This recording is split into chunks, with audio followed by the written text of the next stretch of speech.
appreciate everyone being here. Looks like we have a pretty good turnout this morning, and we're happy about that. Some important information we want to discuss this morning. A lot of you who've worked here for since going back to 2003, the department's put out and produced internal affairs annual reports for those of you who've covered us for a while. In those reports, it really gives a really good breakdown of some of the things that we're seeing internally, some of the investigations that we were involved in, looking at our own in an attempt to police our own. Contains things like allegations of misconduct, how many uses of force complaints we get, how many commendations we get, how many complaints we get from the community. In just a couple of moments, I want to introduce Major Stella Patterson. A lot of you know Stella. She's over our Internal Affairs Division. Stella is going to go through the report, talk about some of the takeaways that we've seen after the report was just published. I think it was earlier last week, if I'm not mistaken. Take questions concerning that. You know, typically what we would do is we would just put this link to the report on our website and let everyone kind of digest it and work through it. But we wanted to really go a step further this morning in getting out in front and explaining some of the findings coming out of that report, and more importantly, being in a position to answer questions concerning it. So without further delay, I'd like to introduce Major Stella Patterson. Good morning. Good morning. As Rob stated, my name is Stella Patterson, and I'm the Major over the Internal Affairs Division. I want to thank you for being here today as I share some of the highlights of our 2016 Internal Affairs Annual Report. We provide this report, as Rob stated. We've been doing it for over 10 years now, and really we just talk about some of our processes and give you some of the statistical outcomes of our internal investigations. This morning I want to give highlights to you, but certainly you can go on our website if you want the full report. If you need a little extra reading, you can go and see that. Just to tell you a little bit about our Internal Affairs Bureau, our Internal Affairs Unit, we are composed of 1 major, 2 captains, 8 sergeants, and 1 administrative assistant. Internal Affairs handles the more serious allegations that come before us, and when we talk about allegations of misconduct, we're really talking about any violation of our policies and procedures. So it could be anything from an officer failing to go to court, to not follow up on a report, or even using excessive force. All those things fall in our purview of officer misconduct behavior. And we accept complaints in any form that they come to us, whether they're in person or a person wants to email us a complaint or they want to file it anonymously. We will follow up on all of those. One of the missions of Internal Affairs is to make sure that we conduct impartial and thorough investigations. As stated, we do the more serious ones, but we realize that the public's trust could be damaged if we're not thorough, if we're not transparent, and we're not open when we're doing our investigations and the information that we're providing to the public. So we want to make sure that we're always holding our officers accountable for their behavior. So some of the highlights of 2016 that I'd like to share with you: we had over 600,000 police interactions with the public on last year. With that, that's a large number, but we had 189 complaints to basically come out of those interactions, if you will. 147 of them were internal, 42 were external complaints. And those complaints actually is less than what we had in 2015. Of those 189, we received multiple allegations of misconduct. So meaning we might have had one complaint, a person might have complained that an officer used excessive force on them. And they may have also said with that complaint that the officer did not have on his body-worn camera and that he was also discourteous. So 1 complaint, 3 allegations, and you'll see that number, you'll see that accounted for in our report. In 91% of those cases, the allegations of misconduct were sustained against the employee, meaning that we found that the officers did violate our policies. There was evidence to prove that. Of all the allegations of misconduct we had, the ones that we saw the most were violations of our policies or our rules, issues with our driving, and also neglect of duty. In 2016, we saw a reduction in our uses of force. In fact, from 2014, we've seen a steady decrease in the number of uses of force that are complained to us or that we do an investigation for. But unlike other police agencies where, you know, the use of force policy is very strict and they only report certain things, with us, our policy is more broad. What we take complaints for are more broad. So for instance, if a person was arrested and they complained that the handcuffs were too tight on them, we would treat that as a use of force and we would do an investigation on that. Most police agencies would not see that as a use of force. So we did see a reduction in the number of uses of force. In 2016, though, we did see an increase in the use of deadly force where our officers discharged their weapons. So we had 12 officer-involved shootings in 2016, and in each of those instances, the subject that we were dealing with, that we got out with, that we encountered, had pointed a weapon or were armed with a weapon themselves. 5 of those 12 cases resulted in a fatality or fatal injuries to the subject.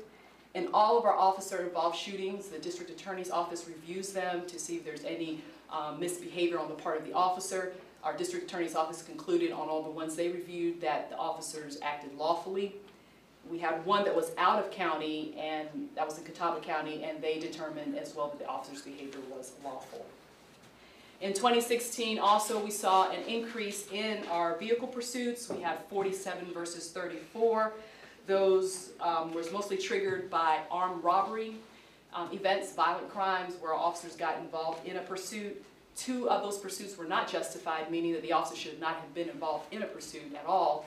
5 of them were justified, but there were policy violations, so maybe there was a driving issue where the officer did turn on his blue lights or sirens. In 2016, we had 1 employee that was arrested and criminally charged.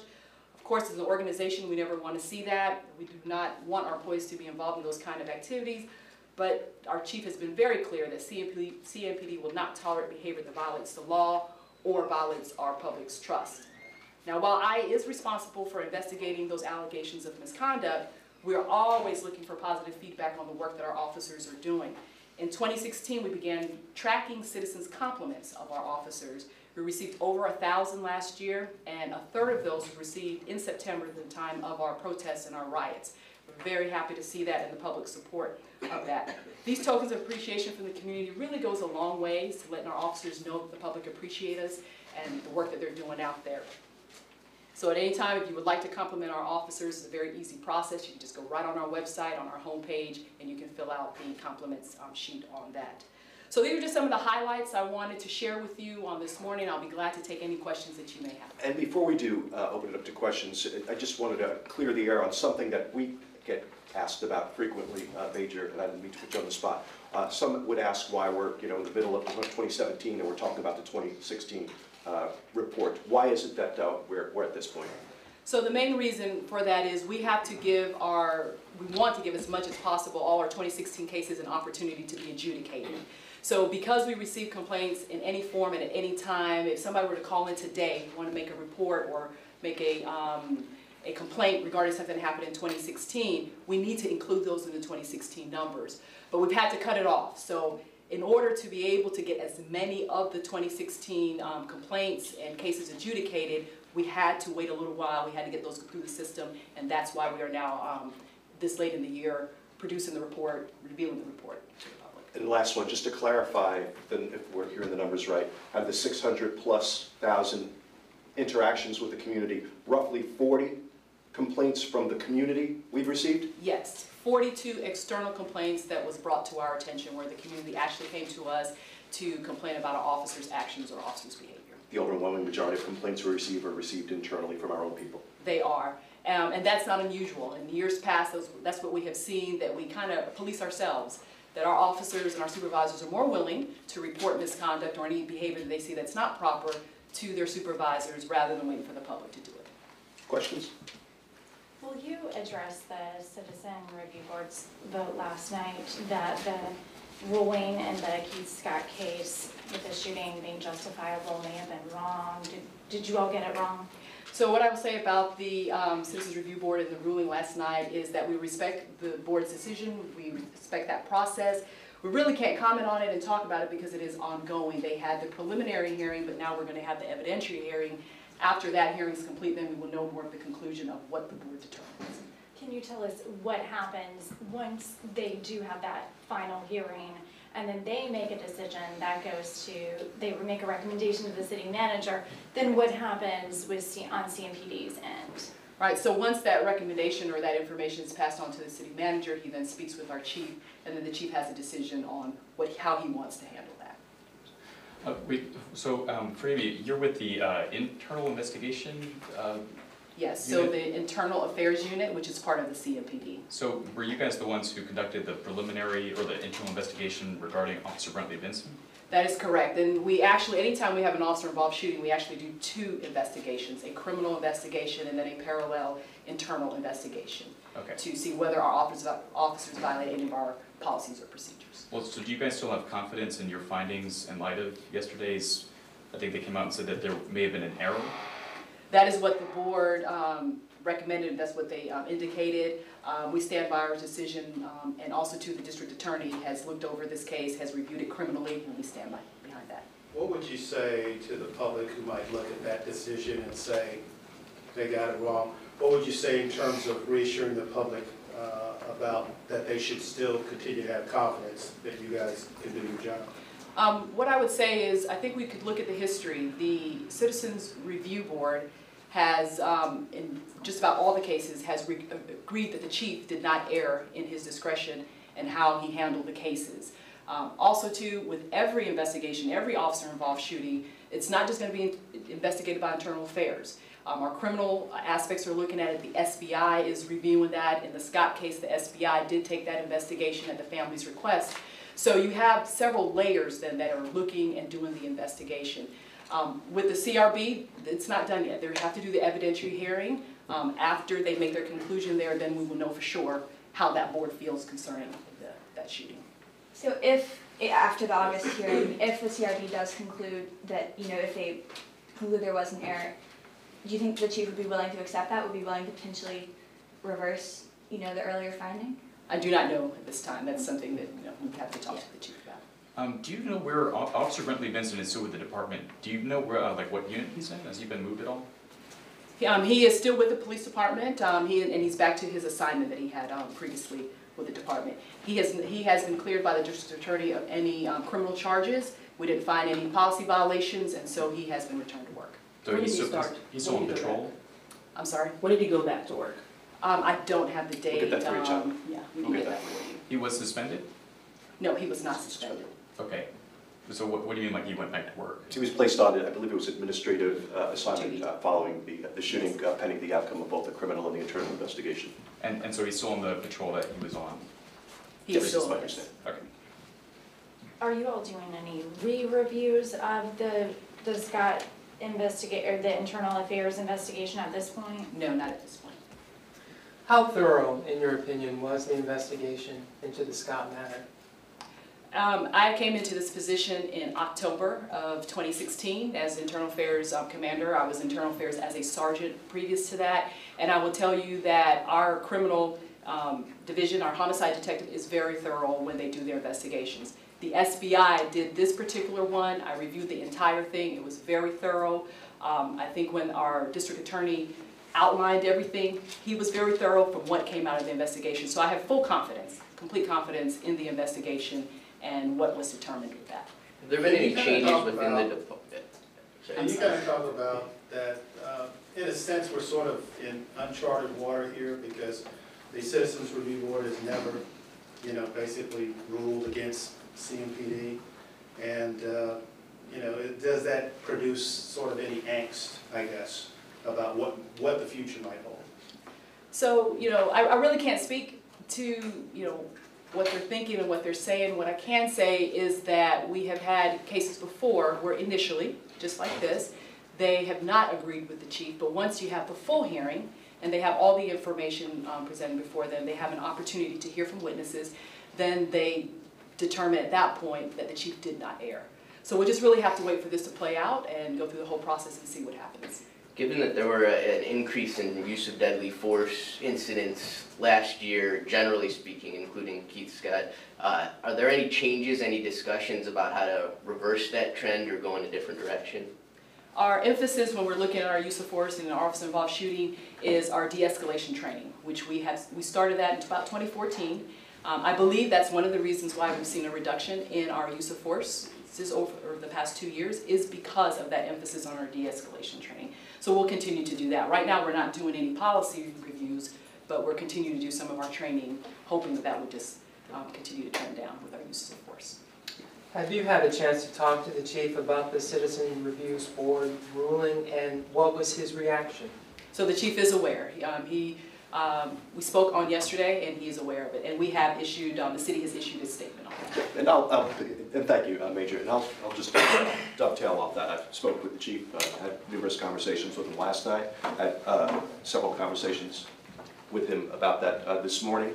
The chief respects the board, respects the work that the board does. I think we really have to be awfully cautious, careful right now, so as not to get in the way of the process. There is a process that we're working through now. That's not lost on anyone here in this organization, certainly not lost on the chief. You have that evidentiary hearing coming up in August. We've cooperated with the CRB in the past, and we're going to continue to cooperate with them as they further their deliberations. So I think we're going to leave it there. Anything else concerning any other looming matters independent of CRB?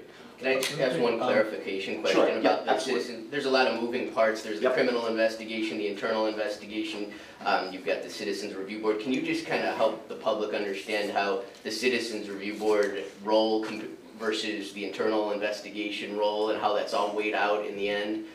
Sure. You know, is it You know, equal I'll say do- on each side? Yeah, because I really don't want to parse or hedge here, and I want to get you the exact language of how the process works. So I'll be sure to go ahead and email you a link to exactly step by step, so you can probably build a graphic and explain to the community in great detail without any ambiguity of how the process works. You had one more? Yeah, can you just give an idea of what the makeup is of the board, the internal review board in CPD? Yeah, well, again, I'll be able to get you that in an email, just in the interest of accuracy when it comes to that, because it's a little twisty and turny, and we want to make sure we get it right. Wanted to ask just one question about the vehicle pursuits. Yes. Because those have gone up, and Mhm. we've had some high-profile incidents lately. And Sure. obviously, that's a danger to, you know, a lot of folks out in the community. And what, if anything, is being talked about or thought about in terms of maybe trying to do something about that? You know, the staggering takeaway for me, looking at the increase in vehicle pursuits, was that a good majority of the vehicles and the individuals that we're pursuing are people who are involved in armed robbery cases. So I don't think there's anything more dangerous than having armed robbery suspects that are in our midst, out in the community, committing these violent acts. It's something that certainly we pay a lot of attention to. I know that we have a very strict vehicle pursuit policy. I'm heartened to know that it seems as though when we are engaging on the occasion that we are engaging in these vehicle pursuits, that we're engaging with awfully dangerous individuals. Rob, do the license plate readers play any role in the increased pursuits that you guys are able to detect without, you know, having to run plates, everything that, and automated assistance for you guys? You know what, Scott, I'm not exactly sure. It's something that we could certainly go back and drill down and look at some of the data on. I do know that, and don't hold me to this, you know, I'm not even going to put the number out. I know that our license plates readers have done a tremendous job in aiding us and allowing us to recover a good number of stolen cars so far this year, and I could get you those numbers. I will work to determine whether our analysts keep track of just how many license plate reader hits resulted in vehicle pursuits. All right, guys? Appreciate it.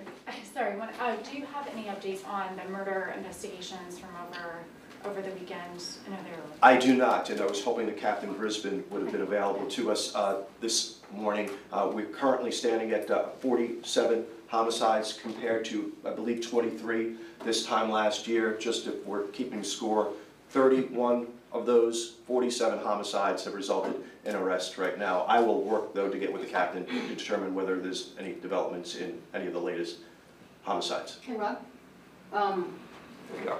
you guys sent out, over maybe the last 2 days or so, seems to be a rash of gas station robberies.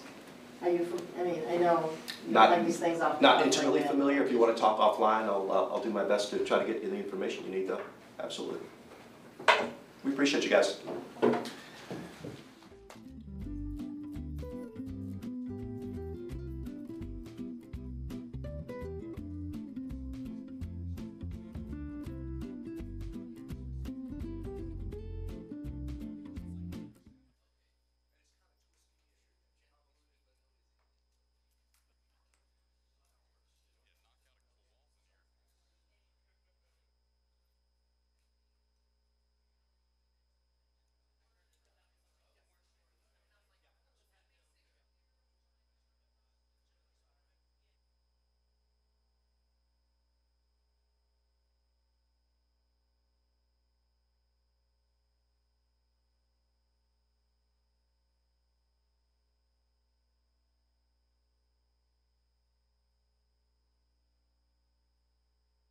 phone numbers on there as well that you can call to make the right contacts with the people that you need to get the information that you need.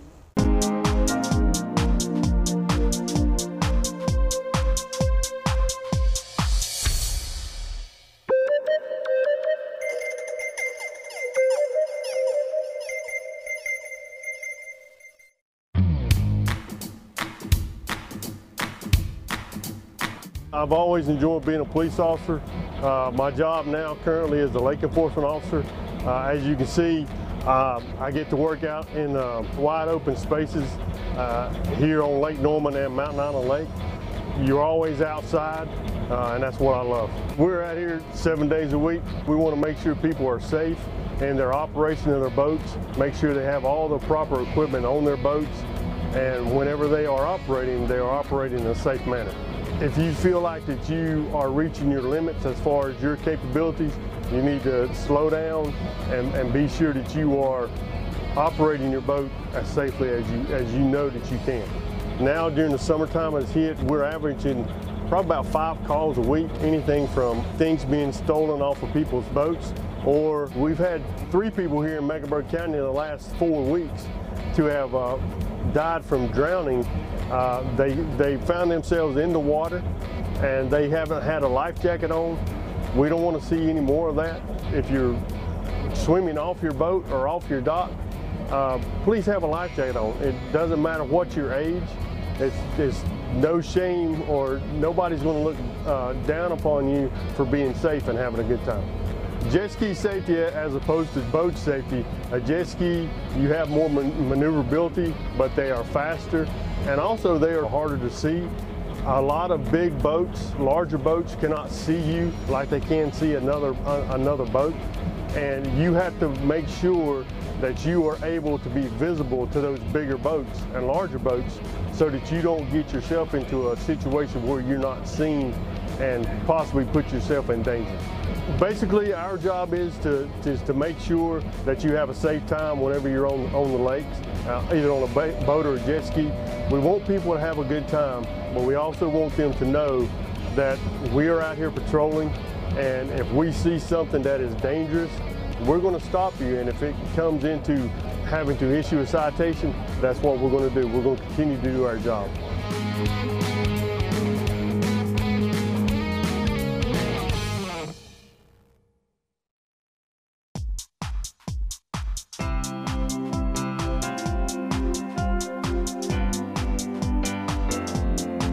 In our hospitality and tourism classes.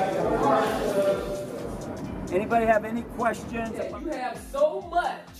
So we have had the High School Police Academy for multiple years, and that is career-based. For students that want a career in law enforcement, well, we wanted to go beyond that. We wanted to reach other kids that might be struggling, might be going down the wrong pathway, and we wanted to, give them life skills. That's very important for us, so they can be able to make positive choices in the community. Don't be deceived, don't be derailed. Don't let the things that militate against you in life, which is drugs, alcohol, the whole gang violence, all that stuff that happens even when I was growing up. Don't let that derail you and stop you from the path that God wants to put you on. Don't let that derail you at all. Yeah, your education is really important. It's a tool that you need to use, just like this REACH program. Second, career skills. We wanted to give them something that they could walk away and that would assist them in a future career. And it doesn't have to be law enforcement, but whatever career choice that they wanted to make. And we wanted to give them resources. The biggest partner, I would say, is 2 Exalt Ministries. That's where the academy is housed out of. It's their outreach building. They have tons of activities there.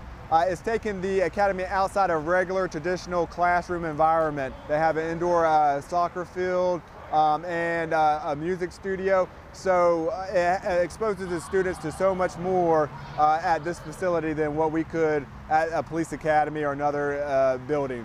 Another one of our partners is Goodwill. So Goodwill, we're a career development organization, and we have our new Goodwill Opportunity Campus where we provide an array of services to help individuals that may have barriers to employment to achieve family-sustaining income and employment. I think the CLT program, our Career Leadership Academy for Youth, really supplements what the REACH program is doing. We provide young people with intensive and ongoing youth development services. Our program helps young people with the knowledge, the abilities, and skills to be able to secure employment. We also see them to and through post-secondary opportunities, whether that's a certification, 2 or 4-year college. So we prepare our young people for success. Our vision is that we partner with them and engage them in career development services that will help mold, shape, and develop them for their future. So it looks like we are reaching the youth. We are building a positive relationship with them, and they're liking these activities. So overall, it's been a great success, and I think this will just grow in the future years to come. Trustworthy. We tell the truth, behave ethically, and work openly with each other and the community. I'm Matthew Alsip. I'm a senior customer service representative for Charmac 311. One of the things we do on a day-to-day basis is we listen to feedback from our citizens, and we take that feedback and we route it through the proper channels and give them the information and the resources they need to make sure that their needs are being addressed. We want citizens to know that they can trust us and rely on us to give them the information and the resources they need to help make their community a better place to live.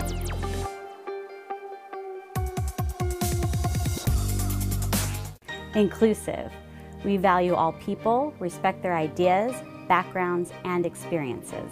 I am Alexis Gordon. I'm the International Relations Manager and Chief of Protocol for the City of Charlotte. One of the things that our office does is we help welcome the world in Charlotte, and we really help make sure that we are including all different people as we work together to be a global city. So to me, being inclusive means that we listen. We don't just hear what other people are saying. We actually listen to what they value, what their needs are, and we include that in what we're doing every day, so that when we're building new programs or we're giving our services to the people that live here, all of our residents, that we serve them equally and that we really value who they are and what they need from us as a city.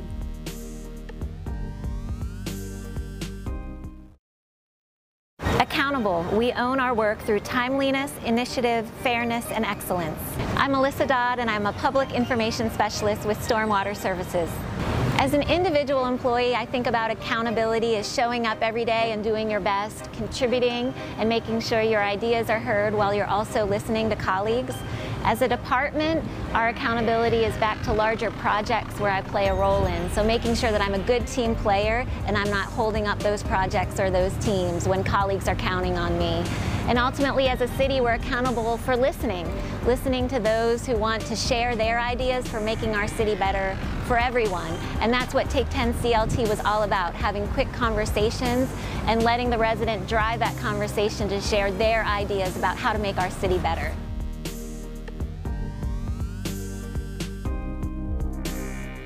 Collaborative. It's working together, teamwork, working for a common goal, working with others. My name is Officer Ryan Botzenmeyer, and I'm the Youth Program Coordinator. It takes a village to build a community, and so you have to work with everybody. Just the police department can't do it alone to solve the issues, and also the youth programs are very important. And to run youth programs, you have to look outside of the department. We contact a lot of different people and other agencies, and we couldn't do our job without them. That working together, the teamwork to bring everything together is very important for us in our positions. Being collaborative makes us a better department, a better agency, a better city.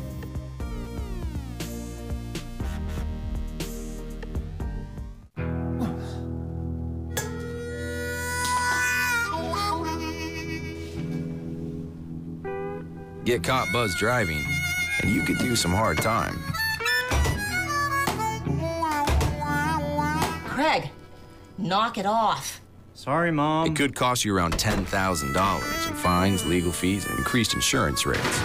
And that could set you back a few years. Buzzed, busted, and broke. Because buzz driving is drunk driving. Don't let this metallic green beetle fool you. It's only about a ½ inch in size, but it's a real concern for some Charlotte homeowners. This beetle, like I said, has had devastating effects where it's been introduced to. It's been found in North Carolina in 24 counties, 3 counties to the west of us, of Mecklenburg, and 1 county to the north of us in Mecklenburg County. The emerald ash borer bores into ash trees and eats the tissue beneath the bark. Assistant City Arborist Lori Reed Dukes says it can kill the tree in just 2 to 5 years. Very large limbs have the potential to start falling. So if it's in someone's backyard or near their house or located by the street, it's definitely a public safety issue. A public safety issue that's difficult to see. Take, for example, this heavily infested sample. You're seeing the galleries, so the tunnels that the grub makes underneath the bark of the tree. But it's damage you can't see from just looking at it. But what we'd see on the outside of the tree is the adult leaves through a D-shaped exit hole. Or sometimes if it's oriented, it might be U-shaped or N-shaped, but it's always flat on one side and rounded on the other. So what can you do? There are chemicals that you can use to kill the insect. Homeowners can apply one to soil, while the other is injected directly into the bark, but that must be done by a professional. So treatment is something that's going to have to occur every 1 to 2 years. It's not a one-time treatment that's going to protect the tree for the lifetime. So it is going to be an investment for someone to put in to keep that tree healthy.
I want to welcome everyone to the June 26th meeting of the Charlotte City Council.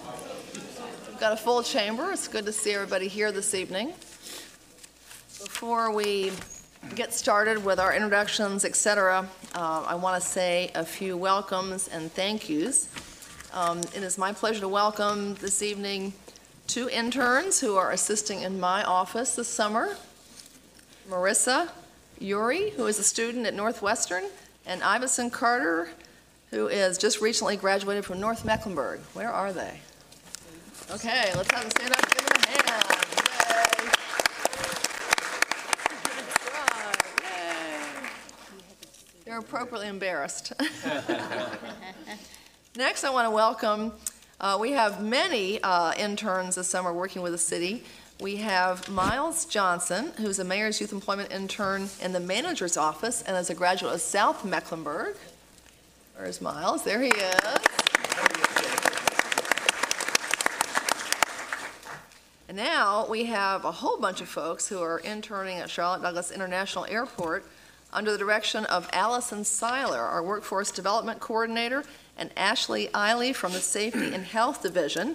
And they're part of the Aviation Summer Internship, and I'd like for all of them to stand. We have Jared Poe, Chris Payne, Ziad Habash. Well, hello, Ziad. Korshonda Johnson, Jonathan Rich. All right, let's give them all a big hand, too.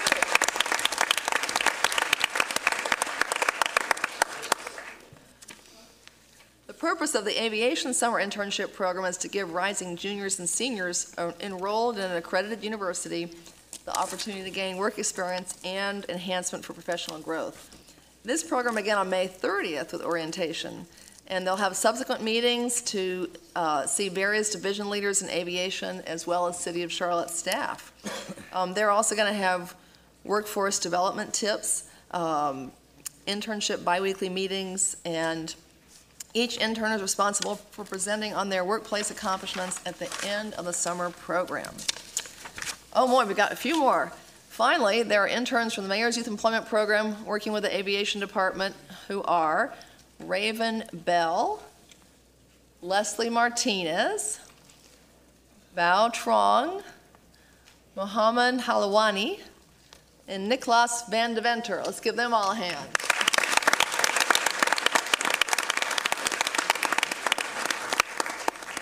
And those 5 interns began on Monday, June 19th, and their internship goes until August the 11th. They will also take part in workshops, meetings, and a terminal tour to discuss workplace development tips for success after high school and during college, and they'll also get to learn about all the orange cones and the airport expansion. So we appreciate all of our summer interns. We welcome you. There will be a test on this meeting afterwards. No, I'm just kidding. I can see everybody taking notes. Thank you so much for being here, and thank you to all of our partners out in the community who are supporting summer interns, our youth interns, to help us have strong youth employment in our city. So thank you so very much. Okay, now we're going to get on to our regular meeting, and that always starts with the introductions of the folks who are up here at the dais, an invocation and the pledge. I don't know who's doing the invocation tonight. Oh, Councilmember Fallon. I'm here. All right, excellent. So let's start introductions with our clerk. Stephanie Kelly, City Clerk. Good evening, Dimple Ajmera, District 5. Good evening, Al Austin, District 2. Ed Driggs, District 7. Patsy Kinsey, District 1. Claire Fallon at large. Good evening, Julie Eiselt at large. Mayor Jennifer Roberts, welcome. Good evening, I'm Vi Lyles, Mayor Pro Tem. Good evening, James Mitchell at large. Greg Phipps, District 4. Good evening and welcome, Kenny Smith, District 6. Good evening, LaWanna Mayfield, District 3. Marcus Jones, City Manager. Bob Hageman, City Attorney. All right, now we'll have our invocation followed by the pledge. Councilmember Fallon. Teach us to honor our differences.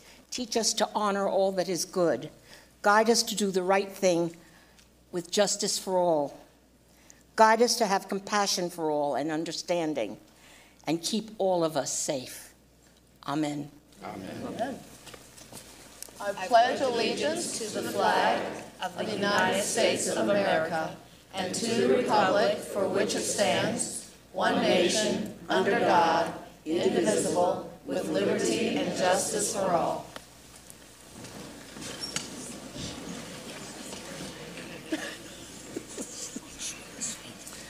All right, the first part of our agenda are consent items, and we have a number of items that have been pulled for separate vote. So the first thing I want to do is consider a motion to approve the consent items 23 through 66, with the exception of 25, 40, 53, and 58. So moved. Second. Okay, and before we vote on those, there are several items that some council members wanted to just raise for public awareness, and I'm just going to go in the order I have them here. Councilmember Smith wanted to talk about 39. Thank you. 39 is awarding of a contract to begin the process to award some city funding and grants through the South Park area for infrastructure. I wanted to take a moment to thank Hillary Larson and David Herron, who formed a neighborhood group called SPAN, which represents all 4 corners of the South Park area. I'd like to thank Mr. Kimball, if he's still here, who helped put this in motion with helping us push forward the ULI study last year. I would like to thank Deborah Campbell for her hard work, Mike Davis and Danny Pleasant, Mike now of engineering, but was CDOT at the time, Danny Pleasant of CDOT, Kent Main, Tracy Newsom, Dan Gallagher, and Ed McKinney.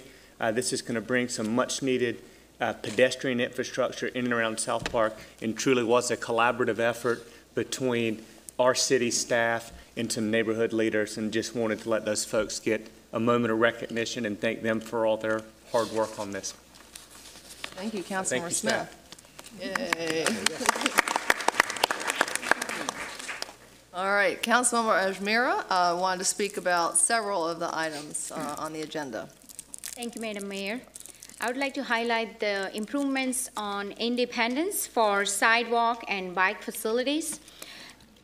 And this is going to improve almost 5.64 miles of sidewalk, and that's going to include 4.75 miles from Morningside Drive to Campbell Creek Greenway, and also 0.89 miles from Woodland Drive to Monroe Road. So I want to thank our staff for holding various community meetings, and also the community for showing up at a lot of the community forum and speaking in terms of having more sidewalks and bike facilities. So this is truly a collaborative effort. So again, I want to thank all the residents and the staff for doing an amazing job to address the community needs when it comes to infrastructure.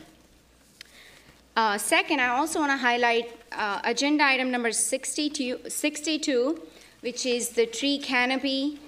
And this is to purchase the parcel that's located in Research Drive. And this is a very good candidate for the tree canopy to preserve our trees and also work on our goal of meeting the tree canopy goal. So this is a great effort to preserve our tree canopy. And I also want to highlight Ms. Kinsey's efforts to continue to advocate for a tree canopy that we take great pride in. So again, I want to thank our city staff and community for collaborating on preserving our tree canopy. And the last two items are for our water infrastructure, which is number 44 and 45. And I actually had visited our water facilities from the source all the way to our water treatment facilities. And a lot of folks do not realize that how much infrastructure it's needed to keep up with the growth that we are experiencing in our city. On any given day, we are almost serving 1 million people every day with our water infrastructure. And these two projects that we are approving, it's going to help us continue to maintain our long-term infrastructure and also addresses the replacement plan that we have. And some of our plants are almost 100 years old, and they work because we continue to keep them maintained, and these projects are a part of that maintenance plan and the program. So I want to highlight the great work that our Charlotte Water Department is doing and continues to address the growing needs that we have. So let's give a big hand to our Charlotte Water Department.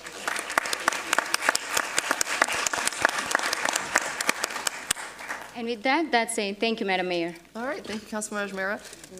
Councilmember Phipps, did you have any? First, I would like to thank Ms. Ajmira for highlighting the 27-acre parcel of tree canopy in my district. Thank you very much.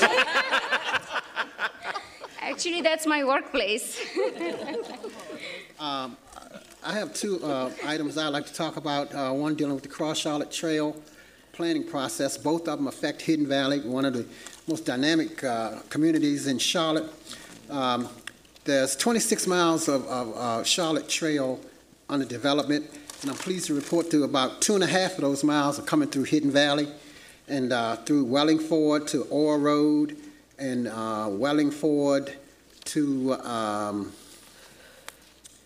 Wellingford and Briar Place Road and Orr Road. So 2.5 miles for the Cross-Charlotte Trail, almost $400,000 out of, I guess, $816 million project for the Cross-Charlotte Trail, and I just wanted to highlight that for this Hidden Valley community. And lastly, some good infrastructure improvements going on with the sewer, Upper Little Sugar Creek sewer replacement project. 47. Yeah, number 47. Hidden Valley is one of our oldest communities, and some of this infrastructure has reached its useful life. So it's about $1.3 million of good infrastructure improvements coming to Hidden Valley in the form of 3,600 feet of 18-inch sewer and 300 feet of 8-inch sewer and 23 new manholes to address the aging infrastructure. 55 years old, and it's reached its useful life, and it's going to be replaced there in Hidden Valley. So I just wanted to make them aware of that good quality infrastructure improvement that's well-deserved coming to that area. So that's it for me, Mayor. All right, thank you, Councilmember Phipps. We do have 4 items we're going to vote on separately, and we'll come to those in a minute. Are there any other comments on the items that have not been pulled? Councilmember Phipps. I failed to mention the South Park Coalition, which is a professional organization of neighborhood or landowners in the South Park area for their hard work in the CNIP, and Tracy Dodson from that organization sitting up there. I'm looking right at her and failed to mention her. So just want to give them a shout out as well. It really was a group effort between landowners, neighbors, and staff. So wanted to get that on the record. All right, thank you, Councilmember Smith. With that, all those in favor of those consent items say aye. Aye. Any opposed? Okay, now the first item that's been pulled is item number 25. This is pulled by Councilmember Mayfield. This is a grant application from the Charlotte Metro Police Department to the U.S. Department of Justice for $1.8 million. Councilmember Mayfield? Thank you, Mayor. So I guess I'll be the first one to get off of the congratulatory train of staff, since I have actual questions that I'm going to be hitting with and comments. But I will say that we do have some great staff out there, but I do think when we're going through a number of items and approving that we need to pull some out to have a conversation.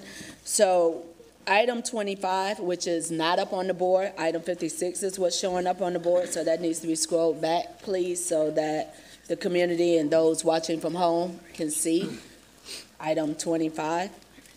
So while they figured that out, this is a new police officers grant application. If everyone remembers, we just approved our budget, which has an increase of staff. This grant is a COPS grant that basically CMPD has requested for the council to support them applying for the grant. But we need to make sure that everyone's in clear understanding that if this grant is awarded, it is for an additional 15 officers, but there's some stipulations in this grant, and we have a representative here.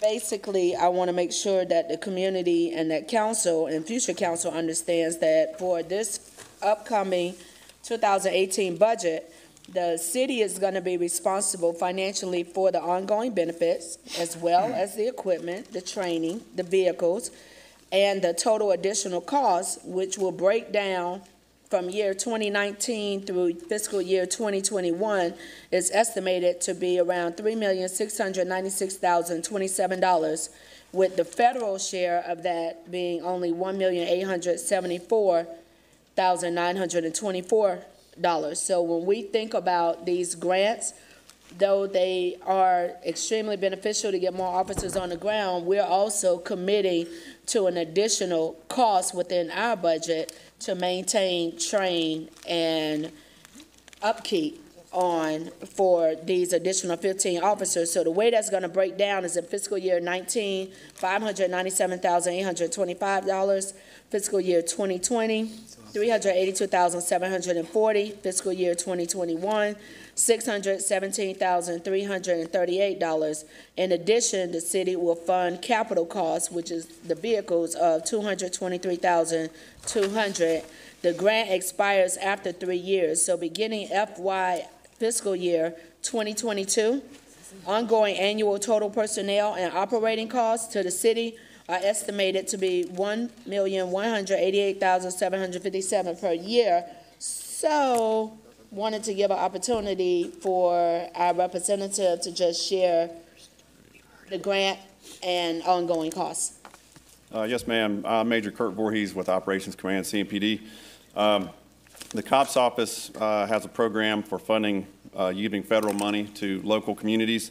In this particular grant, it would fund 15 officers for CMPD, as you have stated, and basically the federal government would be giving us $1,874,000 beginning January 1st, 2018.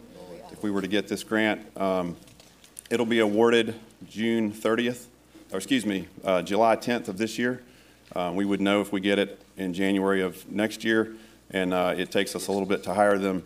We would hope to have them in place by September of 2018. So, Mayor, again, this was more of a information because of the amount that we are talking about, and that a lot of times I think it's the impression that we cover all the costs, even though there are going to be some shared costs from the city because of the grant. And this is only if we are awarded the grant. If we are not awarded the grant, then those additional 15 outside of the officers we've already identified will not be hired. But if the grant is awarded, there is a federal amount that will be coming to the city, but there will be costs to the city as well. Okay. Move to approve. Okay, there's a motion to approve. Is there a second? Second. Okay, I've got several questions. Councilmember Isel? Thank you, Mayor. I'd like to know, so I think to Councilmember Mayfield's point, this is up and above the 125 officers that we endeavored to fund over a 2-year budget cycle. Those 125 officers go back to a request from 2008 under Chief Monroe. I'd like to know from CMPD where we stand now with the number of officers that nationally a metropolitan our size normally has per 100,000, how many officers we should have and how many officers CMPD would like to have. So again, we sort of were playing catch up with the 125 officers. Now this is an additional 15. Where should we be and what's the right number? I don't know. I just know we're understaffed. I can get that, obviously. If you could get that, yeah, thank you. I don't have that with me now to speak of, but obviously hiring officers is a challenge for us. We're trying to get we're short-staffed. We have attrition. We have people who get fired, to be frank. And we try to keep up with that. We obviously are a growing community, and we need more officers to adequately do our jobs. We certainly have special events that require extra manpower. We have an example of that, the PGA Championships coming. We have a football game in the same week. We have a concert at Spectrum. All those things drain our resources. So we are understaffed, and this is an effort to have the federal government share in some of the cost of funding police officers. Sure, and I'm not questioning that. I just would like to know what the department thinks we should have, the number of officers we should have. And we certainly are understaffed when it comes to hiring officers that represent other demographics of our community. Thank you, Mayor. Thank you. Councilmember Phipps? Yeah, I think last year's application was similar to this one, and it was successful. We did receive the grant, and we used that to hire 15 police officers. Yes, sir. Is that correct? Now, are there any limitations on the requirements for like successive applications? I mean, you could just, each year you can apply for it with the hopes of getting it? I'm sorry, yes, sir, it is a new process. The 15 from before will be hired in the next class, and this one again will put us to next year, 2018. Okay. We would hope to hire them if we were successful in this one. Okay. So, in your experience, have we ever been successful in getting such a grant 2 years in a row? Or? I'm not sure. I know that we got them the year before. In 2009, we were rewarded 50 officers, and that expired in June 30th of 2014. That's the history I know, sir. So we have a good track record. Okay. Thank you, ma'am. Councilmember Fallon? Yeah, do you know if this is a renewable grant? It's not, ma'am. This is a 3-year It's a 3-year, but there'll be other ones coming along. Yes. All right. That's Thank correct. you. Mm-hmm. Okay. Any other questions? Oh, Councilmember Driggs. I first wanted to say I appreciate Councilmember Mayfield's comments about the incidental costs, which we do need to bear in mind. But the bottom line for me is if we have $1.8 million that we can get to help us with our community safety efforts, then we take that. Yes. I will mention that the budget process is such that, and you did vote to approve it. I recognize that, Councilmember Mayfield. The budget process allows us some latitude in a situation like this to kind of work into the expense and receipts an event of this kind, so it's a high-grade problem. The other thing I wanted to mention was we did fund in our budget all of the extra officers that we were told CMPD was capable of taking up. We timed that investment in 2 stages because the rate of uptake was, we were told, was about 75 per year I know it's hard now recruiting officers. We also did increase officer pay to the maximum of the public safety plan process. So we're with you guys all the way, and we will definitely make this work. I think we appreciate a contribution of $1.8 million from the federal government. Thank you. Absolutely. Councilor Fallon? Yeah.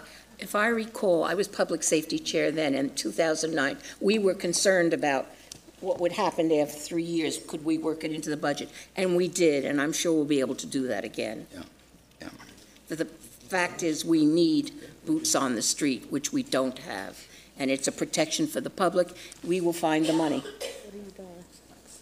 Okay. All right, there's a motion and a second. All those in favor say aye. Aye. Any opposed? Okay, let's go get that grant. All right. Thank you so much for your service. We really appreciate you. Thank you. The next item that was pulled was number 40. That is city-owned fountain maintenance services. This is a 5-year contract for fountain maintenance services, and this is also Councilmember Mayfield. Thank you, Mayor. So for question 40, I wanted just a little background. As the city of Charlotte has purchased water fountains around, they identified, if you're those that are able to see it, 3 locations on here that we're looking at a contract for $303,006 for the maintenance of these 3 fountains. So the question that I asked of staff, excuse me, is what is the current maintenance schedule, cleaning and repair for these 3 fountains? But I also asked if Center City Partners, since they are in Uptown, if they also have, if we have any shared costs for the maintaining of these fountains. So if, opposed to me reading the response, since you're here, if you're able to respond to that, would you probably read what Good evening, I'm Quinn Hall with Engineering and Property Management. The fountain contracts are ones that have been in place for ever since the fountains have been built, approximately 20-plus years. They were constructed on city property by the city prior to the formulation of Charlotte Center City Partners, and there's been no discussion with Center City Partners about any offsetting costs. The Center City Partners does provide a payment to the city in the amount of $28,500 for flowers and landscape maintenance on the Tryon Street Mall, but that's the only supplement that we get at this time from Center City Partners. Thank you. So, Mr. Manager, I'm going to refer my next comment to you. As we just heard, it is because we've always done it that way, that's why we're continuing to do it this way. We're looking at a 5-year contract for the maintenance of 3 fountains. It seems that through our public-private partnerships, there's a different conversation that can be had, and since this information was provided to us last week for today to now vote on it, it's late to tell staff, okay, let's come back with some different options other than this particular model, and to say that we have never thought about reaching out and asking one of our partners who is in the Uptown area and has that area that they maintain, and you have citizens who pay an additional tax to maintain the area for different things. Why would we not reach out to the partners? I'm concerned that this is a 5-year contract. 5 years, even though it goes by quickly, is still a long time. Somewhere we need to capture in writing that we need to start rethinking contracts as they come before staff and before they come to council. Because again, that idea of, well, we've done it for 20 years this way, so we should continue doing it that way. I'm not going to necessarily move to deny tonight this petition, but I do want us to rethink moving forward how we are trying to not only keep our community maintained, but financially, is this really the best option, the way that we're going with identifying almost $100,000 for 3 fountains to be maintained, because that's basically what we're saying. And is there a community piece with all our groups, Keep Charlotte Beautiful, so many different organizations that we have, so many school organizations, so many programs that are done in the community to help beautify, is this really the most efficient way for us to utilize our resources? Thank you for responding. Thank you, Mr. Manager. Thank you, Mr. Hall. Councilman Kenzie, did you have a question too? Oh. No, but do you need a motion? It's going to come from you. We have a motion of approval. Second. There's a motion and a second. No further questions. All in favor say aye. Aye. Any opposed? Okay. The next item that was pulled, I'm going in order as they are in the agenda. And the next one was actually pulled by Councilmember Smith, and that's item 53, Gold Line electrical testing. Councilmember Smith. This is my lack of support of the Gold Line is well known. This is just don't support the project. There's an article in the paper this week about the lack of development yet on the line and other things, and so I'm not going to support it and just wanted to pull it, not looking to relitigate it. So Just pulling it so you don't. just pulling it. So You did vote on the budget. I did vote on the budget. Consistency. Okay, so this, I need a Move to motion to. approve. Second. Okay, there's a motion and a second to authorize the city manager to negotiate and execute an agreement for electrical testing for the City Links Gold Line Phase 2 project. That's the item. Any further discussion? All in favor say aye. Aye. Those against? 2. They both voted for the budget. So did I, now that I come to think of it. There you go. It's in the Could make Mayor- it 3, all right? Mayor, if I may, we both voted for the budget because we felt that there were things in the budget that Councilmember warranted Driggs, supporting. I did not mean to, it was not a comment that was meant anything in harm. But I appreciate that. I'll say the next item that's been pulled is item 58, and that was pulled by Councilmember Mayfield, and that is a Funders Network Partners for Places grant. Councilmember Mayfield. Thank you, Mayor. And just so y'all know, I probably had 15 items that I sent to staff, but out of the 15, we narrowed down to these 3 because we do need to have conversation around funding and our allocation. So this particular Funders Network Partners for Places grant, it says it's to benefit low-income neighborhoods. So the question that I asked of staff is, what is the budget of the neighborhoods that have applied so far, and which neighborhoods have applied and been granted? The reason I asked this question is because I had a conversation this past weekend where it was mentioned to me that our current process, when we look at having grants available for our communities that we're trying to shore up, and when you receive, we council do not receive those applications, but we have a group that goes over those applications for, say, neighborhood matching grants, where some of these neighborhoods have $1 million budget or have a couple of $100,000 budget that they've already identified. So we have a metric system that's in place, that's an award system. Somewhere in that system, those communities that are the most in need, those communities that may have $5,000 in the bank, if that much, are not necessarily the projects that are making its way to the top, where we're really making the impact that we identified. So staff replied that Partners for Place awards grants to members of the Urban Sustainability Directors Network to incorporate an equity lens into their work and to partner with Place-Based Foundation. And the City of Charlotte's the Sustainability Office, part of the Urban Sustainability Directors Network, was awarded the grant for their work in the North End Smart District. Individual neighborhoods cannot apply for this type of grant.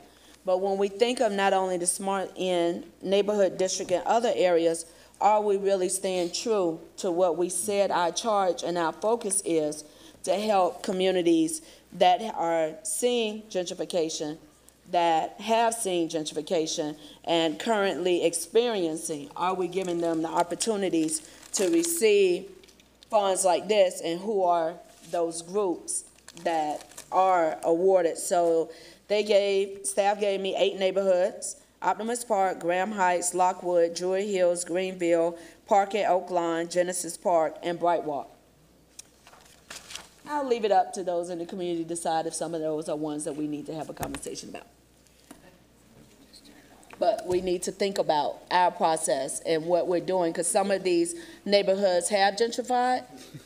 But today, I say some of them, I ain't call all of them. Okay, all right.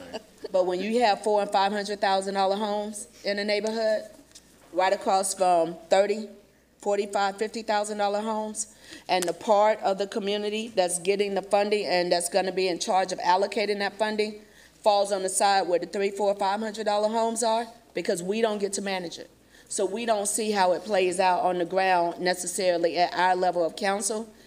There's a challenge, because what I'm seeing in my community, in a good part of my area, is that is exactly what's happening. So when I have people come up and ask the question, I say, hey, that's a good question, I'll ask it. Who knew that Monday night we would actually be voting on something that relates to the conversation? So therefore, as staff, I gave you time to get up there to share how this process works for us. Thanks, Ms. Mayfield. So what I wanted to clarify is that this award was given to our sustainability group within the city. So we have control over how we allocate the funds. And the purpose of the grant being awarded to us was so we could use equity lens in doing sustainability work. One of the things that our sustainability group is focusing on is work in the North End Smart District.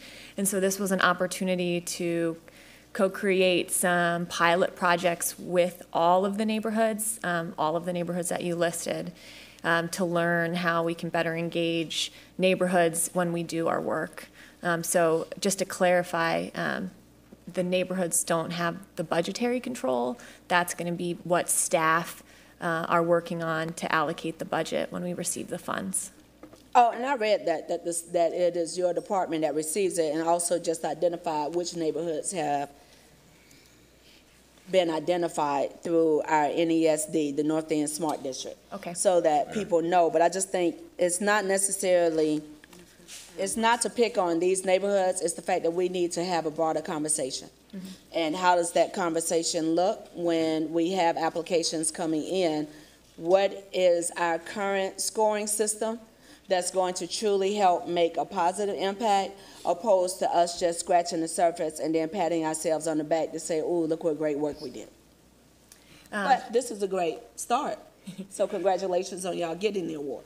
One thing I would just add to that is that the outcome that we hope to achieve is learning in a blueprint that we can apply throughout our work in the city.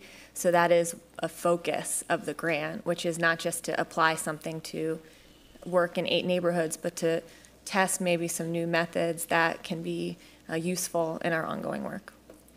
Thank you. We have a question from Councilmember Austin. Not so much a question, but just a clarification for my esteemed Councilwoman Mayfield that both Patsy and I work together with the North End Coalition quite frequently, and all of those communities work together as kind of a cohesive unit. And so they together come up with many different things that staff has been very supportive of, and we work through those. And it's not so much being led by the entities who live in the high-price homes. We have a whole coalition of people who share in it, and they're very vocal, whatever price level their homes or their incomes are. So I think together, we've been working pretty intensely to try to make sure that any resources that come to that area are spread throughout all of those neighborhoods, and everybody has a voice at that table. And I'm happy to receive these dollars, and I know that you're going to make sure everybody gets an equal part of it, right? We're working on Well, you leaving me, so. I'm a call away. Because I will call back. Any further questions or comments? Move to approve, second. Okay, there's a motion and a second. All in favor, say aye. Aye. Any opposed? Okay, I believe that those were all the consent items. Is that right, Madam Clerk? Good. Very good. So the next item, number 9, is District 2 Public Forum. However, before we move to that, I have a little 9A agenda item, because we can't get into talking about replacing, or it's not, he's irreplaceable. So we can't talk about having someone succeed Councilmember Al Austin without talking about him first. So. Oh, boy. I really want to hear this. So, tonight we are going to recognize for a few minutes Councilmember Al Austin for his amazing service to our Queen City. He is leaving City Council for a job as Outreach Director for historically black colleges and universities with the NC Department of Transportation. So we are excited for him in his new position, and we hope that he does great things there, but we're very sad to see him go. Al was elected in 2013, and is currently serving his second term. In addition to his great work on behalf of his constituents, he has worked with Johnson C. Smith University, bringing in amazing fundraising amounts for their continued mission to serve the community. He's worked with the YMCA, the Charlotte Housing Authority, Charlotte Douglas International Airport, and clearly has done a lot of work in the community with North End Coalition, all his neighborhood leaders, all the folks, and You just let everybody know I'm old. That's all you do. Been around for a long time. all the folks in the Baysford Road corridor, and I have seen him out in his district, and he is tireless. He is a powerful representative for the needs of his community. He is in close touch with the leaders in his community and all his neighborhoods. He knows every street. He has been focused on improving public safety, creating jobs, advocating for non-discrimination, focusing on equity as well as equality. And he is also just a great guy. And I wanted to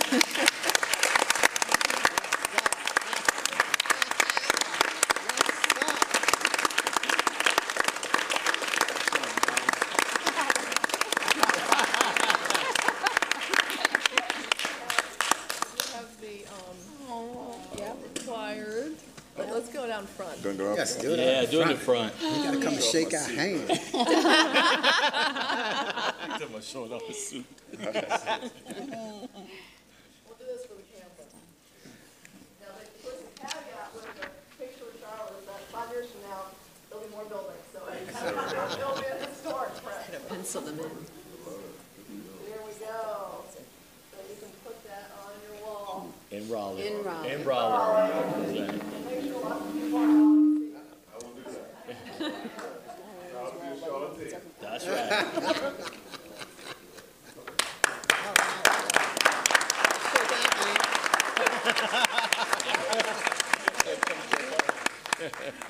Oh, so, Mr. Austin, you're not gonna shake our hands? You gotta put down.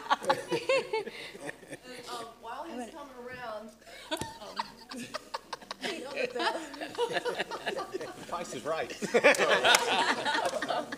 some love. I need some love. we're gonna let some folks say some things. You don't get a kiss, Kenny. I'm gonna miss you, man. I had a small token of my appreciation.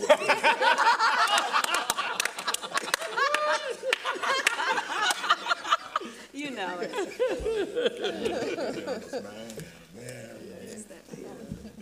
Good deal. It's more love I've ever gotten. Reverend. Color River. Yeah. Wow. Before we make Al say a few words, if anybody else on council wants to say a few words, Mayor Pro Tem.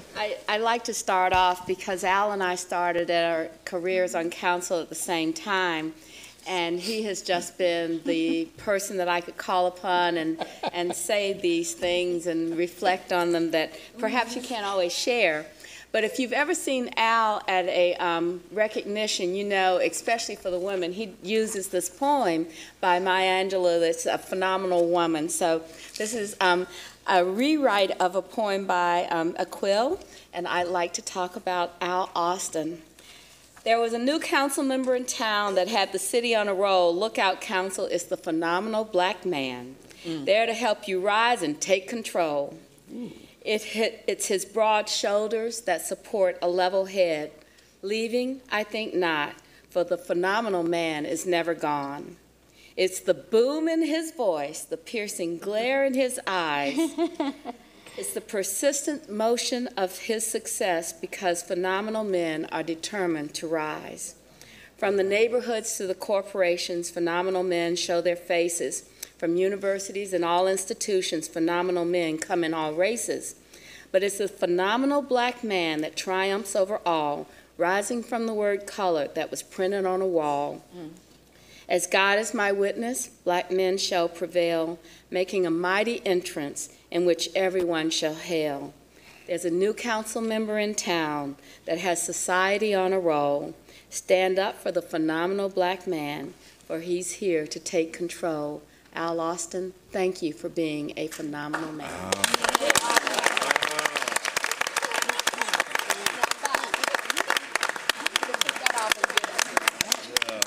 I need you to write that out and put it in the Right, that's what I need to be followed. Absolutely. Fabulous. Well, I'm not following that, so. Okay. Councilor McKenzie. I'll go ahead and say something. It'll be short and sweet, because if I talk too much, I'll cry, because I miss Al so much. He and I worked together, and just as he mentioned earlier, we've been a team, and his shoes are going to be hard to fill, and I look forward to working with someone else, but I certainly am going to miss Al. Got a little mad at him because he said he wasn't going to run again. And Al, you may be getting old, but you're still darn sexy. There you go.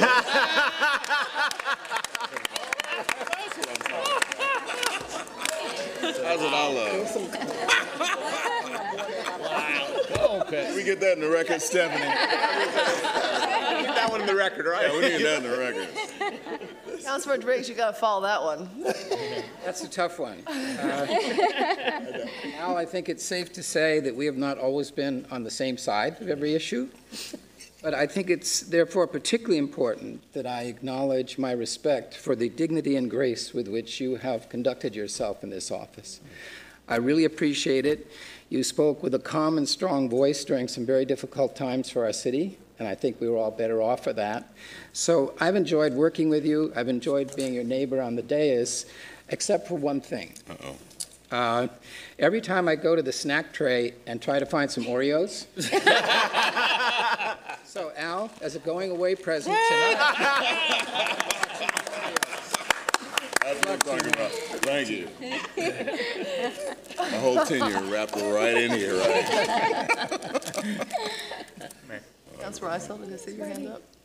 I'll just make it, Councilmember Kinsey had some of the remarks that I would have, I certainly second. But I want to say that, Al, you are the epitome of still waters run deep. You are a gentleman. You have integrity beyond compare, and it's been such a pleasure to serve with you. And the state is lucky to have you. It's our loss, it's the city of Charlotte's loss, and we hope that one day you'll come back here and bless us all with your calm demeanor and presence back in Charlotte. So you've done a lot for the city. I don't think anybody knows how much you put into this city, and we thank you for it. We'll miss you. Appreciate it. Thank you. Councilor Mitchell? D2. Yes, sir. So our relationship goes back to the days of focus on leadership. Absolutely. In the early 1990s when a young man who had, I think, been the president of Young Democrats of Mecklenburg County decided to be the PR person for Focus on Leadership. At that time, I knew we had a rising star in the African-American community. When you became the CEO of McCory YMCA, the energy, the vision you had for McCory changed the whole Batesford Road corridor. So I say to you, my brother, I'm proud of what you've done in District 2. It was hard to twist your arm to make sure you were going to run. You have served us extremely well, and I'm so glad to be able to have the opportunity to serve you. So keep doing what you're doing in Raleigh. Will do. D2s, right? Councilor Phipps? Yeah. Al, I guess the first time I met you was on the campaign trail in 2013 doing our respective runs for city council. And I've always thought that we shared a special affinity because we both endured second primary runoffs at that time. And we were successful by virtue of us being here now. But I really do appreciate the opportunity to work with you. I know our district lines straddle some, so we worked collaboratively on some issues, and those were some great times.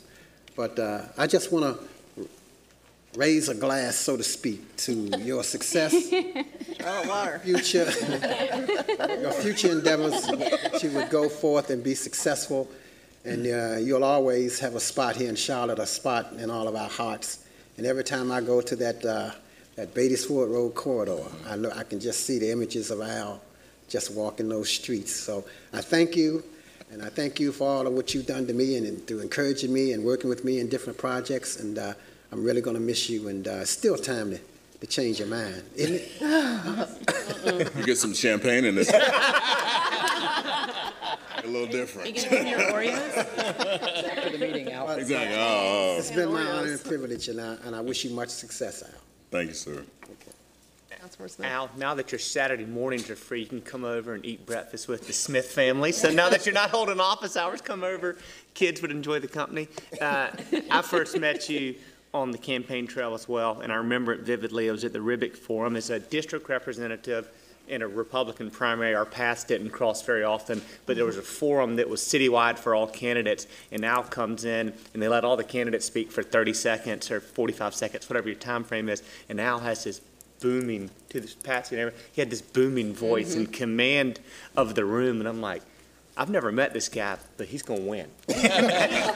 we could tell. But I was pleasure to come on and serve with you, and the passion that you exhibit for not only your constituents, but the city of Charlotte is second to none. I've watched you work in the trenches and really go out there and do a lot of good work for all of our Charlotte. And to me, the true measure of character, every once in a while we have disagreements at the dais, and every once in a while people watching may think that we get a little upset with each other.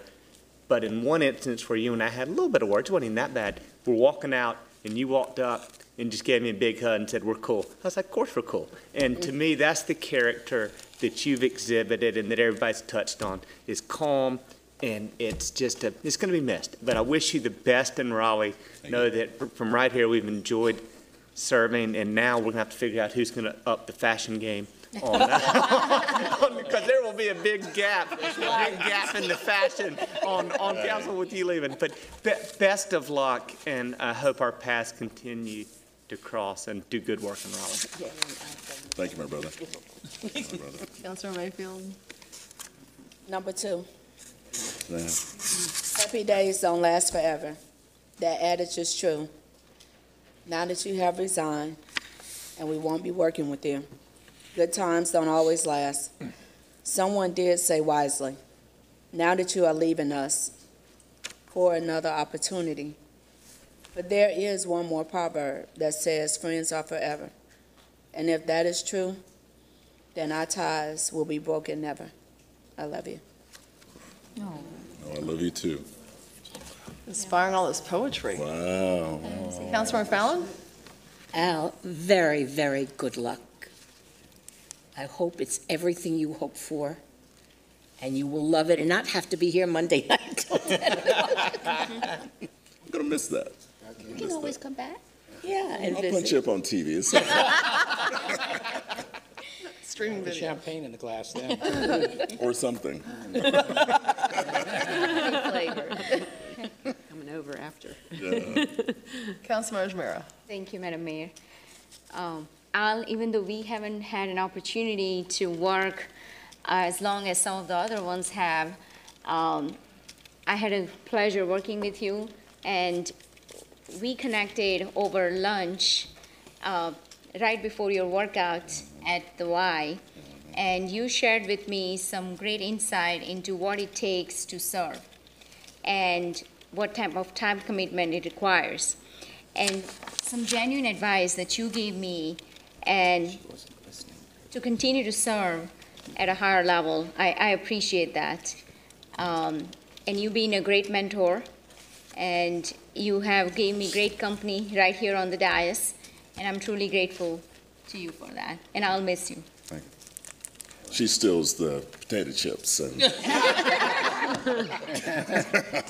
then I don't get the Oreos. Now I don't have to worry about sharing those those baked chips anymore. Well, Can I say a few so words? let's let the man speak. Yeah. Yes. Absolutely. So I said I better write a few things down because I get emotional. I'm a member of Kappa Alpha Psi, so we don't cry, we cough. So I'll be coughing a little bit through this. I have truly enjoyed my tenure on Charlotte City Council, one of the most powerful districts in the city of Charlotte, City Council District 2. Right? City Council District 2.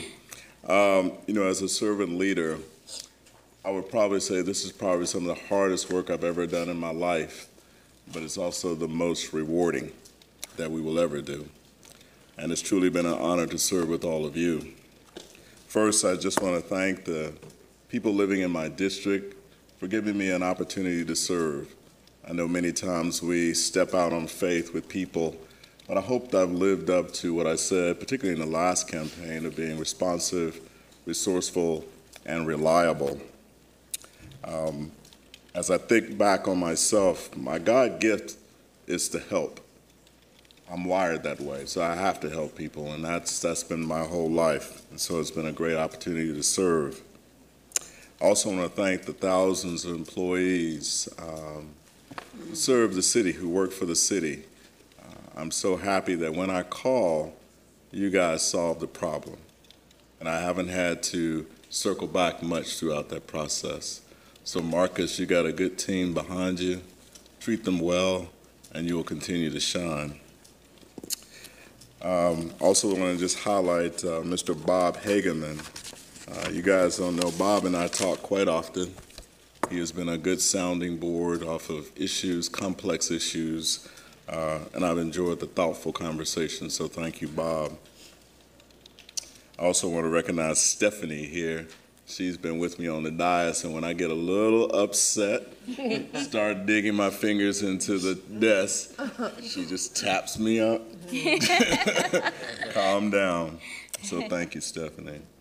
But again, just lastly, to the members of council, as you all have said, we may not always agree, but we're very civil towards each other.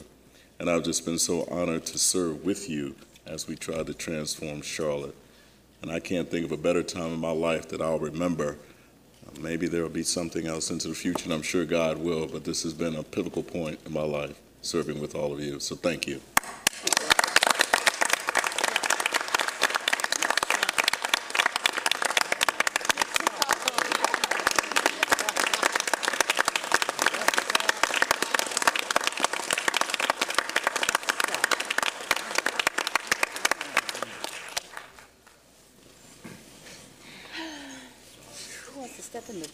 All right, this is going to be a tough decision after all this love.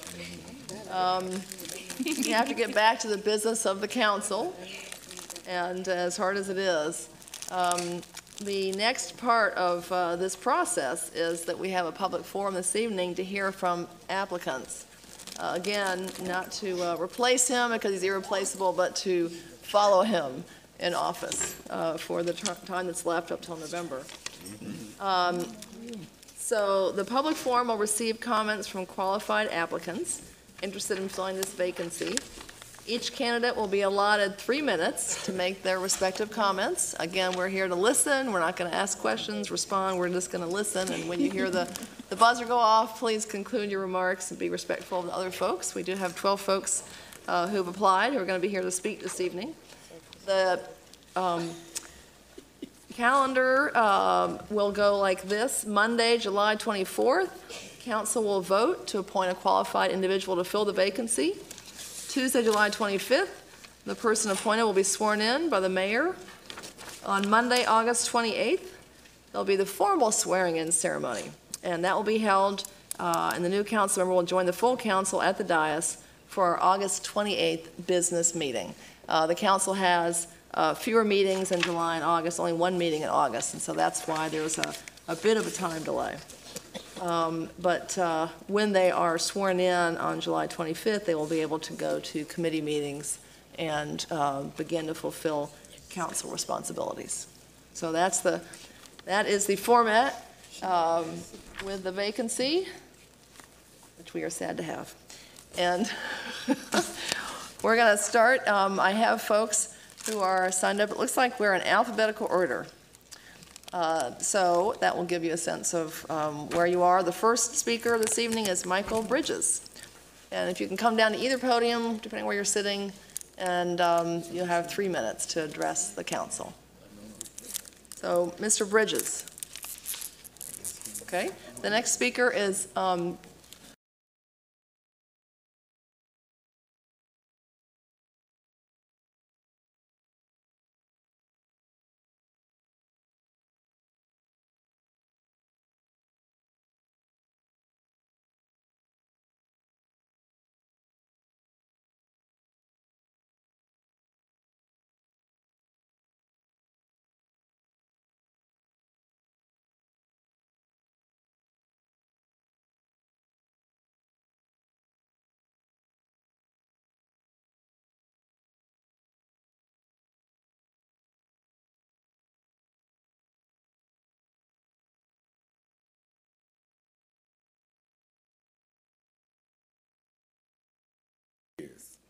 I come before you tonight as humble as I know how, seeking your vote in my favor to complete the term of the Honorable Alvin Al Austin. I seek this position not for fame or fortune, but for the opportunity to have a seat at the table of our local government. Such an opportunity would allow me to further serve the residents of District 2 and to be their voice. For the past 27 years, I've served the citizens of Charlotte through various activities with my Masonic affiliations, such as adopting families during the holidays, crop walk, raising monies for the American Cancer Society, voter registration, and such. I've advocated for and successfully operated the Double Oaks Masonic Outreach Center. In this capacity, I always made space available at no charge for the surrounding neighborhood association meetings.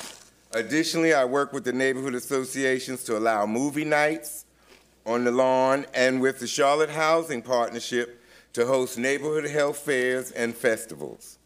My mission at Double Oaks was always to do some good in the neighborhood. The center housed organizations, churches, daycares, summer camps, and a non-public school. I am most proud of 3 of these entities who have moved on to purchase property and continue what they were able to develop and grow at the Oaks. A lifelong Democrat, I have voted consistently in every election since 1980. I vote in every primary, every election, every year, as I don't believe there's such a thing as an off-year election. I have volunteered on several election campaigns since 2000.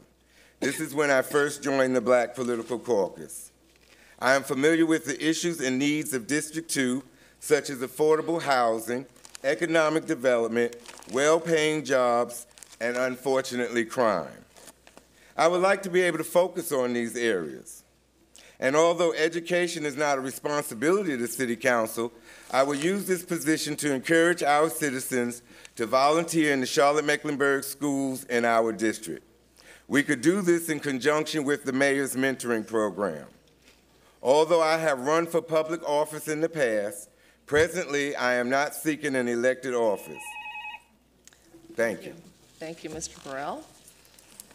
Our next speaker is Amy Chu.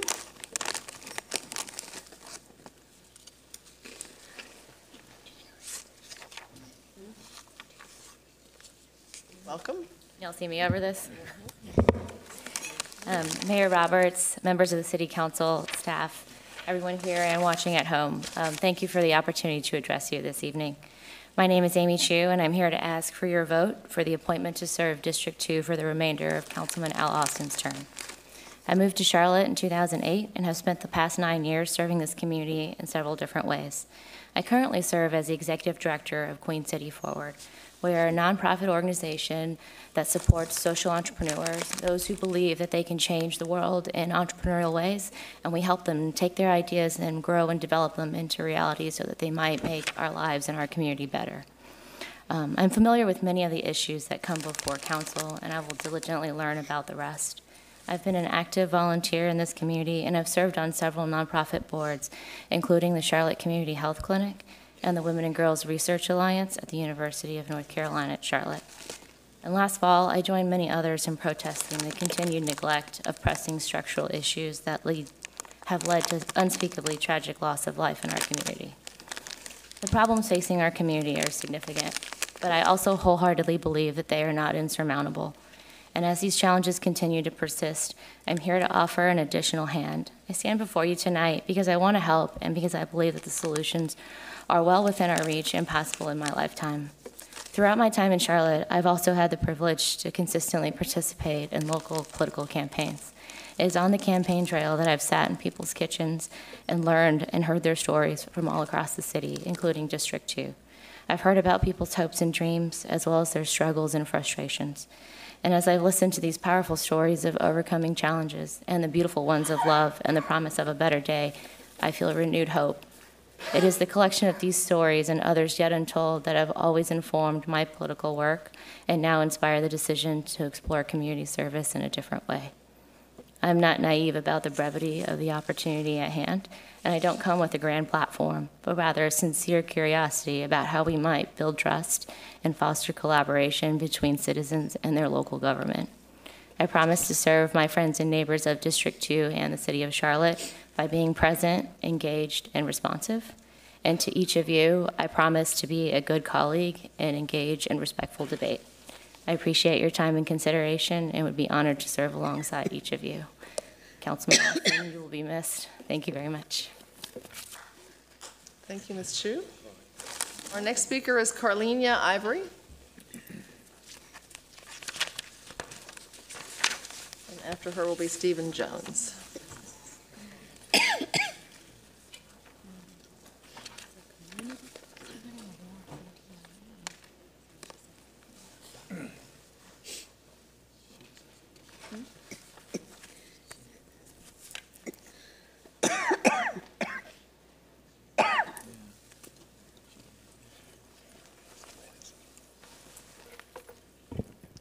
Welcome. Thank you.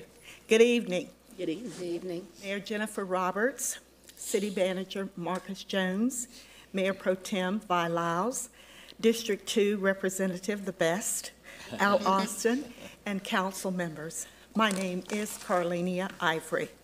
It is truly an honor to stand before you this evening.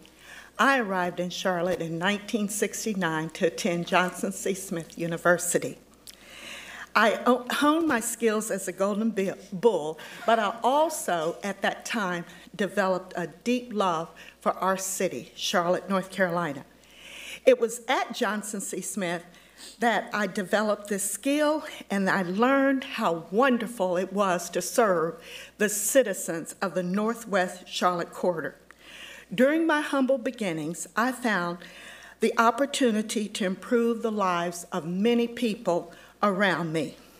As you can see, if you had the opportunity to read my bio, the resume that I forwarded to you, I have been involved and been a tireless participant in many grassroots endeavors. I have been instrumental in raising funds for many charitable organizations, and with over 25 years of activism, I've had the opportunity to build strong partnerships, relationship, share my wisdoms, and that has transcended far beyond the Northwest Charlotte corridor. I am a servant leader. Although this is an interim position, I will not treat it as such. Every opportunity I have to interact with citizens, regardless of the situation, whether it's affordable housing, safety, code enforcement, transportation, increasing trust between the community and law enforcement, the mayor's youth program, infrastructure, city funding for youth programs, whatever it is, I will handle in a very positive, courteous, responsible, accessible, and thoughtful manner. I carry the quote by Maya Angelou: "People will forget what you said, people will forget what you did, but people will never forget how you made them feel."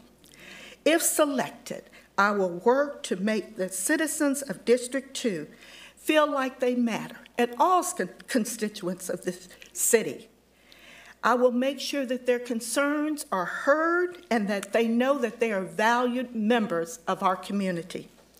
With this being said, I stand before you this evening and I ask for your vote to serve out the interim term as the District 2 representative.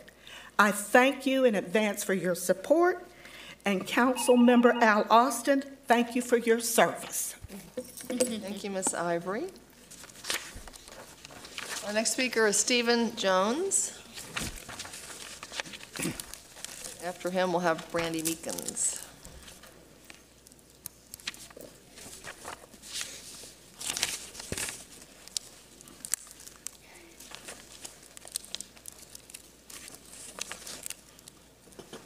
Welcome. Mayor Roberts, members at the dais. My name is Stephen Jones, and I got to meet Mr. Al Austin as I ran against him for his second term. He taught me a lot, actually. His shoes are going to be almost impossible to fill. My goal is to continue the things that he has done. I believe that his vision is great. Everything that I've met him in the meetings that we attended, he's given me great advice and was always willing to talk to me, even though I was on the ticket with him. It's very respectful. I have a lot of respect for Mr. Austin. I'm here seeking, obviously, his seat for his vacancy as he moves up in his career. I know this appointment is but for a short time, but I will give of all of my gifts, talents, and presence to this entity and this body, and to the members of District 2. I will be a conduit for all of their proposals and ideals that would make this district a better place. I hope to bring new angles and ideas to the table to help solve and create solutions to the issues that sometimes tarnish my beautiful district. Some of those issues, unfortunately, are crime and the housing prices that keep rising. It is not true. Unfortunately, I've learned that a rising tide lifts all boats. Some boats don't go up. Mr. Al Austin told me once at a council meeting on the District 2 Development Conference that this job is not a part-time position. This is a full-time job and then some. I was not aware of that until he made it very clear through all of the things that he's done in our district. And I will do everything that I can to fill his shoes and to move forward in his vision for this community, because I believe that we share a vision. I have been on the board of multiple nonprofits. I've run in a board currently in my community, but I know that none of those things are equivalent to what you guys do and the amount of time and effort that goes into this job. And I will work tirelessly and probably neglect other responsibilities that I don't feel meet the responsibilities of this board in order to make my district as beautiful as it can be. Thank you for the time. I know my time did not end, but we'll go ahead and let the next person speak. Thank you very much, Mr. Austin. I appreciate it. Thank you, Mr. Jones. Thank you. Our next speaker is Brandy Meekins.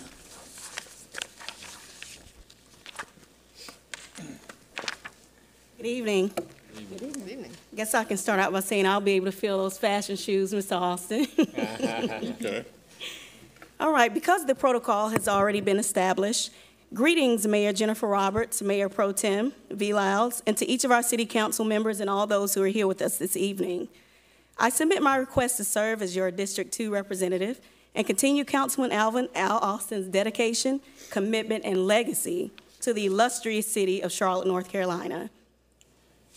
As a 3-year long-time resident of Charlotte and in District 2, a 3rd-year transformation director for the Harvest Center of Charlotte, which is a nonprofit agency who assists those who have moved from homelessness to sustainability, or to assist those who would like to move from homelessness, poverty, unemployment to sustainability. I'm also one who is a mother of a rising collegiate senior at JCSU. She's on tennis and academic scholarships, and she has been selected for the Beatties Ford research project in which I'm assisting her with as she researches the Western Corridor, and she's doing that this summer, so I'm very proud of her. In 2010, I completed the City of Fayetteville, North Carolina's Institute for Community Leadership, and I took a sincere delve into the politics of my birth city by being appointed to City Council to the city's Planning Commission in September of 2013 as the only appointed female. However, my appointment was short-lived as I relocated to Charlotte, North Carolina in April of 2014 to begin my mission and my appointment with the Harvest Center of Charlotte, serving our citizens affected by homelessness, poverty, and/or unemployment.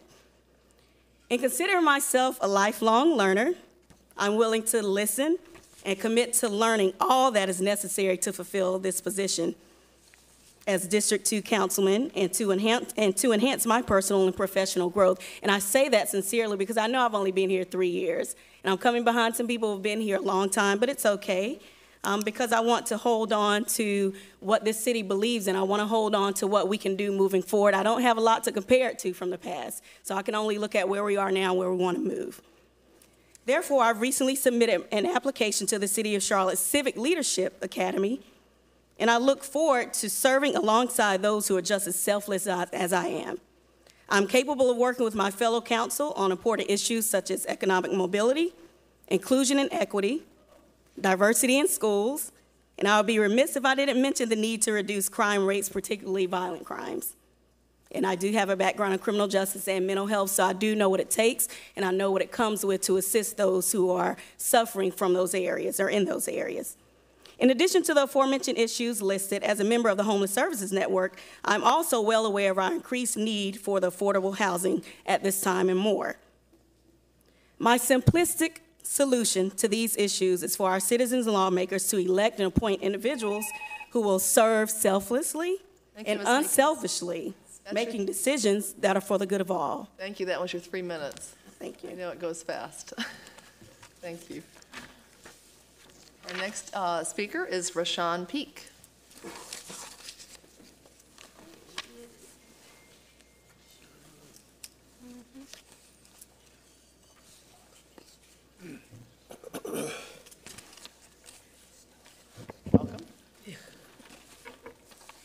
We, the unwilling, led by the unqualified, have been doing the unbelievable for so long. With so little, we now attempt the impossible with nothing. Good evening. On June 21st, 2016, hundreds of Charlotte residents gathered to honor the legacy of Nancy Crown.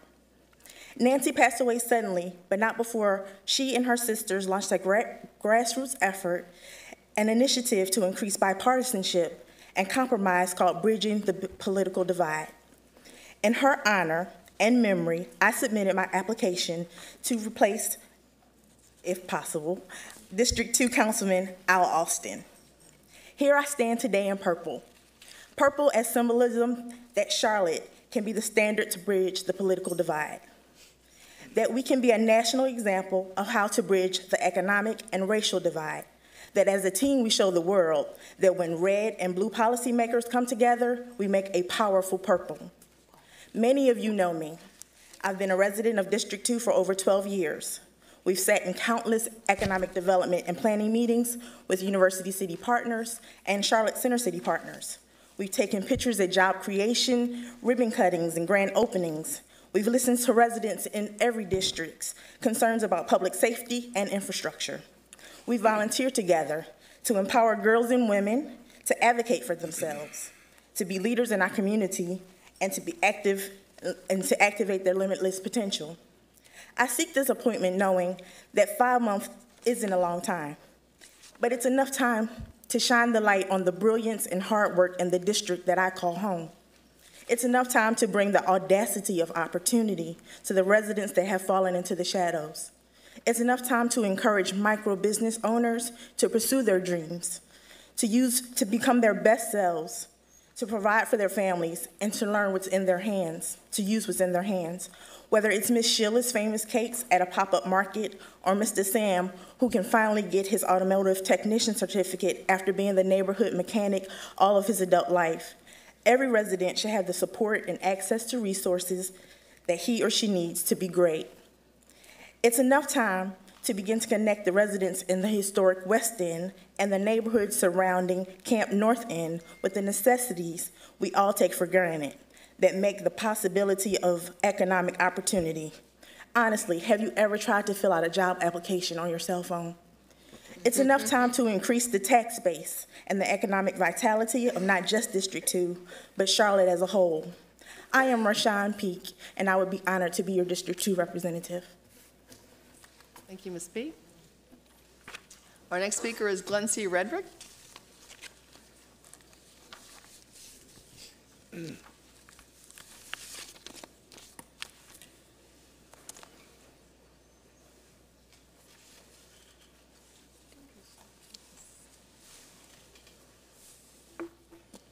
Welcome. Welcome. Good evening. Thank you, Councilman Austin, for representing our District 2 and serving as our CEO for the Y, where I work with you, with our youth at First Baptist Church West. My vision for Charlotte is a city with zero homelessness, great schools, affordable and sufficient housing, and jobs with livable wages that provides a tremendous and intentional awareness that every citizen in Charlotte is viable and valued. District 2 is an integral part of the whole of our city. I am committed to working with leadership to develop and enhance the core values which demonstrate and acknowledge the worth of every citizen. I am committed to working as a difference maker as we seek a better presence of law enforcement in our communities. I am committed to working with the police to achieve reform because reform is crucial. I am committed to discouraging the use of terms in conversations and in news reports that negatively define our citizens. Changing the language to reflect strength and positivity will reflect in a perceptual change in our great city. I will continue to contribute to the work of ensuring that every citizen has the opportunity to move beyond the barriers that keep some persons at the bottom rung of society. My declaration to Charlotte is to be the citizen that will continue to be the voice for all, especially for the voiceless, to work for their concerns, their needs, and their desires in order that they may experience a quality Charlotte. I am seeking the appointment for District 2 in order to address the aforementioned issues. Because, Charlotte, we can experience the richness of our city when we see ourselves more as a tossed salad or a stir fry as opposed to being a melting pot. Thank you for your time, and I thank you for your consideration. Thank you, Ms. Redrick. Our next speaker is Joseph Smith.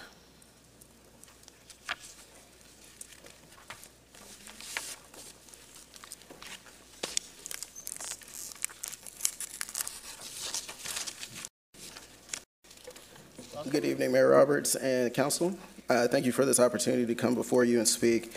I just wanted to say that I'm interested in serving the City Council District 2 representative position. Obviously, as everyone's heard, it's going to be a very tough seat to fill. And I don't know if I have a deep enough voice, but I'll try. About myself, I've lived in District 2 for the past 4 years and worked in District 2 for the past 5 years. I would like to be an active participant in shaping and establishing the general policies under which the city operates. Before relocating to Charlotte, I lived in Montgomery, Alabama while obtaining my master's in accountancy from Alabama State University. I moved to Charlotte to work in the financial services industry in 2012 and quickly adopted Charlotte as my new home. In my short tenure in the city, I have worked as an internal auditor at 2 of the largest financial institutions in the city, co-founded a startup company to help new Charlotteans navigate the city. I've been elected by my peers as the chapter president of the National Association of Black Accountants, served the community by giving back with the graduate chapter of my fraternity, Alpha Phi Alpha Fraternity Incorporated, and selected as Charlotte Mecklenburg's Black Chamber of Commerce 30 Under 30 recipient for 2016. My work and education experiences have given me the opportunity to work in a complex financial industry. My experience with NABA has granted me the opportunity to work with the Charlotte Chamber of Commerce as we try to increase diversity and inclusion within the accounting field and attract diverse talent to the city. The experiences with my fraternity has given me the opportunity to work with young African American men throughout the city as a mentor, guiding them as they matriculate from high school into college. And my experience in the startup world in Charlotte has given me insights to the needs of this startup community. My priorities align very clearly and closely to, Councilman Al Austin's. Public safety is one thing that has always been a push in the city and still needs a little bit of work. Homelessness and working with affordable housing and also pushing for paying jobs that give a paying living wage for members in the district, as well as affording job training for those that may need it as well. Also, another push was economic development, which I also agree with, and it would be to incentivize small businesses to become a part of the District 2 community in areas like Fremore West, Biddleville, and Beatties Ford, just as an example. In addition to supporting the economic development in that area, I believe that transportation is a major key and would support the efforts of the Gold Line to bring people into that area and also increase the economic development. No person is an island, and I myself would not be able to do that all by myself. I would work with the fellow residents in the community, leaders, to resolve the issues that they may have and then also find them resources that they need.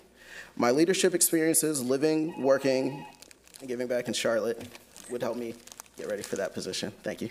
Thank you. Thank you very much, Mr. Smith. The next speaker is Charles Vicala.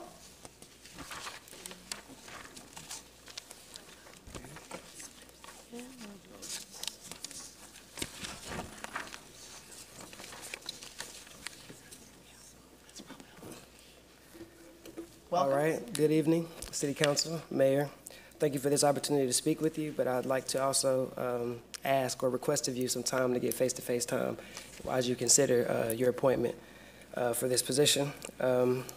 First, I want to start off stating my name, Charles Nzao Vicala Jr. I'm a first-generation American, native Charlottean. I've been here all my life pretty much, except for when Pops moved me to Concord for high school, and then I went to Chapel Hill and then came back to the city. And what brought me back to the city is that I expect that Charlotte would be rising in a tide of growth on its path to this world-class status that it's trying to look for and will be soon achieving, the Charlotte USA type deal. You know a city has made it when it doesn't need its state any longer. It's a world-class city. But as we move on that trajectory, there's a few things that's been concerning me as a District 2 constituent or resident. I've only lived in my district the past 3 years. It'll be 3 years in September, actually. I live in Genesis Park, one of the neighborhoods that is normally comes up in the conversation of affordability, crime, and other things like that. And I understand that former Mayor David Howard did some work with the CMHP and the CMPD and all of that to do some changes in the community. And I've noticed those changes. Sarah, I'd like to recognize her. She's done some work in the city.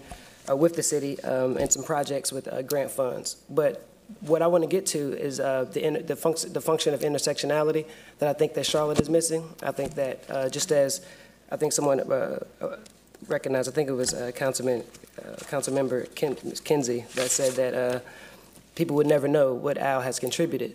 And I'd like to recognize anything that he's done in service for the community. I just want to say that, in holding public office, people should know and are to know, you know what I mean? So I do feel like that I'm a little bit disintegrated, despite the fact that I have been doing a lot of, I have been showing up and doing my due diligence with the county and city meetings and things like that, but I still feel like there's a veil that needs to be pierced. So when I talk about that intersectionality, I'm talking about myself and the creative vision that I have to pay attention to meticulous details, slight ignorance that I would couple with resourcefulness to make sure I'm having the conversation, hearing the conversation clearly and proposing changes, experience, but then also being able to expand beyond my experience. But I do want to note that the native Charlottean experience in the District 2 area is a little different. This issue of public safety, for one, I always feel safe in my district. The issue has never crossed my mind that I'm unsafe. However, I do see the crime rates and things like that, and we know, as our CMPD normally says, that it's something directly related to the relationships that people have. It's normally people that they know where they're experiencing these type of things. So I think that should speak to how we address the situation. On that same note, in terms of the intersectionality, we could speak to the police officers in the community and the fact that we're looking to put more communities. All right, I yield the time, but I still want to give you that invitation to speak with me personally. Thank you.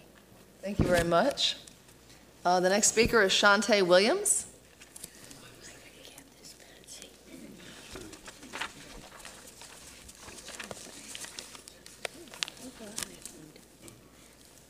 Welcome. Good evening. Don't worry, you're almost there. I'm a Williams, so almost at the end.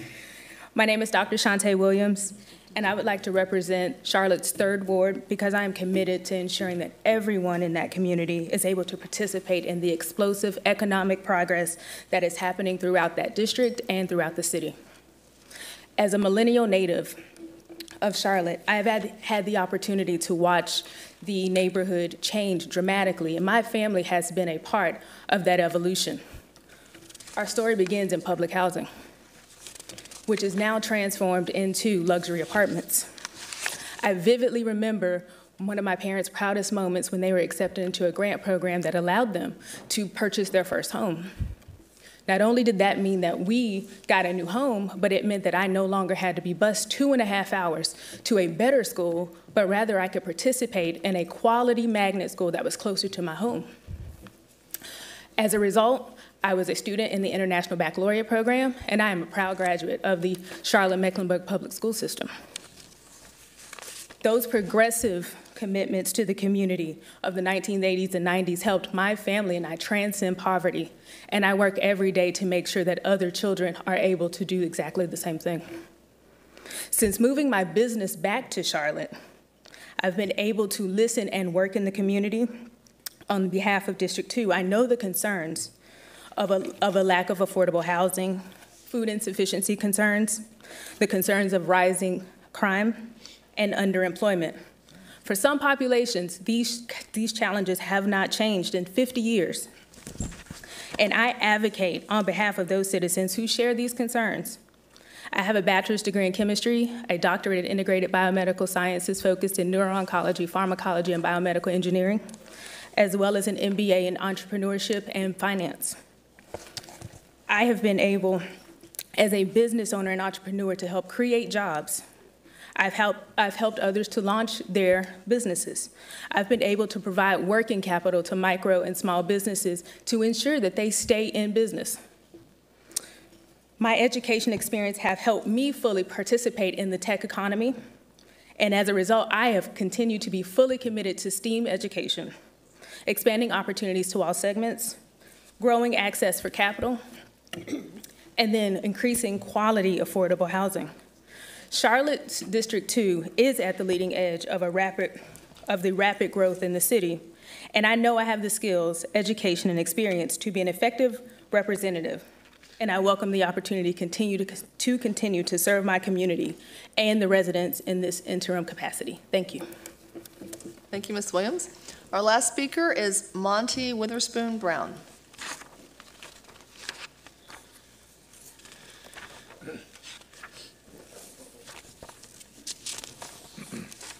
Welcome.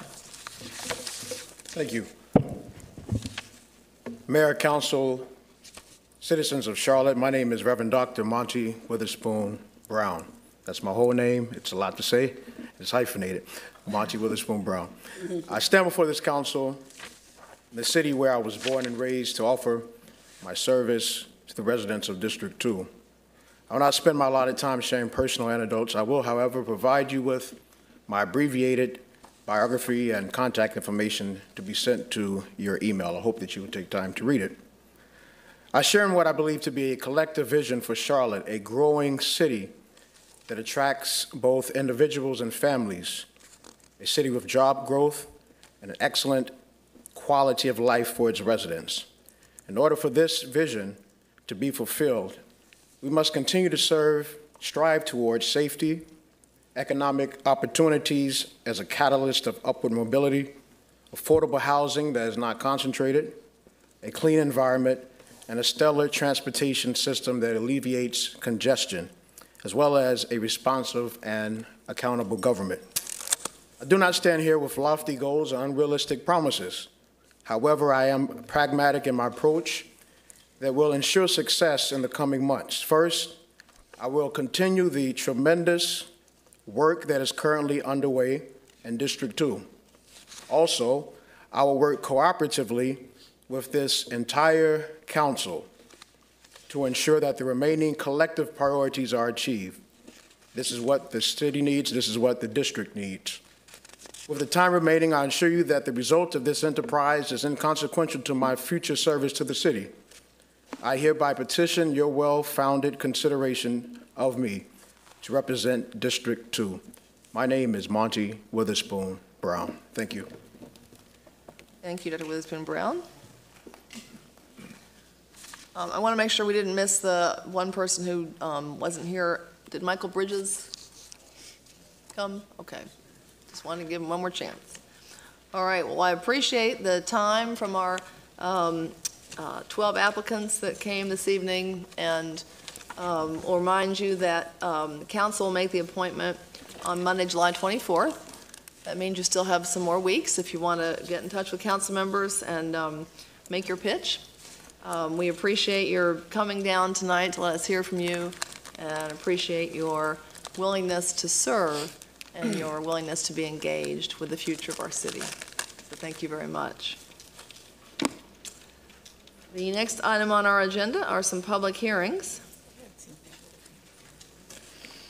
The first is item 10, and the action here is to conduct a public hearing to close a portion of Barnett Place and then to adopt a resolution. Is there anyone signed up to speak to this? Move the public hearing be closed. Second. Okay, all in favor say aye. Aye. Any opposed? And do we need to adopt, do I move it, hear a motion to adopt the resolution to So close? move. Second.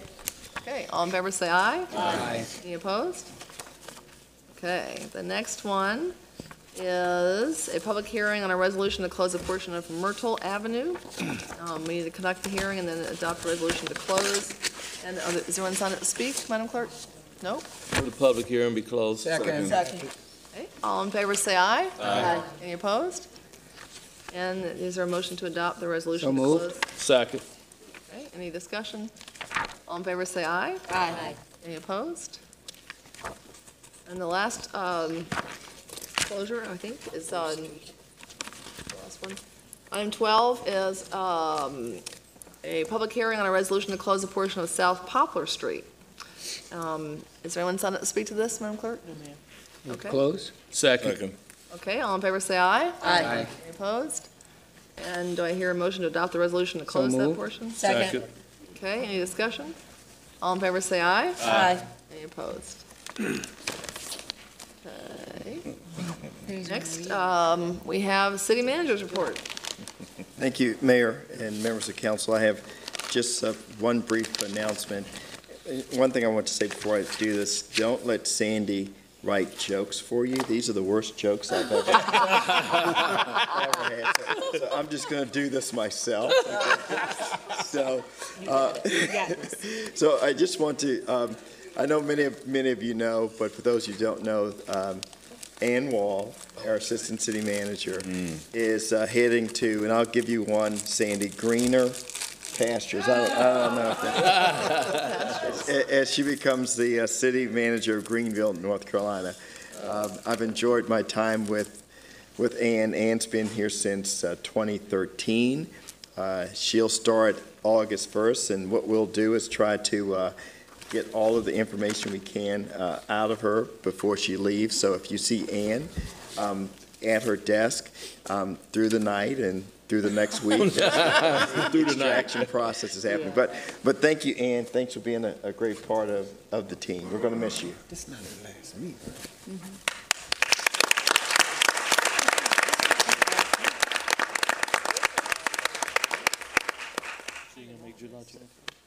I don't think she's playing. Oh, that's right. All right. She's going to serve us some. That concludes your report, Mr. Manager? Yes. Oh, yes. Well, Greenville is lucky. No speech from Ann? I know. Yes, Speak. get to that. Want to say anything? No speech. I mean, Get up Wanna there, say? 3 minutes. No, it's not. We got 2 minutes to speak over. we want Ann. We want Ann. I will say it's been my personal and professional privilege to work for the City of Charlotte and certainly to work with this council, and I appreciate your thoughtful approach your deliberative style, even though it is 5 minutes of 9 right now. And I really appreciate it. And I really want to thank the city manager, and I truly want to thank all the employees that work for the city of Charlotte for the warm welcome and this wonderful opportunity to work for the city. So thank you all very much. Congratulations. Right. Amy.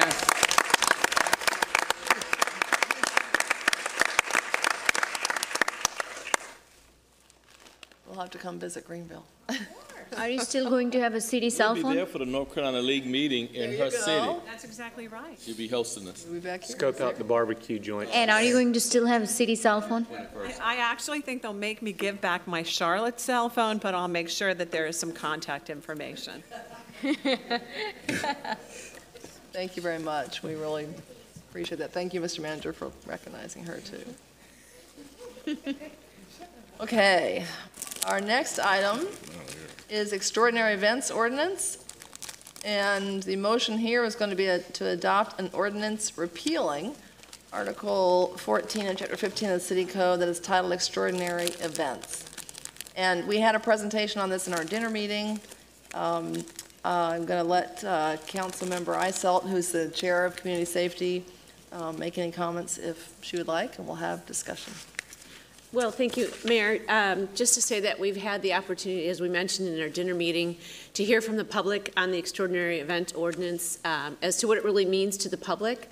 Whereas we had put this in place for the Democratic Convention back in 2012 for large national and international events where large groups of people would be coming to the city. In fact, it's been used 41 different times in Charlotte. And it's been sort of determined that we really don't need to be using it. That, in fact, the police department have the tools that they need to keep people safe without this ordinance. So as Chief Putney says, when you designate everything an extraordinary event, it no longer becomes very extraordinary. So the primary focus was to make sure that our police department has what they need to keep people safe. And Chief Putney is comfortable that he has those tools. The real focus these days is on terrorism and finding strategies that address some of the terrorist tactics that we've seen throughout the world. And of course, that's a challenge, but one that isn't really being solved with this ordinance. So with that, I would like to make a motion this evening to adopt an ordinance repealing Article 14 of Chapter 15 of the City Code entitled Extraordinary Events. Second. Okay, there's a motion and a second. Any further comments? I want to appreciate the city staff, the CMPD, the community. I think there were some really productive discussions of this ordinance, why it was put in place, what it meant, and its obsolescence. And I think that this was a good example of the collaboration and the responsiveness of our city departments, our police chief, and our community. So, with that, all those in favor say aye. Aye. Any opposed? Okay. The next item is item 15, revisions to the Citizens Review Board. We also heard some of this during our dinner meeting, but there were, I think, a few more questions that had not been answered, so we do have time for discussion. Even though it's 9 o'clock and my computer battery is dying. You've got a hard copy in case I need it. So this is another one under the Community Safety Committee, and the motion here will be to approve the committee's recommendation to revise the Citizens Review Board. And Councilmember Eiselt, I'll let you say a few words too. I'll say it very quickly, that we, again, in order to increase accountability and trust amongst the community, we acknowledge that there are some improvements that we could make to the Citizens Review Board that gives people who feel that they've been wronged by the police the opportunity to file a complaint, but also to have assistance from the city, from our community relations team to go through that process with an understanding of how it could be done. So we made a lot of revisions to the recommendations for revisions, including making sure that we have a board that duly reflects the diversity of our community, that it in fact has staggered terms so that every year there will be an appointment to the Citizens Review Board, and that there will be a more fair process and help with people who need to go through the process of filing a complaint. So with that, I'd like to make a motion. I guess you make the motion, then her amendment. We're going to have speakers. Make a motion that we approve the Community Safety Committee's recommendation to revise the CRB membership requirements by amending Section 16-56 of Chapter 16 of the City Code. Second. Okay, so there's a motion and a second, and we have 4 speakers signed up to address this evening.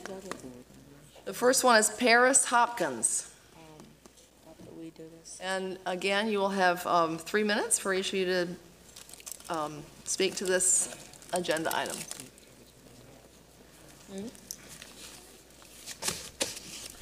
Welcome. Welcome. I will be speaking on the diversity. There will always be a lack of community trust in any board that does not reflect the demographic of the community that is supposed to serve us. Even though current federal and state laws will not allow the quota on diversity, our community deserves a CRB that has adequate Black, Latinos, Asians, and Muslims representation.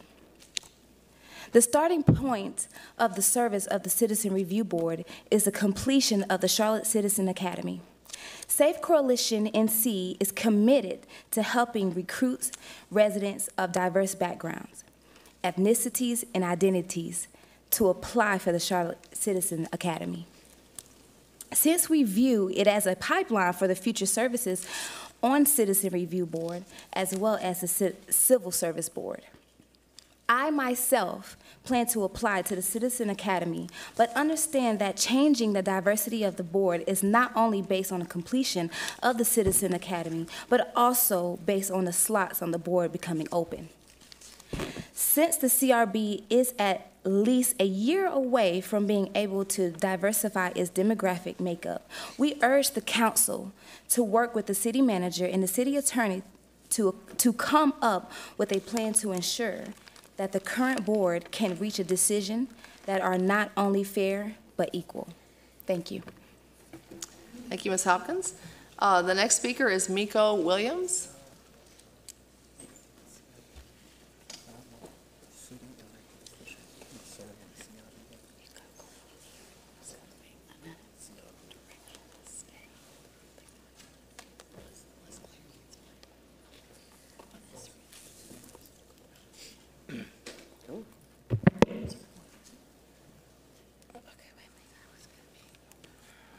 I will be speaking about the board itself. Okay, currently the appointed process for the Citizens Review Board is perceived by many community either to be appointed or by default or by appointment or colleagues process.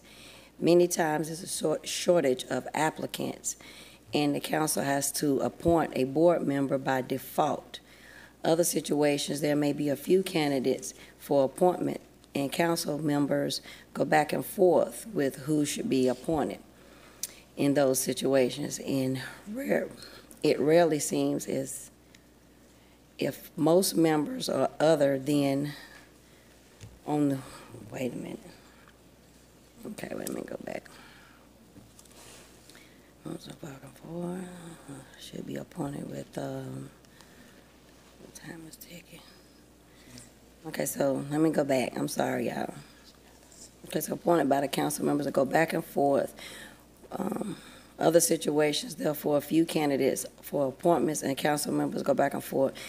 For those who are appointed with those situations, it rarely seems as if merely members other than the council members are making the recommendations to have the knowledge or the application or the skills in which the applicant process that maybe makes them a good candidate to serve the board. Safe Coalition of NC, the community, did the safety commitments and asked the CRB to implement the interviews, the process of all appointments. The interview commitment should be made up for the made up of representatives from the Human Relations Committee and other city managers, along with council members and the HR should decide that outside community groups should have some say-so in it, more or less, in the interview process, and should be allowed. The goal is for the committee to be ensured for the new Citizens Review Board to have balance between the members that have the experience in disciplinary of mental health, mediation, criminology, with the members that pose culture awareness skills, understanding, empathy, and the volume of understanding the commitment of color, which of the sorely missed and currently made up. The Citizens Review Board should be made up with not made up with current former employees or nor their family members, which y'all already discussed that. So that's pretty much it. Okay, thank you, Ms. Williams. The next speaker is Corinne Mack.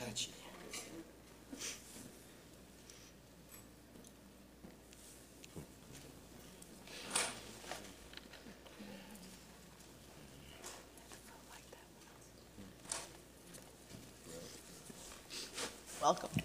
Good evening, Madam Mayor, City Manager Jones, Mayor Pro Tem Bilaus, and City Council persons. I'm going to be speaking on the training and necessity of training. To serve on the Citizen Review Board requires not only a commitment of time, but it takes sacrifice. To serve, everyone needs to have training. Board members must complete the Citizens Academy, where over the course of 3 months, they are trained in CMPD history, mission, and organization, police officer selection and training, constitutional law, laws of arrest, search and seizures, internal affairs, and officer use of force, as well as crime prevention and use of crime analysis.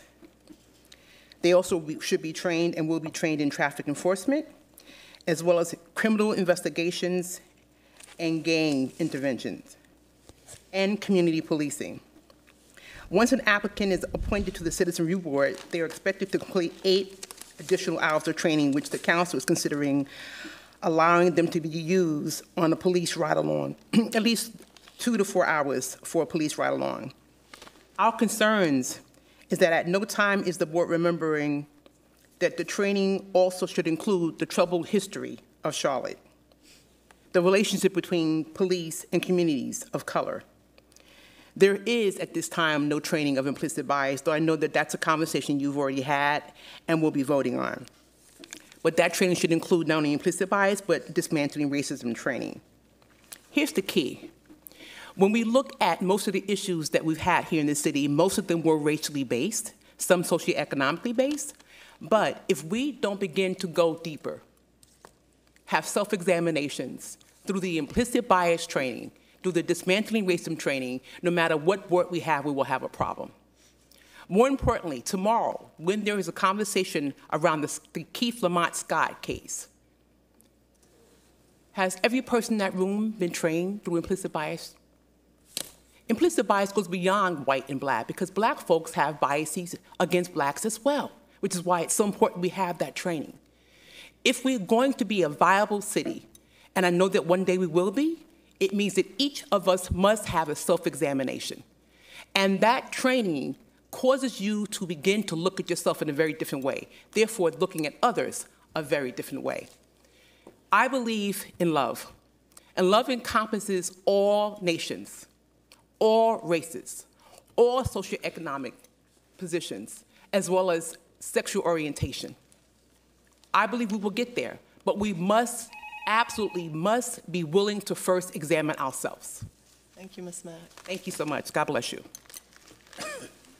And our last speaker is Lamika Jackson.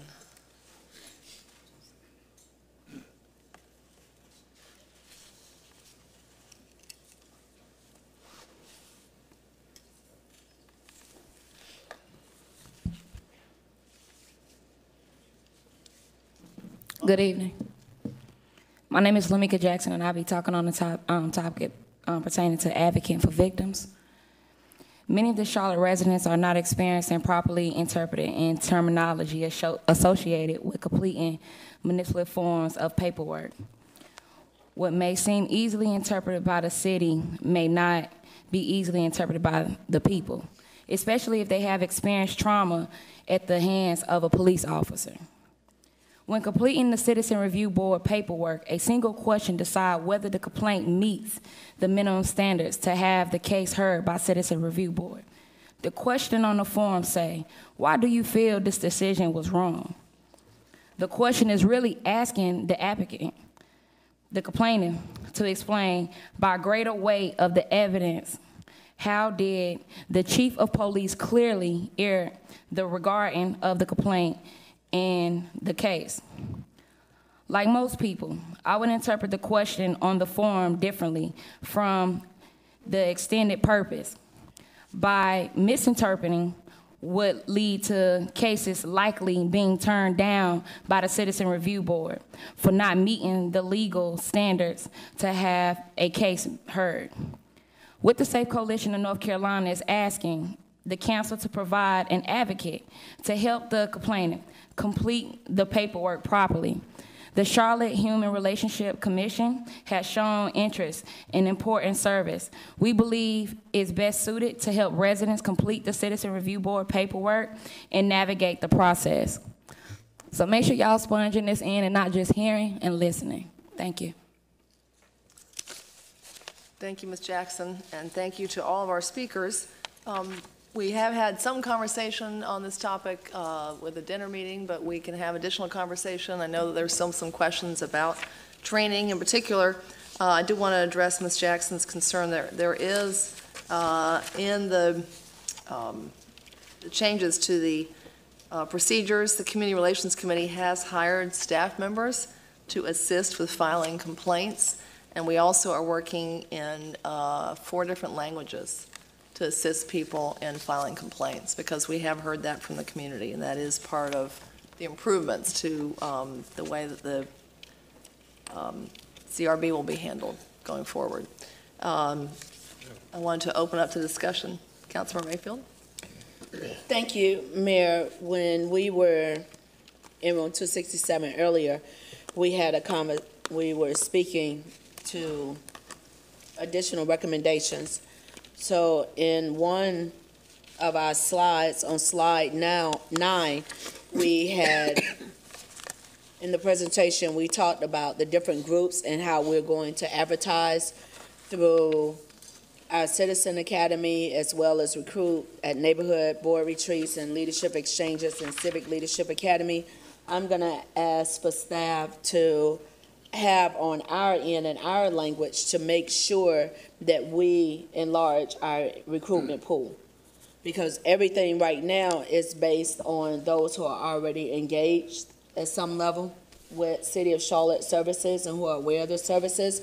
And I do have a concern, and it was mentioned by one of the speakers, regarding diversity. I know that the Public Safety Committee had a lot of conversation, and I read through some of the minutes, and I talked to Councilman Austin regarding we do not have the legal ability, if I'm saying this correctly, to our city attorney, to put in specific requirements. We can't say one seat goes to this minority or that minority, but we can make a conscious effort to make sure that the pool of candidates, we're outreaching. We're going to the African American Chamber, we're going to the LGBT Chamber, we're reaching out to the community has been most impacted, because they're the voices that we need to hear at the table. So I really want to make sure, and if it is okay with our chair, because I believe there's also going to be an amendment that will be coming from Mayor Pro Tem,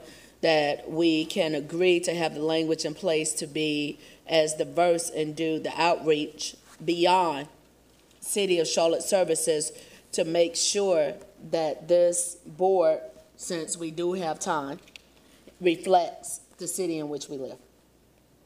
Thank you, Mayor. Thank you, Council. Councilor Mayfield. Was there a hand? I was going. Great. Councilor Phipps. Yeah, I was wondering about the comment with regard to an advocate to assist in the preparation of a complaint. are we saying that such an advocate would be an employee of the city? Because I'm trying to figure out how would that not be an inherent conflict of interest or an independence issue insofar as the city would be helping someone to file a complaint against the city. So if you could help me to understand the dynamics around that, I would appreciate. Mr. Attorney, do you want to, or Ms. Wall?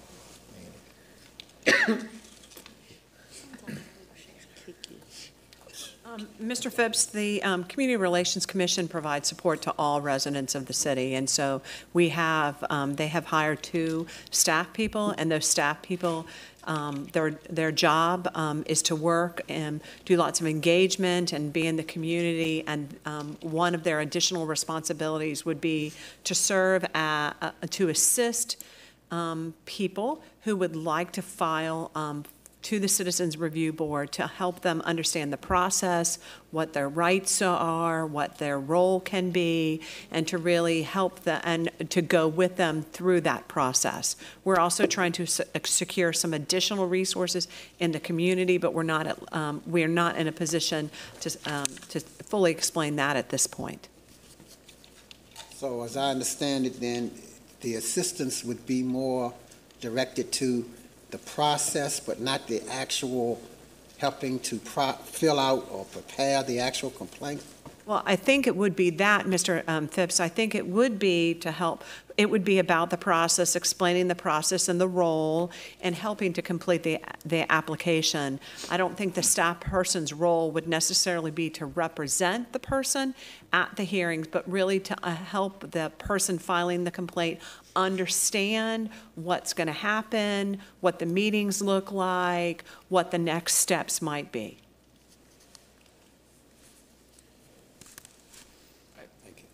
Mayor Pro Tem?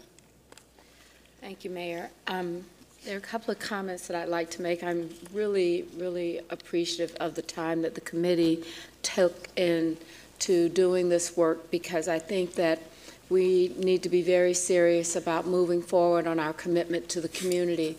Time continues to pass, and we need to begin to take action to get things done.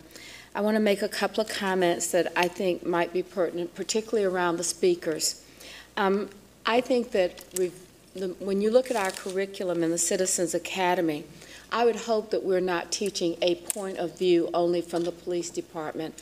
I would hope that what we're doing, if we're training our officers correctly, the curriculum at the academy should reflect that community perspective in every aspect of those courses. So I would just hope that the academy's curriculum is done in a way that you're talking to the community, representing what we need to do in really good ways of procedure for police, but also for community safety, which you have to remember, it's community safety. So we want that to be the case. I think that I just want to say that we can integrate our curriculum. I also want to really respect the idea of where does the community get involved, and I appreciate Paris coming down and saying that she's going to put herself in a position to be nominated, because I believe that is where the outside really helps. It's when you actually offer to serve, and that vetting process is going to just be an important part, but what's most important is that we step up and begin to do that. There's a National Citizens Review Board organization, and I'm going to tell the story. Many of you know Tanya Jameson, who had an incident in a small town in Tennessee.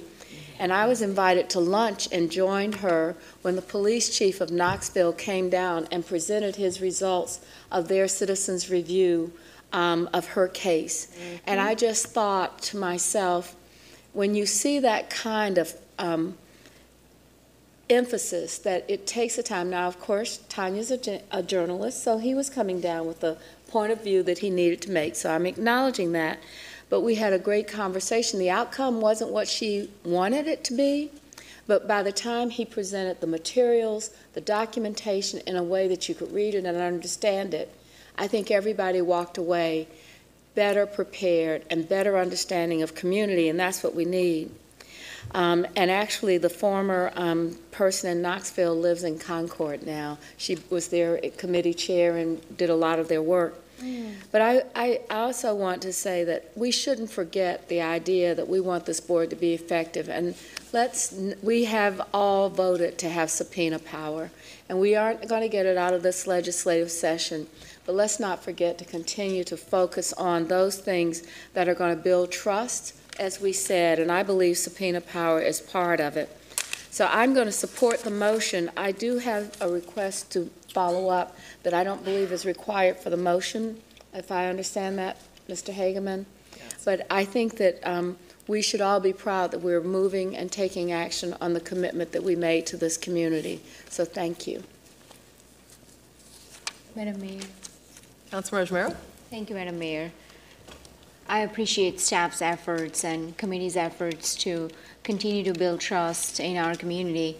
I have a couple of questions. I think staff did a great job of interpreting the application in multiple languages, being Vietnamese, Spanish, and Arabic. Do we also have interpreters for some of the communities where there is a language barrier?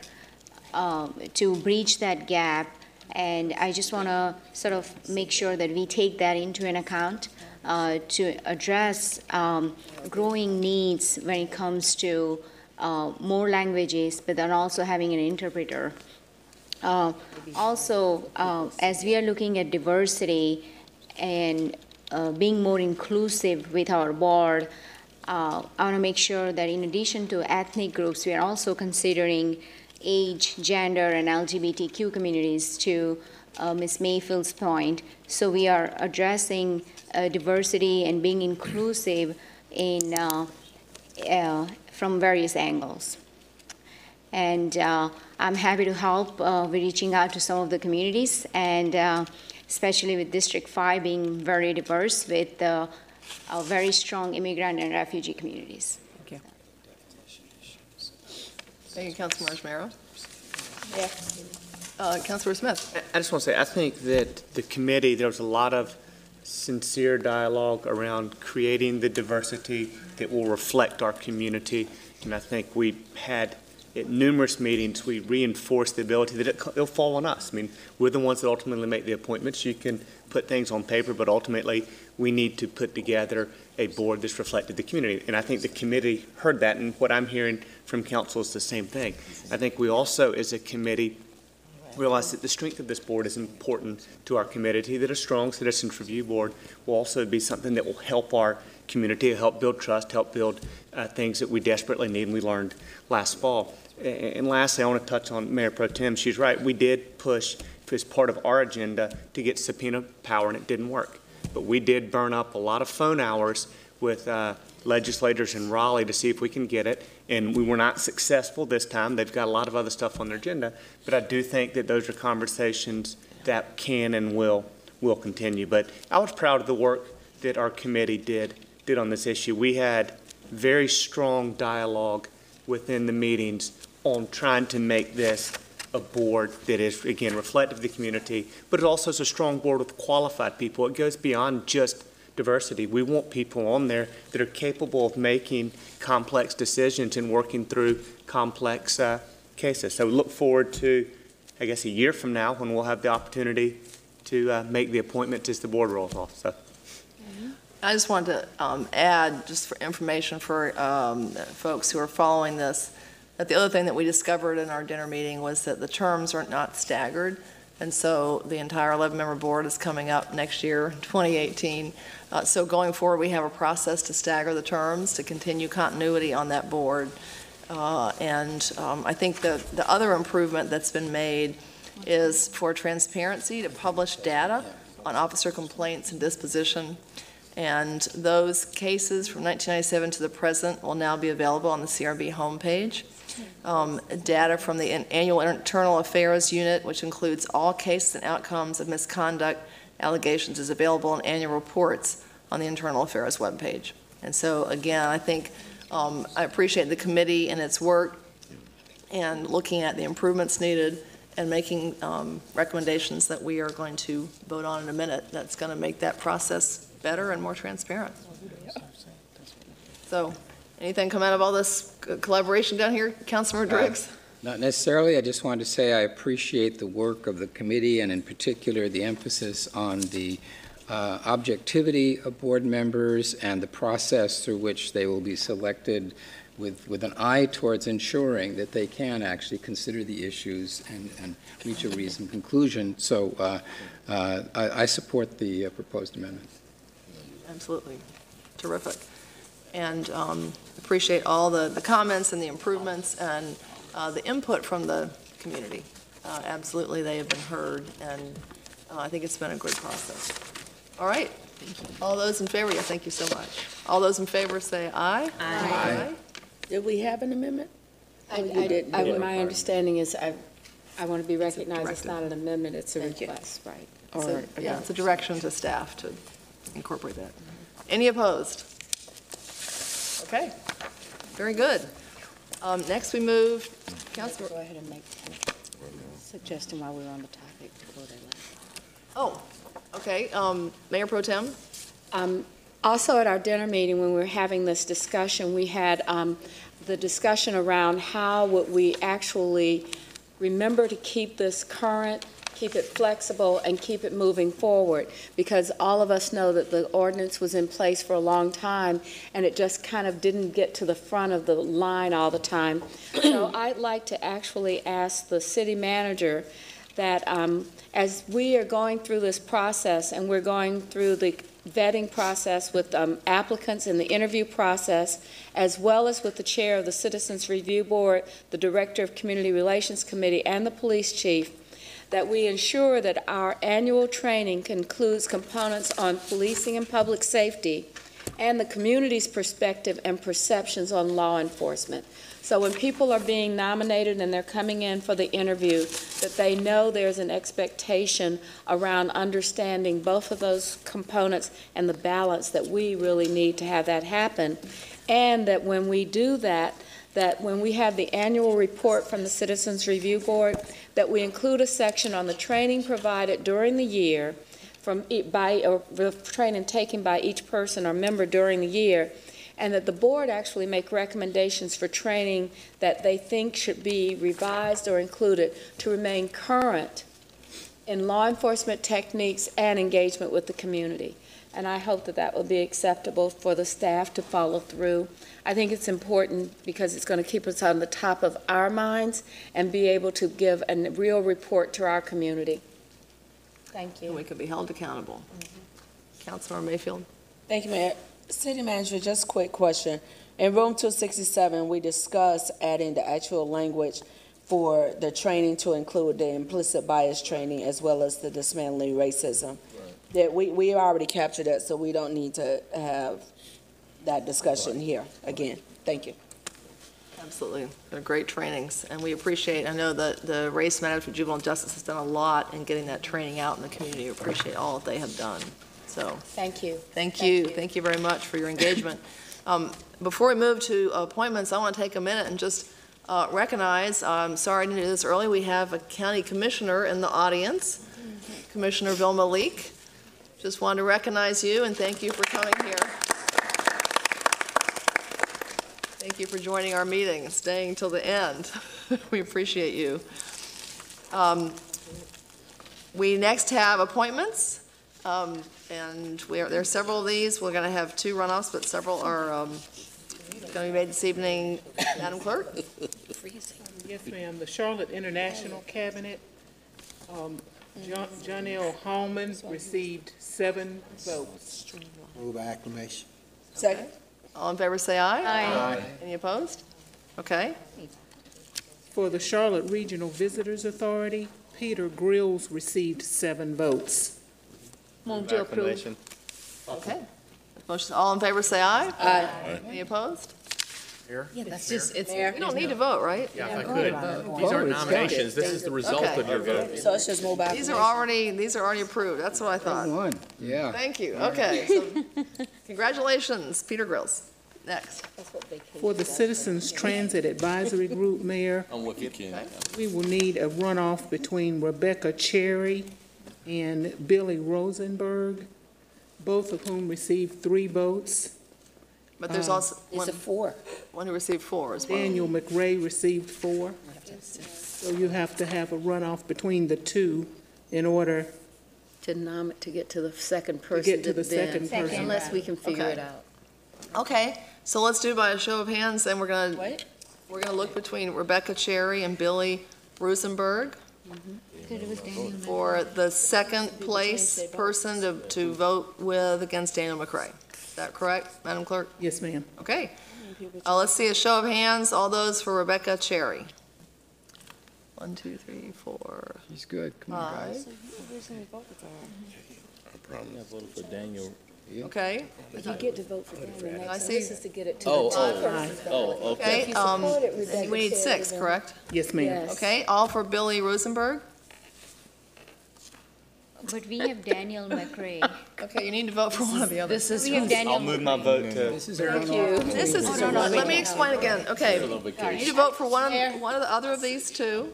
Attorney. Because we are going to vote for Daniel McRae in the second round. This is just to get the second place person because we have 2 who received 3 votes. So you have to vote for either Rebecca Cherry or Billy Rosenberg. It will not prohibit you later from voting for Daniel McRae. Right. Okay, let's do this again. All those in favor of Rebecca Cherry?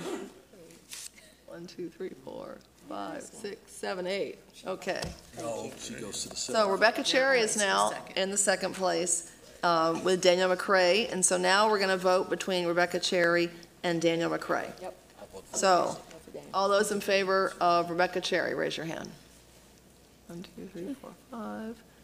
Okay, all those in favor of Daniel McRae, raise your hand. 1, 2. I think that's who I voted for. That's 6. 7. Okay, 7. so Daniel McRae is chosen. For the Transit Advisory Group. Okay. Madam Clerk. For the Domestic Violence Advisory Board, Alexis Contratic received 10 votes. Done. And for Keep Charlotte Beautiful, Mayor, we will need a runoff between William Babb and J. Michael Hathcock, each of whom received 5 votes. And then you will need a second runoff. Okay, this is the same. Wait a minute. She We need a has second, 7. 2 positions. Oh, she's got 7. 2 positions. There are 2 positions. There are 2 positions. There are 2 positions. Oh, so just a runoff. Yes, Yeah. ma'am. Very good. So Brenda Adams is appointed, and the runoff is between William Babb and J. Michael Hathcock. They were Can tied. you remind So, us Yeah, can you remind us who do we vote for? I don't Keep remember. Charlotte Beautiful. No, Keep Charlotte Beautiful? No, he's asking, what, can you say which council members were in 5 and 5? I can't remember. I don't know if I voted for Bab or Okay. I'm sorry, I've been on vacation. For William Babb, council members Austin, Briggs, Isel, Fallon, Lyles. Okay, got it. For Michael Hathcock, Ashmira, Ashmira, That's that voter ID we need. Briggs, Kinsey, Mayfield, and Mitchell. Got it. Okay. So it's 5 to 5. So let's, Willing to change. yeah, so let's see a show of hands for William Babb. 1, 2, 3, 4, 5, that's 6. So Mr. Babb is appointed along with Brenda Adams. To Keep Charlotte Beautiful. And there's one more? Yes, ma'am. The Public Art Commission, Gaurav Gupta received 8 votes. So therefore, he's appointed. Congratulations, Mr. Gupta. Okay, then all that's left are mayor and council topics. We're going to start with Councilmember Ashmira. How about that for a difference? Thank you, Madam Mayor. Again, I would like to announce about my campaign, about the town hall meeting, which is this Wednesday, 28th, from 6:30 to 8 p.m. in the Government Center in CH 14. And the topic is Tackling Economic Mobility Together, and we'll have City Manager Marcus Jones and County Manager Dina Diorio will be there to cover 3 topics with Eastland redevelopment, opportunities for minority women-owned businesses, and opportunities for our youth. And also, we will have special guests, James Mitchell and Lawana Mayfield, in attendance. So I look forward to seeing you all there.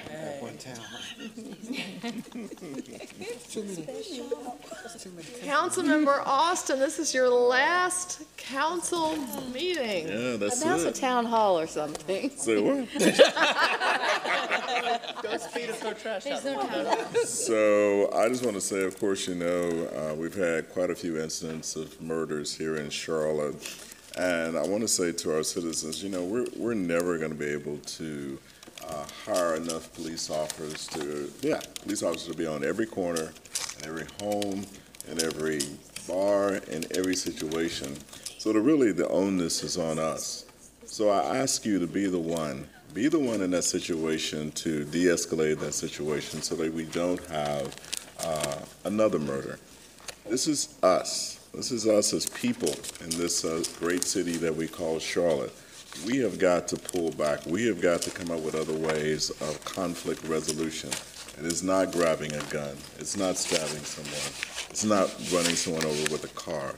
It is us taking the time and calming down and dealing with each other. So I ask you to be the one. That's my last message as City Councilman from District 2. All right. Thank you. Wow. Councilman Riggs. Like I said before, a calm, strong voice. We're going to miss you, Al. I'd like to thank Councilmember Fallon for bringing a town hall to District 7 on Thursday, and also Bill Parks and Rachel Wood for doing a great job of talking about the budget in a few minutes. That was impressive.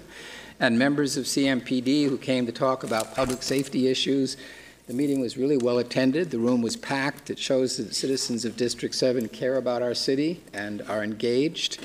I hope you'll come again soon, and we'll do it together next time. Well, we need more chairs. Yes, that's right. The room wasn't big enough. The room wasn't big enough. Councilman Kinsey. I just want to, although she's not here, I want to thank publicly Sam Wagner. She flew out Thursday night to speak to the WIMAGE, at the WIMAGE meeting on affordable housing, and she was a big hit. I thought affordable housing was probably an issue with most of the municipalities, and indeed it is. And she just does a wonderful job every time she talks about affordable housing. So we've got a real jewel there, and we need to keep her. Why are you taking her to other cities? And by the way, well, actually, by the way, that's a good point. WIMAGE stands for Women in Municipal Government. That's right. And Patsy Kinsey is the chair. That's right. That's what I'm talking about. Absolutely. And woman in charge. Yep. Yeah, it was. And that's how I could take her to, or get her to Cleveland. I suggested she would be a very good. Should be someone good to have at the NLC. Yeah, definitely. This fall. Yeah. Absolutely. Just don't let anybody else talk to her. Yeah. Oh, no, I'm keeping her on a short lease. We'll get Al to come. Councilman Fallon? Yeah. On Thursday night, I have a town hall at University Library on W.T. Harris, and the manager will be there to talk about what's happening in our city. And the budget committee will again make people calmer when they find out they're getting something. Because that's what everybody wants to know. What am I going to get for where I live? All right? I think that had to go to Kim, because those are very well attended. We never have enough room in the place, and the fire department doesn't like us to go over, all right? That it will be from 6 to 7:30 Thursday night. You're all welcome. That's Rysel. Thank you, Mayor. I feel like I'm our former colleague, Representative John Autry. I have my little pet peeve thing that I'm going to drive home, but it's with regards to our cyclers in the city. I'm excited that we can work towards being a more pedestrian and bike-friendly city, but I see way too often cyclers who don't take the traffic laws seriously and who think that they don't apply to them. And so as we continue to add bike lanes and be more cycle-friendly, I hope that cyclists can be pedestrian-friendly and car-friendly as well and obey the traffic laws. So And thank you. don't ride 5 across so nobody can get by, and then someone hits you. Okay, so, gosh, last week was really packed week. Had a great visit from the Australian ambassador, and Australia's interested in Charlotte like everybody else. Also, we had a great conference for Next Money, which is about fintech, financial technology, and all the startups and entrepreneurs that we're trying to grow right here in Charlotte. We have great movement in that area, and we are really working to brand Charlotte as a fintech hub. We now have a Carolinas FinTech Hub. They've broadened it, so it's regional, so we can continue to work with the regional universities to grow talent, to bring talent, to help support startups, and it was a great conference, well attended. I also represent the city at the U.S. Conference of Mayors in Miami Beach. I know, hard, hard duty, but I tell you, one of the most amazing things, I participated in Fire Ops 101. And I don't know how many of the council members have done that, but putting on the firefighters' gear and going into a burning structure where the temperature gets to be almost 1,000 degrees. They say basically you're in an oven, and it's amazing that the clothing protects you, but it is incredible how dehydrated you get. I have a whole new respect for firefighters, for the amazing work they do every day. And I talked to a couple of the Miami firefighters who were there showing us the equipment, showing us how to put it on, and they said that they've all been in numerous fire situations and had to carry incredible equipment. And I can't imagine, you can hardly see when you put on your mask and you're breathing the oxygen and you're trying to maneuver around, you crawl on your legs and your knees. I can't imagine trying to move anybody out of a building with all that gear on. 70 pounds worth. Yeah, it's incredible. And so that was a memorable experience I'll never forget. I'm sure that now that I did it with Miami, that Charlotte Fire is going to want me to do it here. So I'll have to challenge the manager to do that with me because it is just, it's amazing. And I just really appreciate our firefighters. So that was a good experience, and encourage other folks to do the same. And just finally, I served on an NLC task force, and we're going to be bringing this to the meeting in November on economic mobility. And we had a full afternoon discussion with council members and mayors from around the country confronting the same issues that Charlotte's confronting. And there were some great innovations and great suggestions, and we're going to hear from that task force in November when we have the NLC meeting here in Charlotte. So it was a busy week. Mayor Pro Tem. So I want to talk about a few things that happened this week as well. I had the opportunity not to put on the gear and go out, but I went to Camp Ignite, which was conducted for the 51 young women that are interested in becoming firefighters, and I learned how to use the jaws of life and how to break out a window shield. But what was so exciting was the number of young women there that were saying, this is something that I see as a career.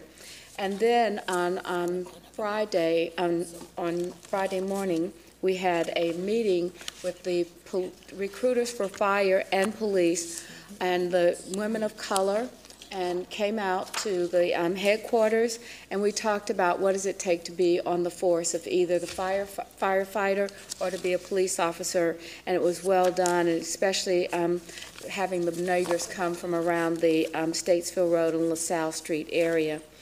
I also wanted to just say thank you to Reverend Ferguson and First Mayfield Memorial Baptist Church on Oaklawn Avenue.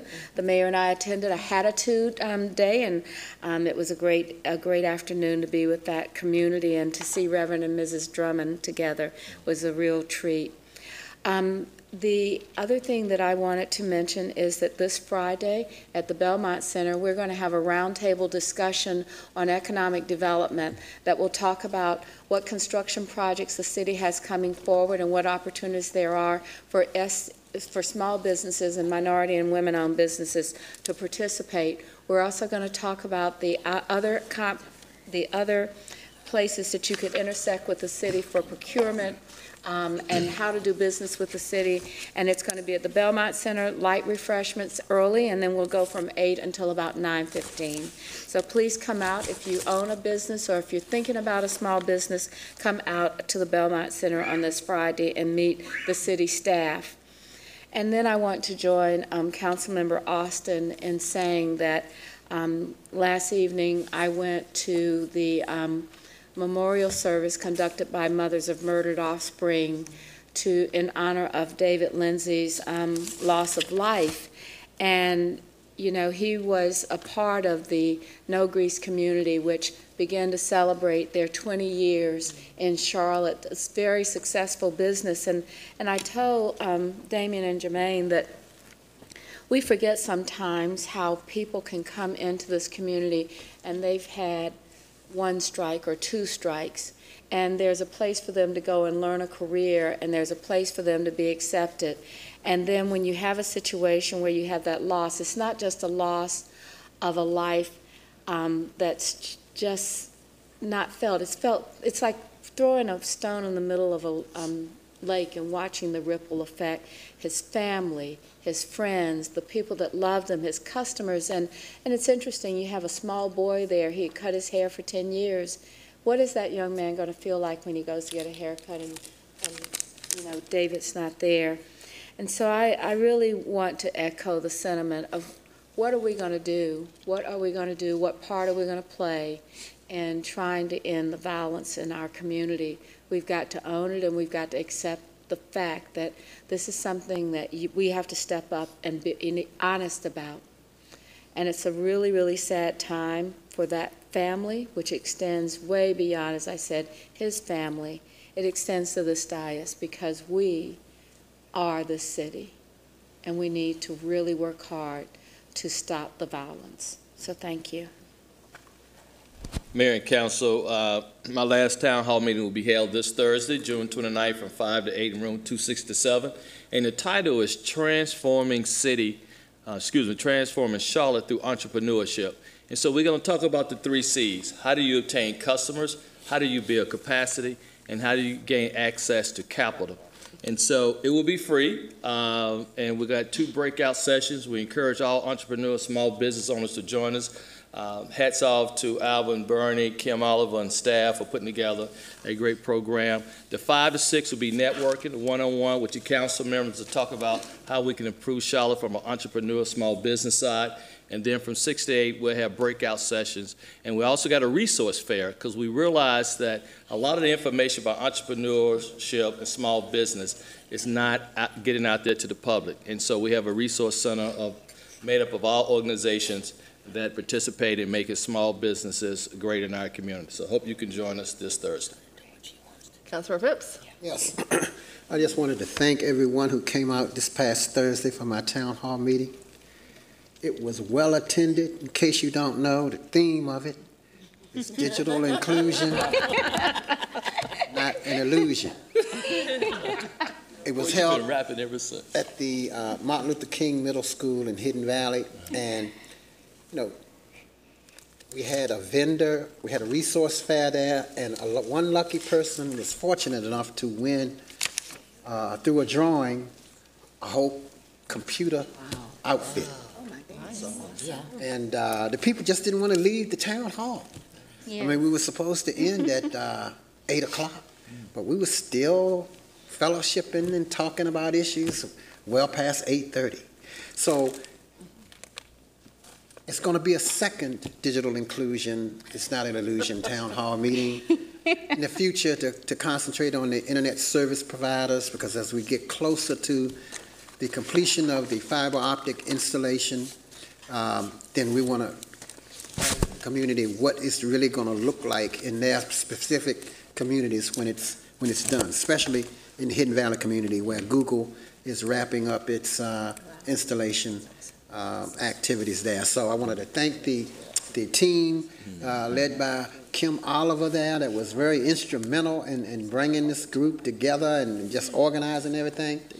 I mean, it just exceeded my expectations, and I'm looking forward to the second rendition of it at a future time. So stay tuned as we move forward. And I think Ms. Ashmera came, and Assistant City Manager Kim Eagle was there, and of course we had, state senators, congressional representation there. I mean, it was like Not the president? the place to be. You're going to need to come up with a new rap, though. Yes. Version So I thank you for that, and everybody is focused on digital inclusion and what it means as we get connected through the technology that's coming before Charlotte.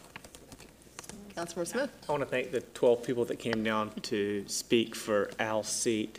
And as we sort of apropos, we head into the 4th of July week, in which not only will we have cookouts and family time, but we'll celebrate the freedoms that we enjoy in this country and the 241-year history of our country. So I think it's really neat that on the meeting last before that we had 12 people come down here who want to actively participate in our system of government here locally. And it was a pleasure to hear from all of you and wish each of you the best of luck. And hope everybody has a safe 4th of July. Councilor Mayfield. Thank you, Mayor. To echo Mayor Pro Tem Lyles with Camp Ignite, I had the opportunity on Friday to actually attend the graduation and to stay after a few minutes to talk to the young women, of which some now recognize that there is a career in firefighting ahead of them. Some also recognize that, no, this is not the career for me, that is the whole purpose of the training. You think about fire training is a 26-week-long training. They had this training in a week, which was a snapshot of multiple challenges. But more than anything else, what you saw was a level of friendship and relationship and empowerment. So to be in that room of all, outside of the parents, of all young women, to have our female firefighters that were there. We still have work to do. Work is going to be done, but we must give credit where credit is due. And the program, I'm thankful that it was one of our chiefs who went off, saw this program, brought it back to Charlotte as a female leader, and now Fayetteville is looking at how do they expand the program. I also want to share that on Saturday afternoon, there was the Stop the Killing Mass Unity Rally at New Macedonia, a faith church. And a lot of people in the community, a lot of my colleagues on this council know the work from the 90s of Reverend Barnett, when we had over 100+ killings in our community. And we remember the little black, white, and red stickers that said stop the killing and stop the violence. So there's a charge again to reinvigorate, and we're probably going to be hearing from Reverend Barnett, both the city and the county, because back in the 90s, it was the city and the county that put funding together to go out and really do on-the-street grassroots connectivity and work. But there's also a call for us to put up signs at our local barbershops and to really re-engage our community very differently, and for African-American men specifically to stand up and show up in your community. And he has a goal of 1,000 black men signing on a petition that basically is to commit to taking back their community and taking back the role of leaders and being able to address some of the concerns that we're seeing, because there's not a one-fits-all. It's not an office on every corner. It's a combination. So for the community to be leading the conversation, we have to figure out government a way that we can encourage and or support. We're not going to always be able to fund every project. The reality is we don't have the funding for it, but there are some things that we will be able to do and we're going to need to do in partnership with our other local bodies. But I wanted to thank Reverend Barnett and also to thank Commissioner Ella Scarborough. She was the speaker of the day for the event to help kick it off. So thank you for continuing to show up, and please keep your council engaged, because a lot of my colleagues did not know the event was happening. I learned late Thursday evening, so I emailed it, but as soon as you have something in the community you're interested in doing, email us as soon as you can so that we can at least attempt to get it on our calendars. But this is a time of year where we're going to have a lot of conflicts, but at least give us a chance to show up. We can't be everywhere. We're not going to say that we're going to be everywhere, but we will try to be in as many places as we can. And also for all my colleagues that are getting ready to travel, safe travels. Julie, have an amazing time with your baby girl and meeting up with the family. For all of those in the community that may be traveling for the holidays, please take that vacation time, because that'll be one less neighborhood meeting for me. So I appreciate my colleagues and want all of you to stay safe. Thank you. All right. Now your motion to adjourn. So moved. Second. Say aye. Marcus. What would be the best way for me to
Alvin and the Chipmunks want to remind you bacteria can hide in food and make you ill.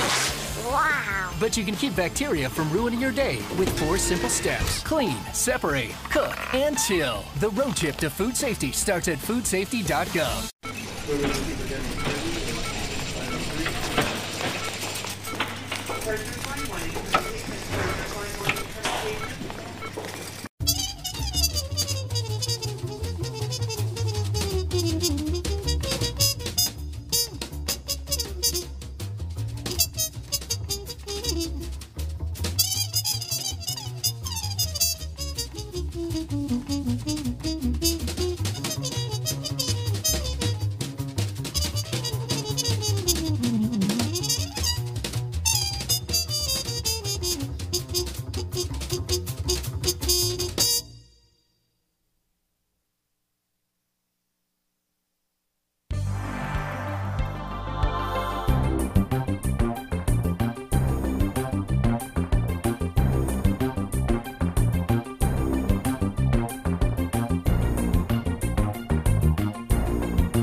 Trips for Kids Charlotte also runs Charlotte Recyclery, which is a place where we sell bikes, process donated bikes, and refurbish them.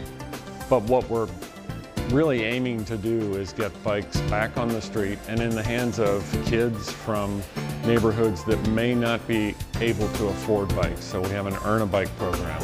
We have a ride program that's going on right now down in Colonel Beatty Park, and that's usually every Saturday from February through December until the weather turns. So the reason that this event and these wonderful volunteers have showed up today is that we have so many bikes coming in, and I don't want to discourage anybody from donating, but we have so many bikes coming in that we have opportunities for volunteers to come in and help us work through those bikes.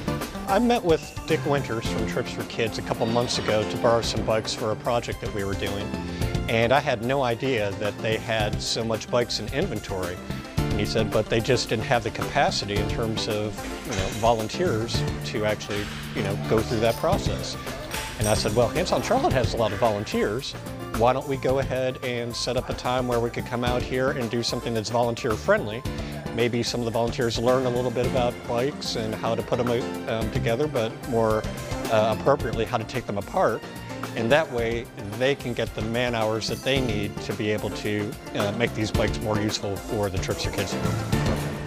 We haven't set up a regular schedule, but if we find that the demand is there and we keep getting bikes, we will reach out to the volunteer community to say, if you're interested in working on bikes and preparing them for uses, particularly for kids who might not have the advantage of buying a bike, come down and help us.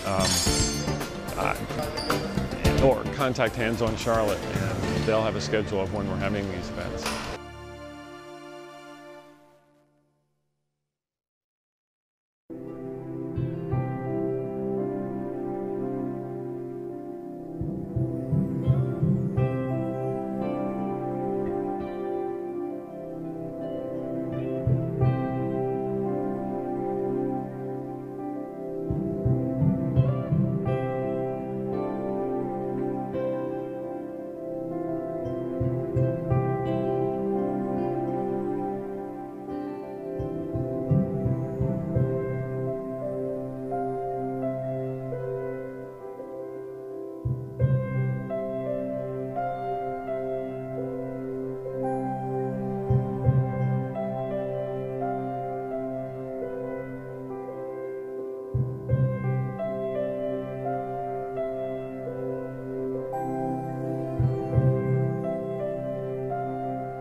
All right, well, good morning. We appreciate everyone being here. It looks like we have a pretty good turnout this morning, and we're happy about that. Some important information we want to discuss this morning. A lot of you who've worked here for since going back to 2003, the department's put out and produced internal affairs annual reports for those of you who covered us for a while.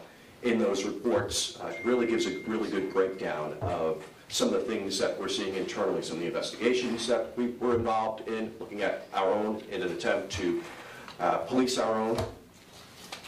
Contains things like allegations of misconduct, how many uses of force complaints we get, how many commendations we get, how many complaints we get from the community. In just a couple of moments, I want to introduce Major Stella Patterson. A lot of you know Stella. She's over our Internal Affairs Division. Stella's going to go through the report, talk about some of the takeaways that we've seen after the report was just published. I think it was earlier last week, if I'm not mistaken. Take questions concerning that.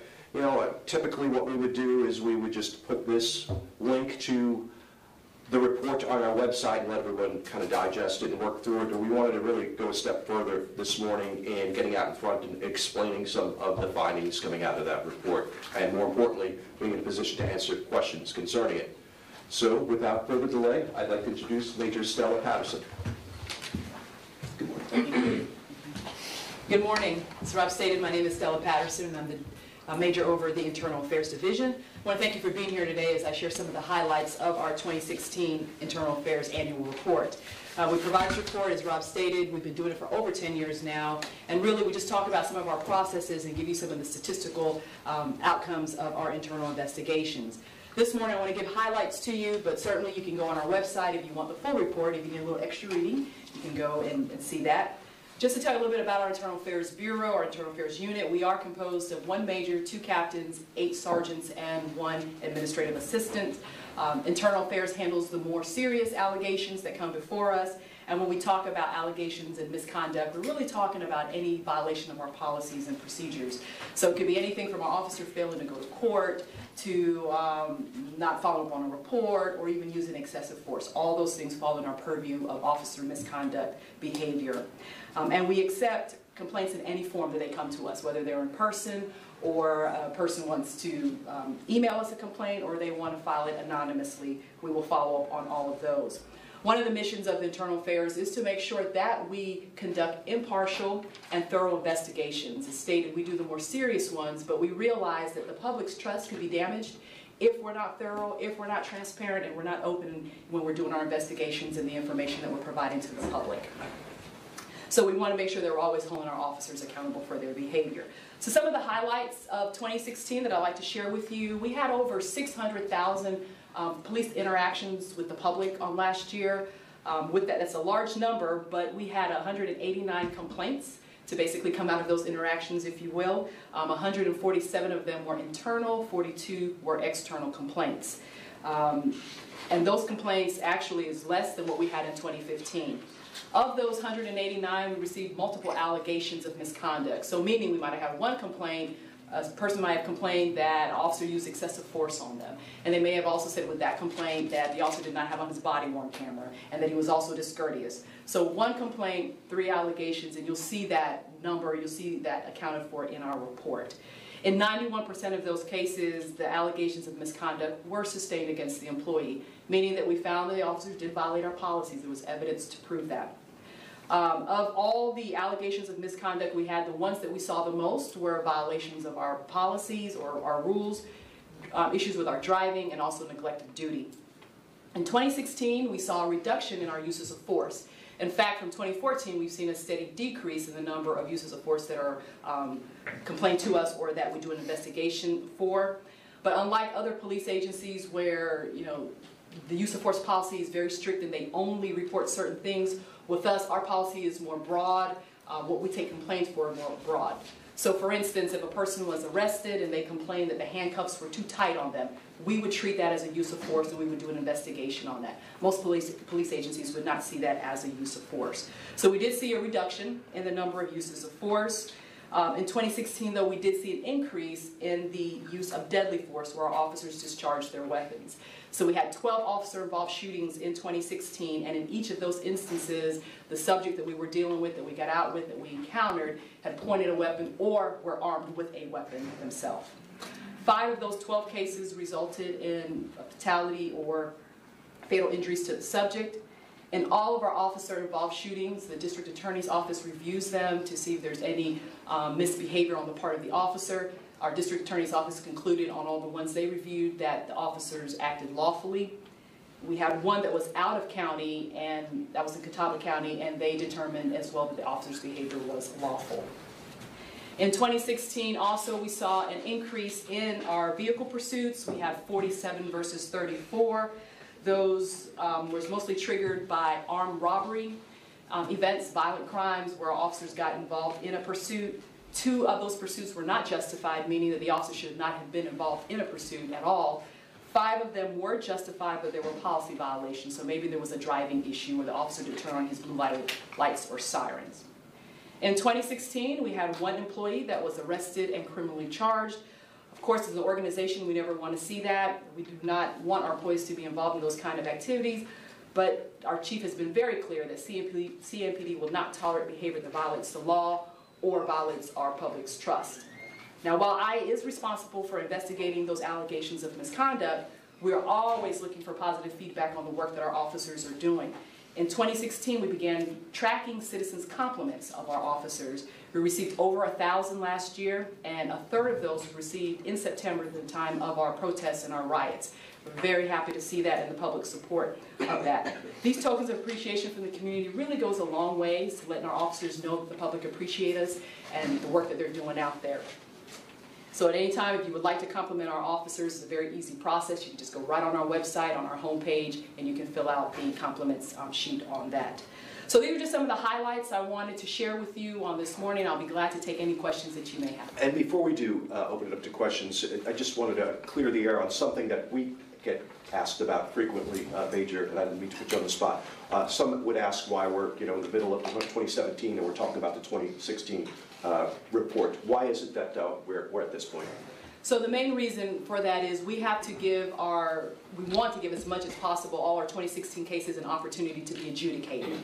So because we receive complaints in any form and at any time, if somebody were to call in today, want to make a report or make a complaint regarding something that happened in 2016, we need to include those in the 2016 numbers. But we've had to cut it off. So in order to be able to get as many of the 2016 complaints and cases adjudicated, we had to wait a little while. We had to get those through the system, and that's why we are now, this late in the year, producing the report, revealing the report to the public. And the last one, just to clarify, if we're hearing the numbers right, out of the 600,000+ interactions with the community, roughly 40 complaints from the community we've received? Yes, 42 external complaints that was brought to our attention where the community actually came to us to complain about our officers' actions or officers' behavior. The overwhelming majority of complaints we receive are received internally from our own people. They are, and that's not unusual. In years past, that's what we have seen, that we kind of police ourselves, that our officers and our supervisors are more willing to report misconduct or any behavior that they see that's not proper to their supervisors rather than waiting for the public to do it. Questions? Will you address the Citizen Review Board's vote last night that the ruling in the Keith Scott case with the shooting being justifiable may have been wrong? Did you all get it wrong? So what I will say about the Citizens Review Board and the ruling last night is that we respect the board's decision. We respect that process. We really can't comment on it and talk about it because it is ongoing. They had the preliminary hearing, but now we're going to have the evidentiary hearing. After that hearing is complete, then we will know more of the conclusion of what the board determines.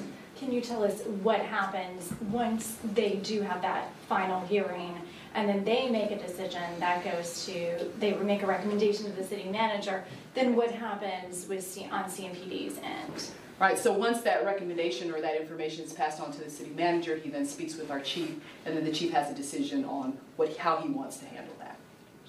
Freebie, you're with the internal investigation Yes, so the Internal Affairs Unit, which is part of the CMPD. So were you guys the ones who conducted the preliminary or the internal investigation regarding Officer Brentley Benson? That is correct. And we actually, anytime we have an officer-involved shooting, we actually do 2 investigations, a criminal investigation and then a parallel internal investigation to see whether our officers violate any of our policies or procedures. Well, so do you guys still have confidence in your findings in light of yesterday's, I think they came out and said that there may have been an error? That is what the board recommended, that's what they indicated. We stand by our decision, and also too, the district attorney has looked over this case, has reviewed it criminally, and we stand behind that. What would you say to the public who might look at that decision and say they got it wrong? What would you say in terms of reassuring the public about that they should still continue to have confidence that you guys can do your job? What I would say is, I think we could look at the history. The Citizens Review Board has, in just about all the cases, has agreed that the chief did not err in his discretion and how he handled the cases. Also, too, with every investigation, every officer-involved shooting, it's not just going to be investigated by Internal Affairs. Our criminal aspects are looking at it. The SBI is reviewing that. In the Scott case, the SBI did take that investigation at the family's request. So you have several layers then that are looking and doing the investigation. With the CRB, it's not done yet. They have to do the evidentiary hearing. After they make their conclusion there, then we will know for sure how that board feels concerning that shooting. So if, after the August hearing, if the CRB does conclude that, if they conclude there was an error, do you think the chief would be willing to accept that, would be willing to potentially reverse, the earlier finding? I do not know at this time. That's something that we have to talk to the chief about. Do you know where Officer Brentley Benson is still with the department? Do you know where, what unit he's in? Has he been moved at all? He is still with the police department, and he's back to his assignment that he had previously with the department. He has been cleared by the district attorney of any criminal charges. We didn't find any policy violations, and so he has been returned to work. So he's still on patrol? I'm sorry? When did he go back to work? I don't have the date. We'll get that for you, John. Yeah, we can get that for you. He was suspended? No, he was not suspended. Okay. So what do you mean, like he went back to work? He was placed on, I believe it was administrative assignment following the shooting, pending the outcome of both the criminal and the internal investigation. And so he's still on the patrol that he was on? He is still on. Okay. Are you all doing any re-reviews of the Scott or the internal affairs investigation at this point? No, not at this point. How thorough, in your opinion, was the investigation into the Scott matter? I came into this position in October of 2016 as Internal Affairs Commander. I was Internal Affairs as a sergeant previous to that, and I will tell you that our criminal division, our homicide detective, is very thorough when they do their investigations. The SBI did this particular one. I reviewed the entire thing. It was very thorough. I think when our district attorney outlined everything, he was very thorough from what came out of the investigation. So I have full confidence, complete confidence in the investigation and what was determined with that. Have there been any changes within the department? And you kind of talk about that, in a sense, we're sort of in uncharted water here because the Citizens Review Board has never, basically ruled against CMPD. And, does that produce sort of any angst, I guess, about what the future might hold? So, I really can't speak to, what they're thinking and what they're saying. What I can say is that we have had cases before where initially, just like this, they have not agreed with the chief, but once you have the full hearing and they have all the information presented before them, they have an opportunity to hear from witnesses, then they determine at that point that the chief did not err. So we just really have to wait for this to play out and go through the whole process and see what happens. Given that there were an increase in the use of deadly force incidents last year, generally speaking, including Keith Scott, are there any changes, any discussions about how to reverse that trend or go in a different direction? Our emphasis when we're looking at our use of force in an officer-involved shooting is our de-escalation training, which we started that in about 2014. I believe that's one of the reasons why we've seen a reduction in our use of force over the past 2 years is because of that emphasis on our de-escalation training. So we'll continue to do that. Right now we're not doing any policy reviews, but we're continuing to do some of our training, hoping that would just continue to trend down with our use of force. Have you had a chance to talk to the chief about the Citizen Reviews Board ruling, and what was his reaction? So the chief is aware. We spoke on yesterday, and he is aware of it. And we have issued, the city has issued a statement on that. And thank you, Major. And I'll just dovetail off that. I spoke with the chief, had numerous conversations with him last night, had several conversations with him about that this morning. The chief respects the board, respects the work that the board does. I think we really have to be awfully cautious, careful right now, so as not to get in the way of the process. There is a process that we're working through now. That's not lost on anyone here in this organization, certainly not lost on the chief. You have that evidentiary hearing coming up in August. We've cooperated with the CRB in the past, and we're going to continue to cooperate with them as they further their deliberations. So I think we're going to leave it there. Anything else concerning any other looming matters independent of CRB? Can I just ask one clarification question about the citizen? There's a lot of moving parts. There's the criminal investigation, the internal investigation. You've got the Citizens Review Board. Can you just kind of help the public understand how the Citizens Review Board role versus the internal investigation role and how that's all weighed out in the end?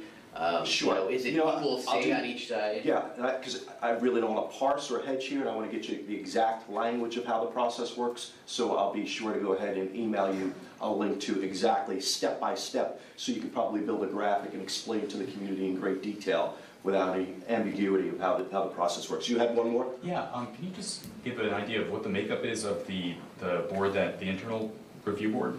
In CPD? Yeah, well, again, I'll be able to get you that in an email, just in the interest of accuracy when it comes to that, because it's a little twisty and turny, and we want to make sure we get it right. Wanted to ask just one question about the vehicle pursuits. Yes. Because those have gone up, and we've had some high-profile incidents lately, and Sure. Obviously that's a danger to, a lot of folks out in the community. And what, if anything, is being talked about or thought about in terms of maybe trying to do something about that? The staggering takeaway for me, looking at the increase in vehicle pursuits, was that a good majority of the vehicles and the individuals that we're pursuing are people who are involved in armed robbery cases. So I don't think there's anything more dangerous than having armed robbery suspects that are in our midst out in the community committing these violent acts. It's something that certainly we pay a lot of attention to. I know that we have a very strict vehicle pursuit policy. I'm heartened to know that it seems as though when we are engaging on the occasion that we are engaging in these vehicle pursuits, that we're engaging with awfully dangerous individuals. Rob, do the license plate readers play any role in the increased pursuits that you guys are able to detect without having to run plates and everything, an automated assistance for you guys? Scott, I'm not exactly sure. It's something that we could certainly go back and drill down and look at some of the data on. I do know that, and don't hold me to this, I'm not even going to put the number out. I know that our license plate readers have done a tremendous job in aiding us and allowing us to recover a good number of stolen cars so far this year, and I could get you those numbers. I will work to determine whether our analysts keep track of just how many license plate reader hits resulted in vehicle pursuits. All right, guys? Appreciate it. Sorry, do you have any updates on the murder investigations from over the weekend? I do not, and I was hoping that Captain Brisbane would have been available to us this morning. We're currently standing at 47 homicides compared to, I believe, 23 this time last year. Just if we're keeping score, 31 of those 47 homicides have resulted in arrest right now. I will work, though, to get with the captain to determine whether there's any developments in any of the latest homicides. Hey, Rob.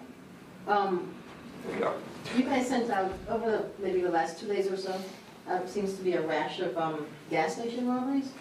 Are you, I know you like these things off. Not intimately familiar. If you want to talk offline, I'll do my best to try to get you the information you need, though. Absolutely.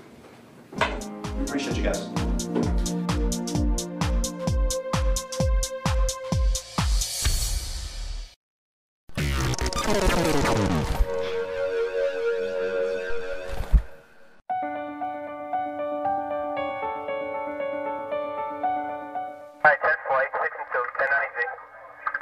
Officer Yancey Contreras works second shift and has been a Charlotte-Mecklenburg police officer since 2014. But his life's path has had more twists and turns than most. Dreams. I had a dream that I wanted to change my life. Well, a big part of that dream involved coming to America years ago. You see, he grew up dirt poor in Honduras and made the trek to the U.S. illegally at 17 years old. Despite the danger, he hopped on a roof of a freight train and prayed he'd make it to the States alive. I had friends that I went to school with. They lost their legs coming to United States. They got on top of a train and then just went home now with no legs. Once he made it to America, it seemed as if his dream would be short-lived after he was captured in Texas. I was detained for 4 months, 14 days. So at that point, I guess my dreams I thought this is over, I'm going back. Until an American couple sponsored him, took him home, and ultimately helped him become a U.S. citizen in 2011. He says that family changed his life.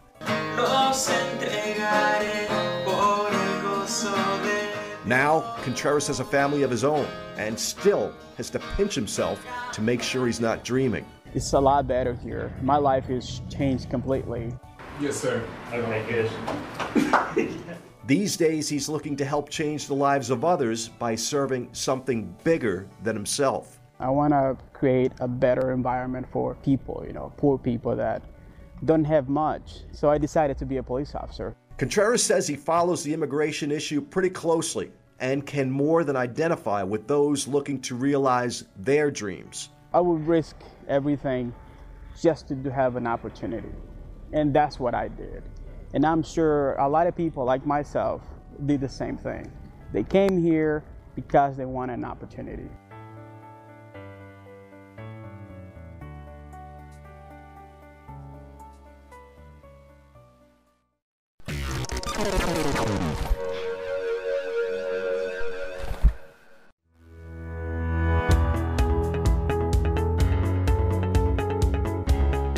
You never know what you're going to get when you show up to work and get to interact with people and have a good time doing it.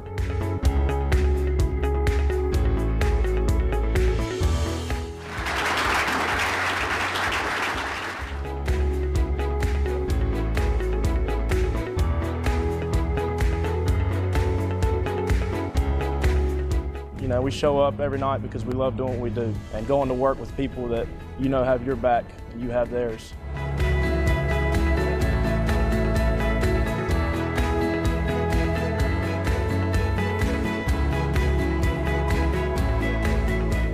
It's always good for the recognition. It's a great honor.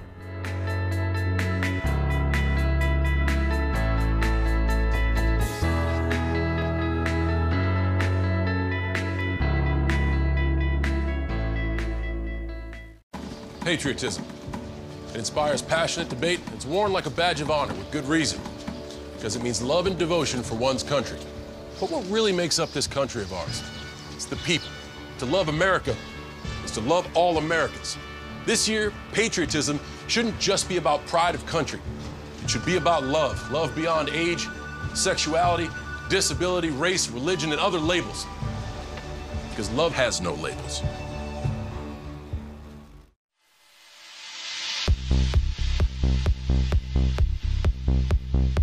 This is Seoul, South Korea, Las Vegas, London, Cologne, Germany. We've competed Australia, North America, Europe, Asia.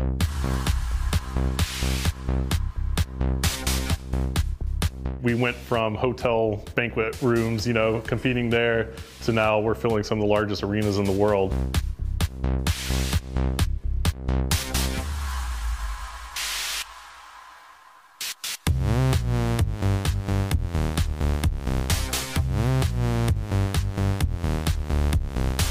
Our audience is really millennial. A lot of millennials are paying attention to esports. It's kind of their preferred sport.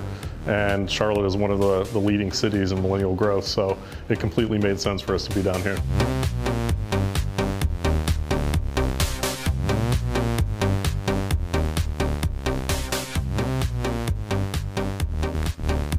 We know that the fan presence here is actually very substantial. We're constantly getting social media engagement from local fans.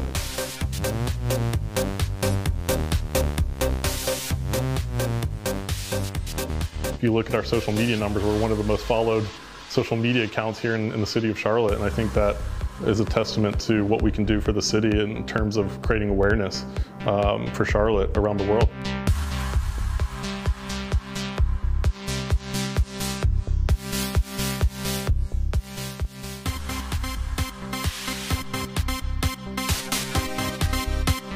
It's a global sport. And you know, a lot of times people locally, let's say here in Charlotte, aren't really exposed to what's happening in Poland or Russia or China or Korea. And very much in those countries, we have a massive presence. So you can't discount something as a sport if you only look through it from a local lens or a regional lens or a lens on this continent.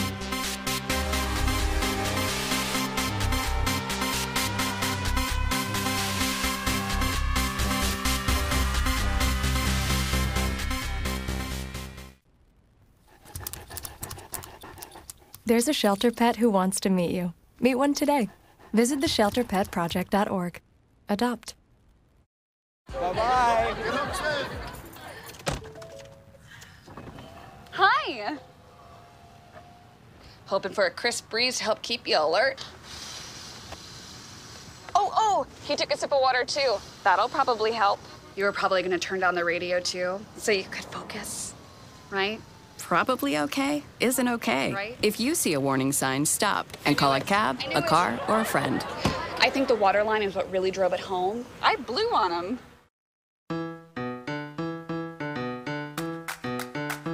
My name is Blake Barnes. I own the Common Market. We've been here since 2002. So we have coffee, deli, we actually have a bar, but we also do retail beer and wine and knick-knack toys.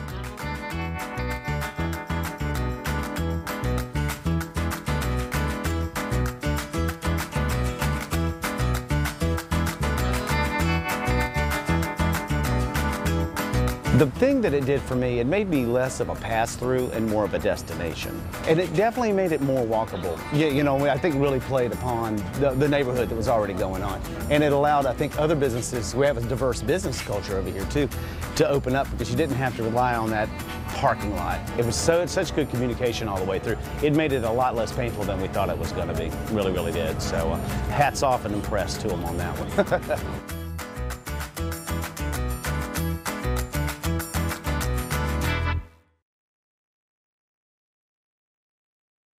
Collaborative. It's working together, teamwork, working for a common goal, working with others.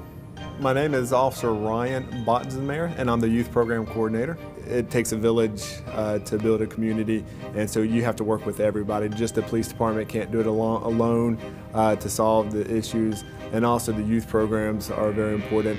And to run youth programs, you have to look outside of the department. We contact a lot of different people and other agencies, and we couldn't do our job without them. That working together, the teamwork to bring everything together is very important for us in our positions. Being collaborative makes us a better department, a better agency, a better city.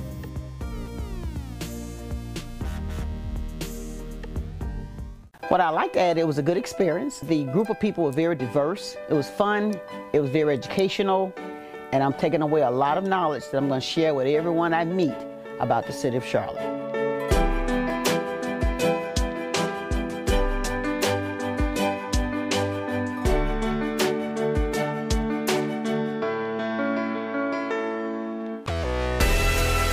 I think it was a fantastic class. It really gives you a chance to look at Charlotte from where it's been, how it got to where it is now, where we're going as a community. The Academy prepared me to be a better leader in Charlotte by giving me more information than I had about the city of Charlotte. It introduced me to various departments that I was not aware of that was available to me, and it exposed me to a lot of other opportunities that I can use for my community to make it a better place to live. And just the exposure it gave me as somebody new to a leadership role in our area, and really allowed me to make connections and network with those folks to further our relationships after the class and only strengthen our neighborhood, strengthen our community, and open up those lines of communication.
I love this garden because of how it brings people together. The gardeners share recipes, share fruits and veggies. It's just a wonderful place to see, and just look at the flowers. Just sitting here looking at the beauty is in itself joyous. Winterfield decided to develop a community garden when the Park and Rec first approached us and wanted to know if we as a neighborhood wanted to do the garden. The Neighborhood and Business Division came back to us and asked us if we would write a grant. The original grant was a little over $8,000, so we got that money and we used volunteer work. Since then, the city now does not give us any money. We're self-sustaining. It brings together the community, the school, the students, different people from different neighborhoods. Since this is a community garden, it's open to anybody in Charlotte. This garden brings the community together because the gardeners come weekly and get to meet each other. It's just brought everybody together and just made it a much safer neighborhood. Oh man, does this smell good. Isn't that nice? Oh. It's just a wonderful place to meet with other neighbors and to share ideas. The students have their plots and there's no cost to them because it's associated with the school and it's used as a classroom. We have the other plots that the gardeners will pay for each plot, and it's renewable every year. The individual plots, the gardeners are responsible for their own garden, and they come, most of them come daily to water, to weed, to pick vegetables. We have squash, tomatoes, cucumbers, and of course okra. I get 2.5 to 5 pounds per day, and I pick it every day. Last year, it was an exceptional year, and we picked 200 pounds of okra, 225 pounds of tomatoes, 200 pounds of cucumbers, and 228 pounds of squash. We had so much squash that we were donating it to Meals on Wheels because you can't eat that much squash. Our future plans for this garden right now is we're writing a new grant to make it ADA accessible, to allow anyone who has disabilities to be able to come in the garden and to garden.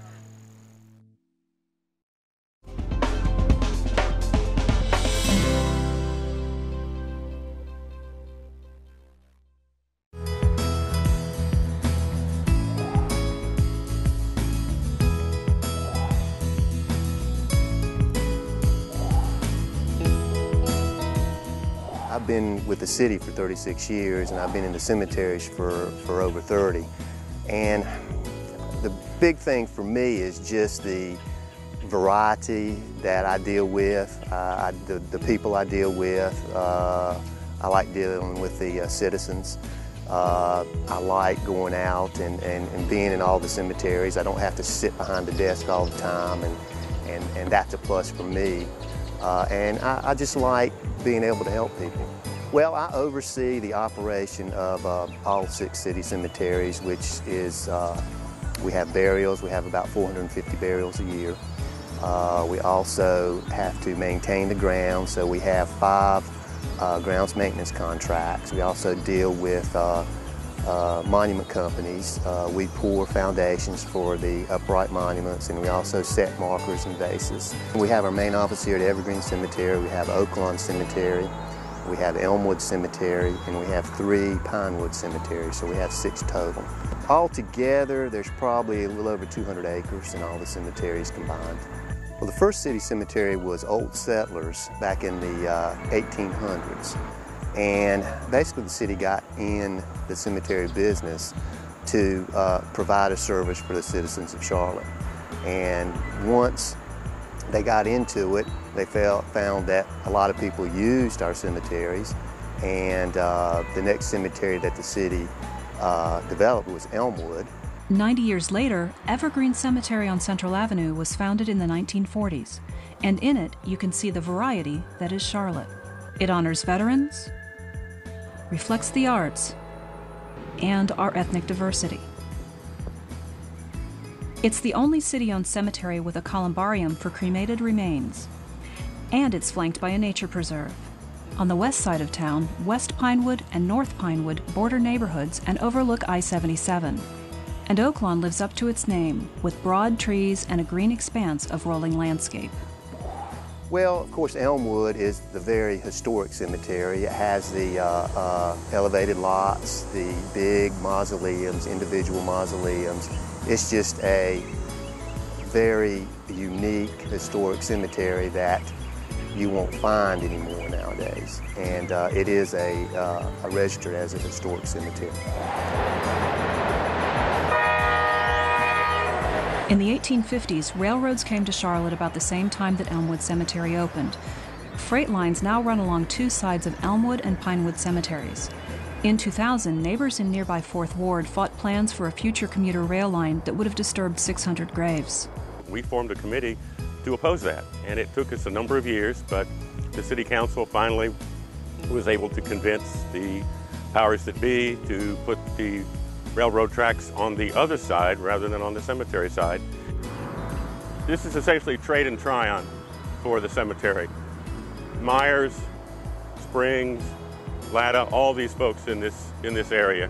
There's very unique markers and monuments and mausoleums over in Elmwood Cemetery. The biggest one that we get requested for is Randolph Scott, of course.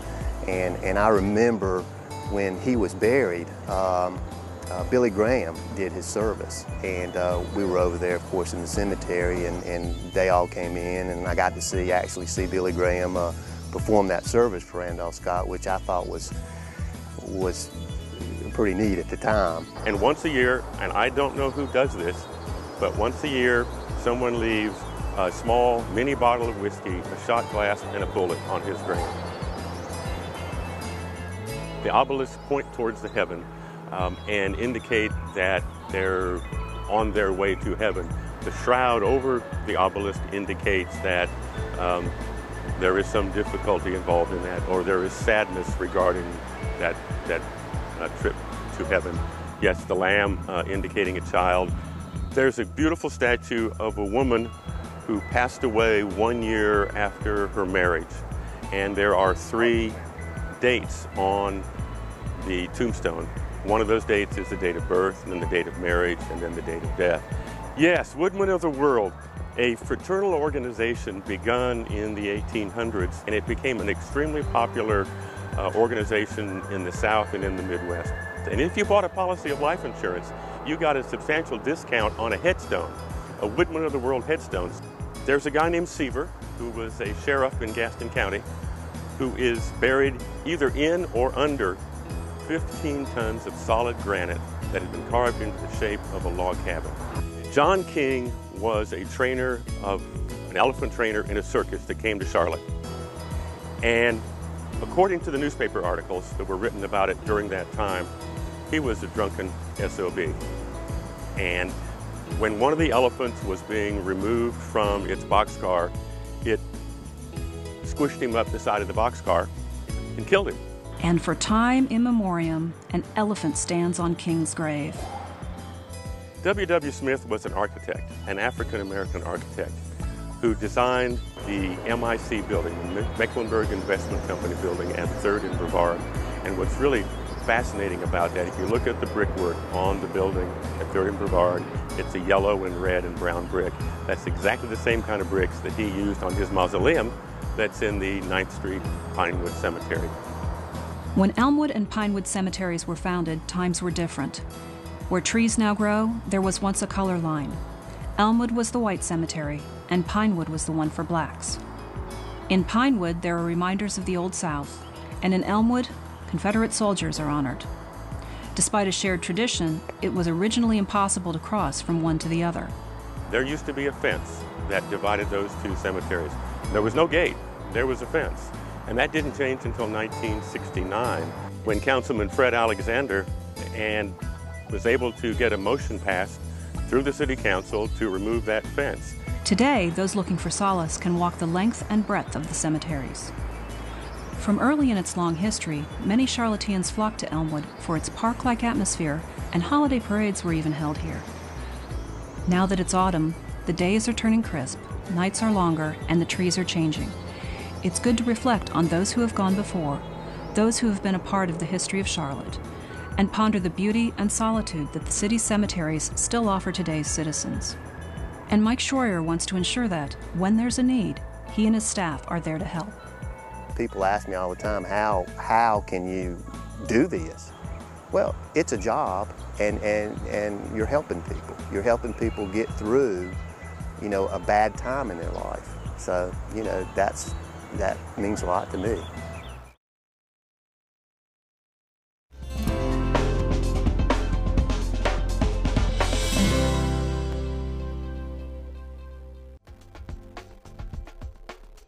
The Quality of Life Explorer is a single source to pull about 80 different variables on any neighborhood or combination of neighborhoods in the city of Charlotte or Mecklenburg County. Over on the left, I say within the areas that I've selected, 10% of the population is 65 plus. Compare that to county data, through the whole county of Mecklenburg, it's 9%. The Explorer helps us make better decisions because it's data-based, recent data regarding trends, characteristics, amenities, features within the area. I'm using for several different reasons. As part of a neighborhood association or the Monroe Road community, when we're applying for grants, one of the things we need to know is what's our median income. There's a certain level that you need to be at or below to apply for one of those grants. And within the Explorer, we can find that information. And it's easily accessible. The software program itself, the Explorer program, is easy to access. You just click on a little drop-down arrow and you can pull up all kinds of data. Anybody can use the Explorer.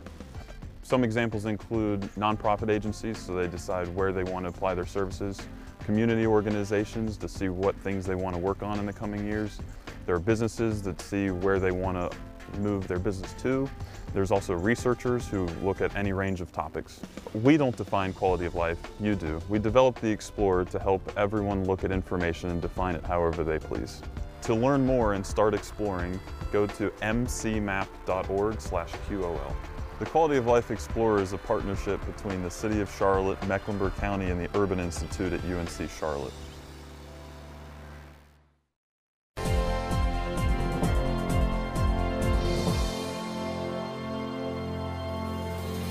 Be true to yourself. Decide who you are from the beginning and be true to that. Stay true to what you believe in, know your philosophy, and be transparent. Some of the aha moments for me were going through business over the many years, and as I look back, the aha was you have to build relationships. Be great at what you do, follow through, and know your craft, know your business. There's a lot of challenges from the beginning, being a startup, stemming from financial to exposure, marketing, to product development if you're going to be making your own products. Ask for help. Even if you're doing it on your own, there are so many resources in this city. Utilizing other professional mentors. We collaborate a lot with other local business owners, and they have really helped us to just, sharpen our game. One of the things that impressed me the most about the folks at Charlotte Business Resources and the city is how much they actually get into the small business community and meet with owners and managers on their own turf to see how they can help them. Whether it's coming to networking events and talking about their services, or actually physically showing up in your building to see how they can help. When it comes to building your revenue or getting contracts, I would say know your target market. The resources that we've utilized probably the most, our social media has been huge for us. We started off by creating those handles from the beginning, and they have been extremely beneficial to getting our name out there and helping us connect with our community. This is not a sprint. This is a journey. Enjoy your journey, learn from your mistakes, and keep growing.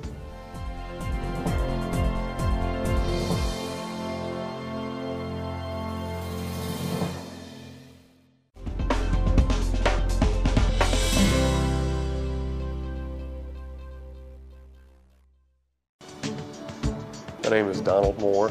I am the zoning supervisor over permitting staff here at Suttle Avenue. It's a Mecklenburg County building for Land Use and Environmental Services Agency.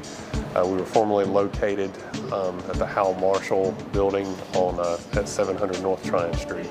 We service a lot of walk-in customers here with permits, whether it be for signs, home-based businesses, zoning use permits for group homes, daycares. We also service a lot of residential permits when people are either building new houses or building additions onto existing homes, or something as simple as building a storage shed. We're in charge of servicing those. We also handle zoning verification letters when people are doing a closing on a property and they need something saying, hey, what's my property zoned, and are there any existing violations on the property? The biggest thing for a lot of citizens now is actually coming in to get the permit before you do any work. That way you save yourself having to either take something down or tear something down and start over again. Don't let this metallic green beetle fool you. It's only about a ½ inch in size, but it's a real concern for some Charlotte homeowners. This beetle, like I said, has had devastating effects where it's been introduced to. It's been found in North Carolina in 24 counties, 3 counties to the west of us, of Mecklenburg, and 1 county to the north of us in Mecklenburg County. The emerald ash borer bores into ash trees and eats the tissue beneath the bark. Assistant City Arborist Lori Reed Dukes says it can kill the tree in just 2 to 5 years. Very large limbs have the potential to start falling. So if it's in someone's backyard or near their house or located by the street, it's definitely a public safety issue. A public safety issue that's difficult to see. Take, for example, this heavily infested sample. You're seeing the galleries, so the tunnels that the grub makes underneath the bark of the tree. But it's damage you can't see from just looking at it. But what we'd see on the outside of the tree is the adult leaves through a D-shaped exit hole. Or sometimes if it's oriented, it might be U-shaped or N-shaped, but it's always flat on one side and rounded on the other. So what can you do? There are chemicals that you can use to kill the insect. Homeowners can apply one to soil, while the other is injected directly into the bark, but that must be done by a professional. So treatment is something that's going to have to occur every 1 to 2 years. It's not a one-time treatment that's going to protect the tree for the lifetime. So it is going to be an investment for someone to put in to keep that tree healthy.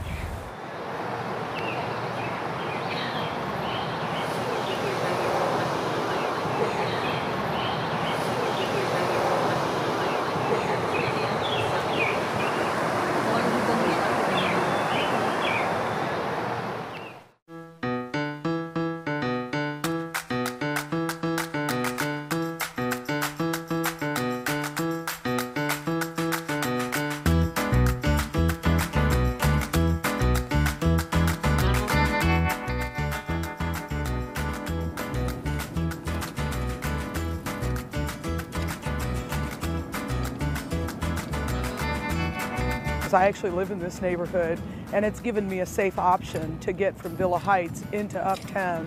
And so it also is a beautiful section, and it's going to be able to give people more options, and it's giving me more options to get to places I need to go. I've lived here for 3 years in Villa Heights, and I've seen the trail make a lot of improvements in the neighborhood. Also, we have safer ways to connect the neighborhoods like Villa Heights, Optimus Park, and Belmont, now that we can go under the bridge rather than cross that dangerous intersection at North Davidson and Parkwood Road. So I've seen a lot of improvements. What I really love about the vision of the system is the fact that I've seen in other cities how trails like this can really energize and help the city with some of its transportation. There are people who would opt to walk to work or ride a bike over driving with the better, safer infrastructure. Having this infrastructure in place, having people be able to pass under Parkwood is key. And as I ride home from work, I've noticed more and more people utilizing this greenway.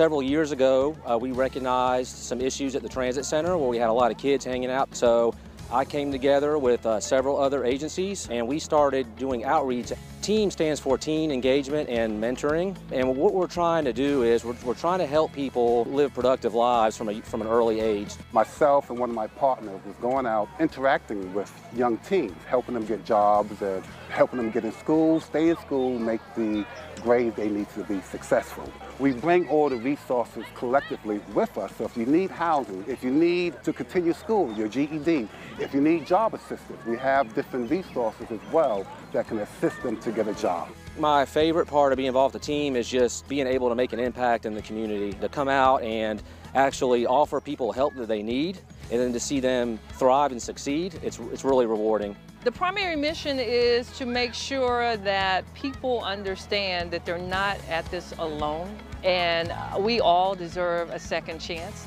I have such a passion to help out teens that have challenges in their life, to connect the gap between the community, the police department, all the different agencies, and to make it a better place, a safer place to live. This celebration today is just part of our ongoing commitment to the youth in the community and our way of just having the community come out and get to know who we are. We have to plant these small seeds and start making people aware, and eventually it's going to grow.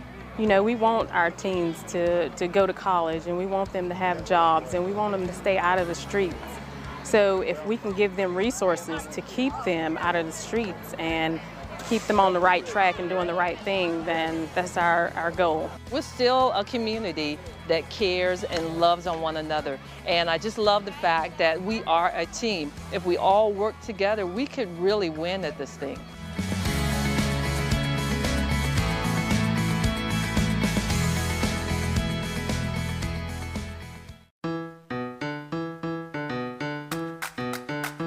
My name is Blake Barnes. I own the Common Market. We've been here since 2002. So we have coffee, deli, we actually have a bar, but we also do retail beer and wine and knick-knack toys.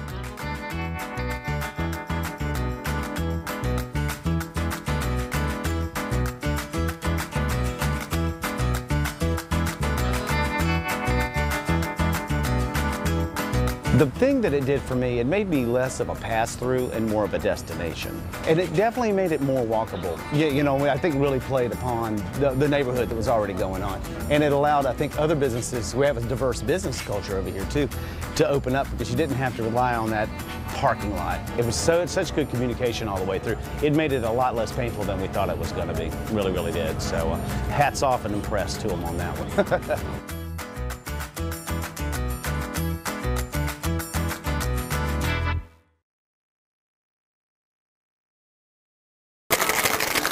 Give it a shake.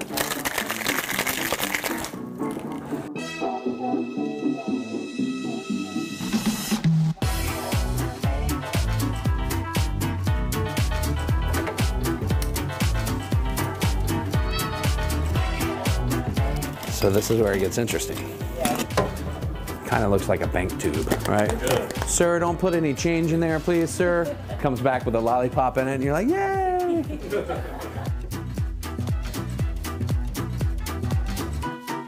I describe Charlotte to be a very southern hospitality city. We have amazing restaurants and public transportation that's great. It's very clean. People talk about how clean Charlotte is all the time, and I think that's one of the great things. But we're also not too big.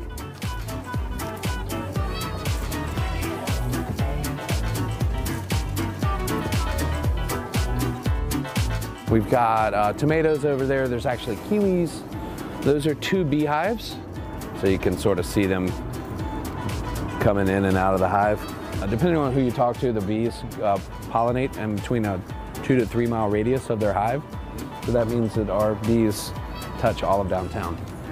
This is nasturtium. Nasturtium is really these beautiful edible blossoms.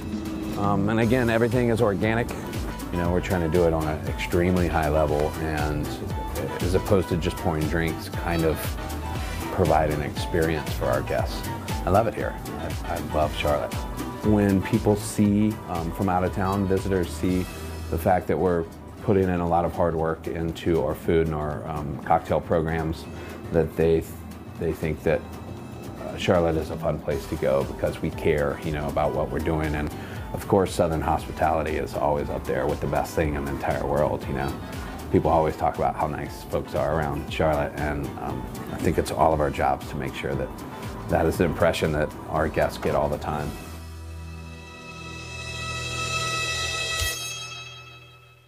Accountable. We own our work through timeliness, initiative, fairness, and excellence.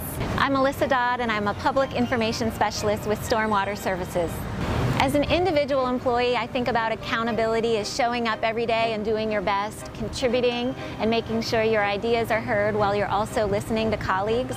As a department, our accountability is back to larger projects where I play a role in, so making sure that I'm a good team player and I'm not holding up those projects or those teams when colleagues are counting on me. And ultimately, as a city, we're accountable for listening to those who want to share their ideas for making our city better for everyone. And that's what Take 10 CLT was all about, having quick conversations and letting the resident drive that conversation to share their ideas about how to make our city better.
Okay, here we go.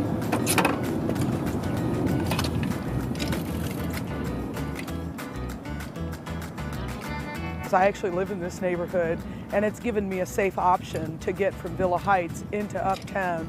And so it also is a beautiful section, and it's going to be able to give people more options, and it's giving me more options to get to places I need to go.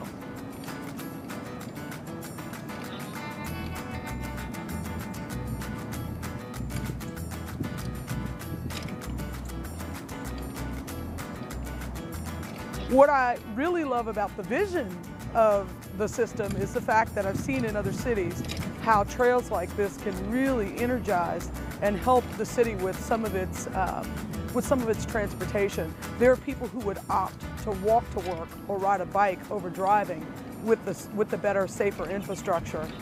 Having this infrastructure in place, having people be able to pass under Parkwood is key. And as I ride home from work, I've noticed more and more people utilizing this greenway.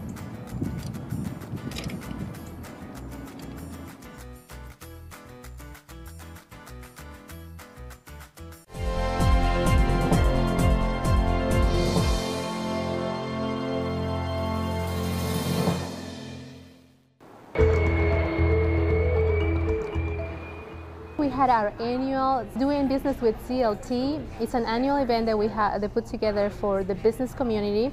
We invite the business community to come and meet with CLT officials, CLT staff, and share with them information how to do business with us, how our procurement process is, what upcoming projects we have and will have in the next 12 to 24 months, and answer questions that the business community might have. We also want to have feedback from them and see what can we do as a city department to encourage the participation of small, minority-owned, and women-owned businesses. We're a small, growing firm, and we want to explore other opportunities. We work in a lot of private sectors, industrial, retail, and other commercial sectors, and we really want to get into more public work.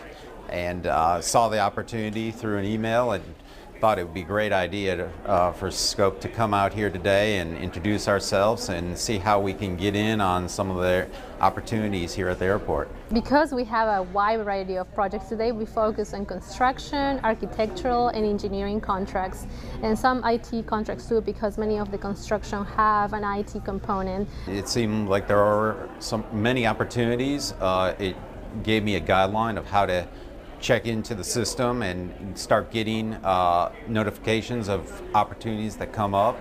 I thought it was a great intro to that for both architects, as I am, and contractors. CLTairport.com. Doing business with CLT, there is that page where we post all our advertisements for formal contracts. There is a button there that's called the Notify Me button. Then you register your email address, and then you'll get an email alert every time we advertise a contract. That's the best way to get real-time information of when we have an advertisement out.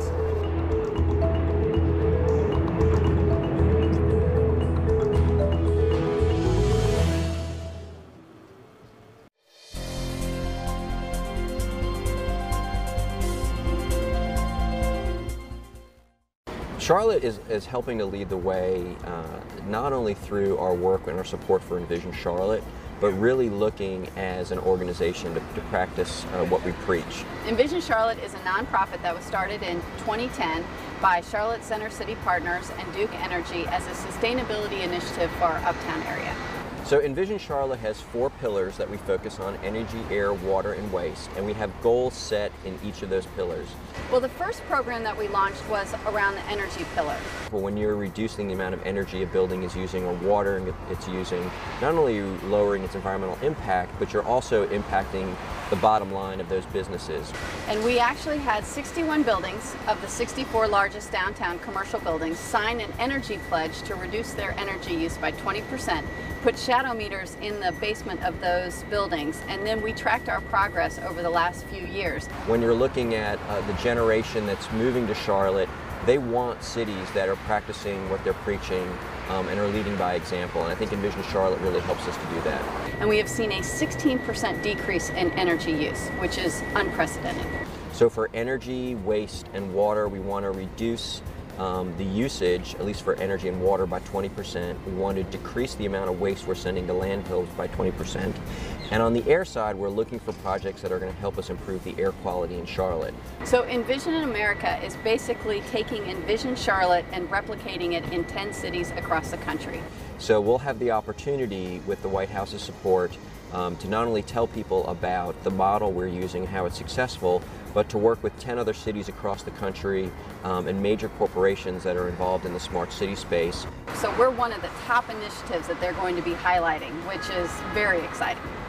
There's a lot going on. People are trying to figure it out, and Envision America is going to provide a great framework to bring those different voices and those great ideas together for a common goal.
In a city that's constantly moving and evolving, change is inevitable, and you can watch it happen at the corner of Stonewall and South Tryon Streets, where the old Charlotte Observer building is coming down piece by piece after 45 years. So the question now is, what can we expect to see here next to Bank of America Stadium? I spoke to residents who have plenty of ideas. What do you think Uptown Charlotte needs? Maybe some kind of attraction or something. Some kind of a mini attraction. I mean, you have Carowinds, but something, I don't know, something. Some more retail stores like food stores, clothes stores. Retail. You know, more like clothes for just all the family, the whole family. I think an environment for children, somewhere where they feel comfortable, where they can come and spend time and meet new people. And while this building comes down, plenty of others are going up. Right now in Uptown Charlotte, there are 2,238 apartments under construction, along with 1,406 hotel rooms. That's according to Charlotte Center City Partners. Also under construction, more than 1 million square feet of office space and 62,200 square feet of retail.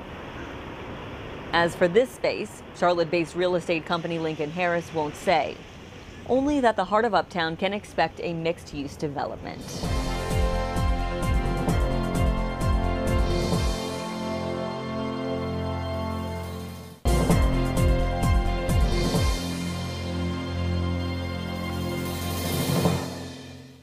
I'm Randy Knight, Human Resource Director for the Northern Division of Belk Department Stores. I'd like to spend a few minutes discussing how you, a young professional, should prepare for and conduct yourself in an interview. An interview may be your only opportunity to meet with a prospective employer and will greatly influence whether or not you are selected for the position. Preparing for an interview. Learn about the company. Research the company's history and mission statements and review their websites. Don't forget to look at the company's social media pages. Review your resume. Make sure it highlights your experience and education and is up to date and free of grammatical errors. Always bring multiple copies of your resume to the interview.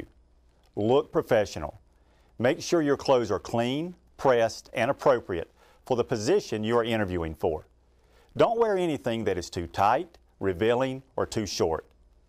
During the interview, arrive about 10 to 15 minutes early. When meeting the interviewer, smile, firmly shake their hand, make eye contact, and greet them. Make sure to speak clearly and confidently and maintain good posture throughout the interview. Silence your phone. Turn it off, or better yet, leave it in your car. A ringing cell phone is disruptive, and answering text messages gives the impression that the job is not your top priority. Don't ramble. Keep your answers concise and to the point. Explain what you will do to contribute to the company's success. Don't speak badly about former employers. You don't want the potential employer to think you'd speak badly about them if you left in less than pleasant terms. When leaving, offer a firm handshake and thank the interviewer for their time. Consider sending a handwritten thank you note to the interviewer. If you do not have their full name and mailing address, ask for a business card as you exit. Keep in mind that employers use interviews to determine if you will contribute to the company's success and are a team player who will get along with others. Follow these guidelines and you'll be one step closer to a job offer.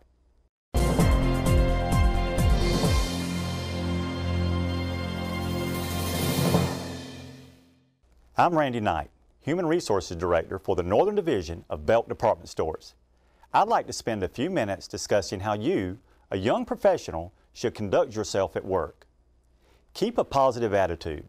While a negative attitude impacts your ability to keep your job, a positive attitude may help advance your career. Be on time. Arriving late to work or for meetings gives the impression that you are unreliable and don't care about your job or other people's time. Watch what you say. Cursing, telling inappropriate jokes, and making harassing or sexual comments are inappropriate and offensive. Don't engage in gossip and treat others the way you want to be treated. Maintain control of your emotions. When addressing differences with a coworker, maintain a professional and respectful tone of voice and explain your opinions. Take ownership of your mistakes and learn from them. How to advance your career? Offer to help. Share your knowledge and offer to help your coworkers, especially if they are feeling overwhelmed. Stay positive. Make suggestions, ask questions, and offer your opinion and ideas. Complete your task in a timely manner and above the required standards. Seize opportunities to learn and grow your skills. Offer your assistance with projects. Ask for shadowing, mentoring opportunities. Be aware of current company-related statistics and ask questions. Follow these tips and you will be on your way to building a reputation that will set you up for success and growth.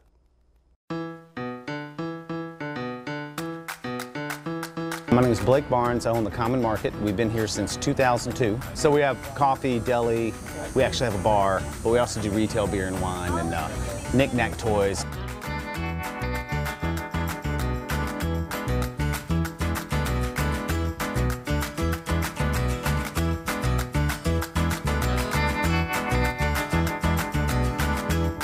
The thing that it did for me, it made me less of a pass-through and more of a destination. And it definitely made it more walkable. You know, I think really played upon the neighborhood that was already going on. And it allowed, I think, other businesses, we have a diverse business culture over here too, to open up because you didn't have to rely on that parking lot. It was such good communication all the way through. It made it a lot less painful than we thought it was going to be. Really, really did. So hats off and impressed to them on that one.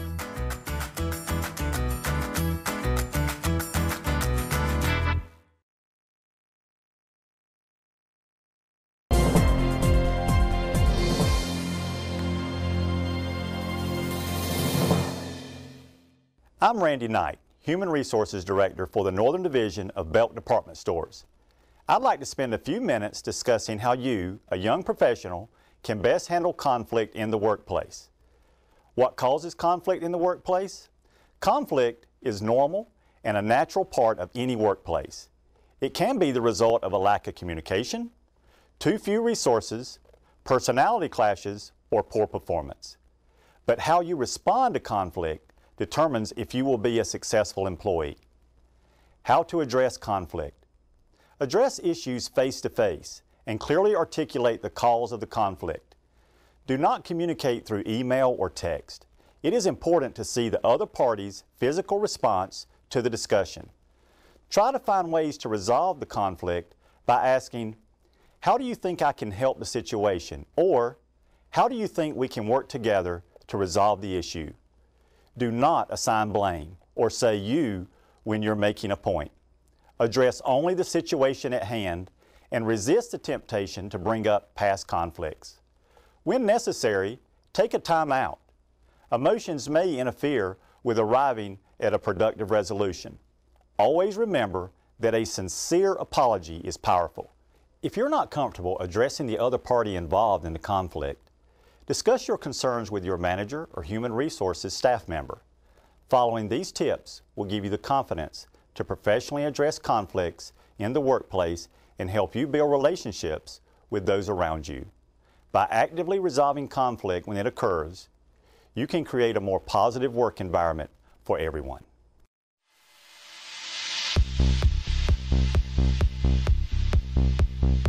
This is Seoul, South Korea, Las Vegas, London, Cologne, Germany. We've competed Australia, North America, Europe, Asia.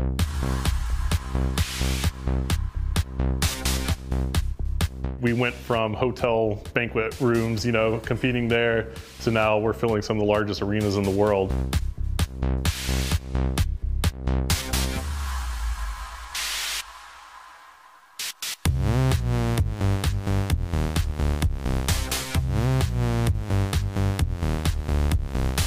Our audience is really millennial. A lot of millennials are paying attention to esports. It's kind of their preferred sport. And Charlotte is one of the leading cities in millennial growth, so it completely made sense for us to be down here.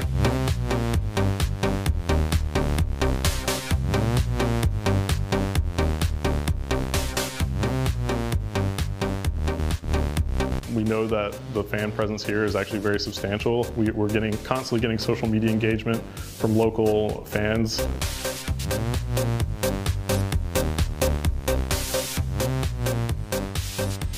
If you look at our social media numbers, we're one of the most followed social media accounts here in the city of Charlotte, and I think that is a testament to what we can do for the city in terms of creating awareness for Charlotte around the world.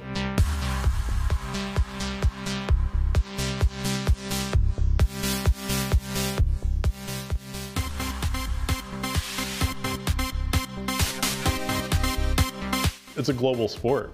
And you know, a lot of times people locally, let's say here in Charlotte, aren't really exposed to what's happening in Poland or Russia or China or Korea. And very much in those countries, we have a massive presence. So you can't discount something as a sport if you only look through it from a local lens or a regional lens or a lens on this continent.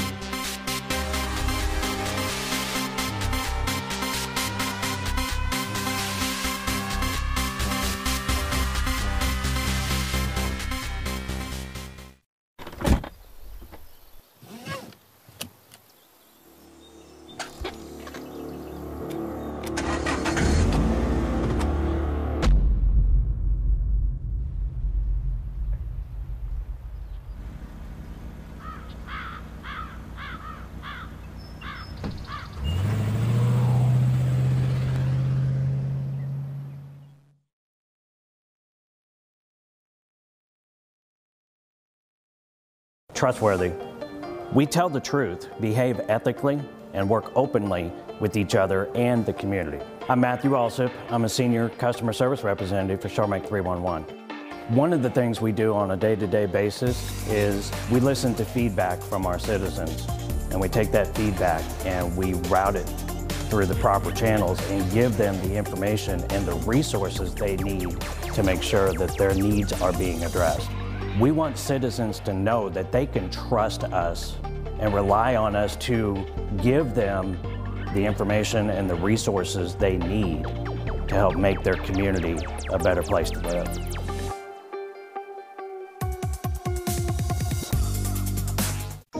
Había un niño que era muy sensible a luces y sonidos. Construía escondites donde no podían entrar. No le gustaba mirar a la gente a los ojos, lo hacía sentir incómodo.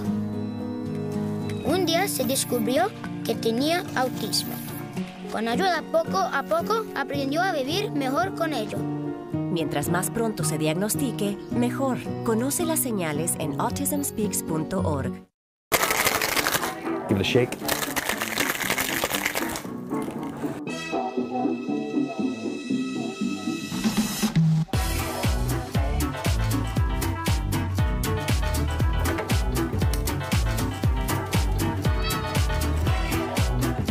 So this is where it gets interesting. Kind of looks like a bank tube, right? Sir, don't put any change in there, please, sir. Comes back with a lollipop in it, and you're like, yay!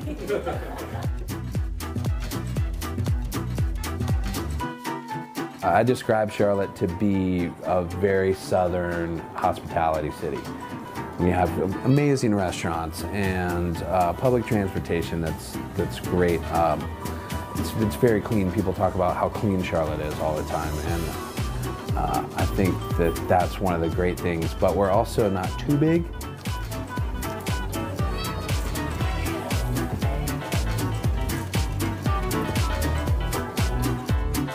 We've got tomatoes over there. There's actually kiwis. Those are 2 beehives, so you can sort of see them coming in and out of the hive. Depending on who you talk to, the bees pollinate in between a 2 to 3 mile radius of their hive. So that means that our bees touch all of downtown. This is nasturtium. Nasturtium is really, they have these beautiful edible blossoms. And again, everything is organic. You know, we're trying to do it on an extremely high level, and as opposed to just pouring drinks, kind of provide an experience for our guests. I love it here. I love Charlotte. When people see from out of town, visitors see the fact that we're putting in a lot of hard work into our food and our cocktail programs, that they think that Charlotte is a fun place to go because we care, you know, about what we're doing. And of course, Southern hospitality is always up there with the best thing in the entire world, you know. People always talk about how nice folks are around Charlotte, and I think it's all of our jobs to make sure that that is the impression that our guests get all the time.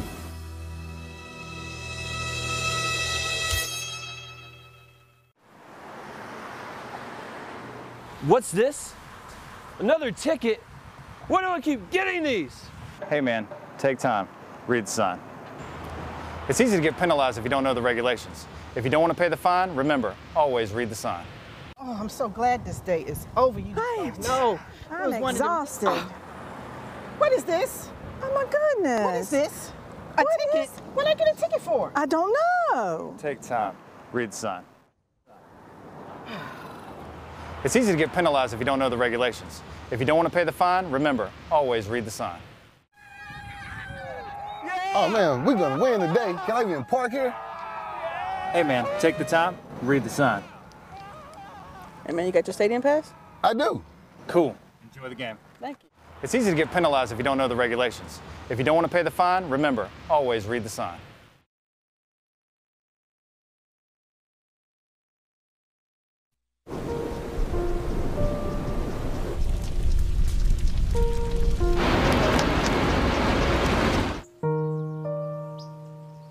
Don't wait. Communicate. Make your emergency plan today.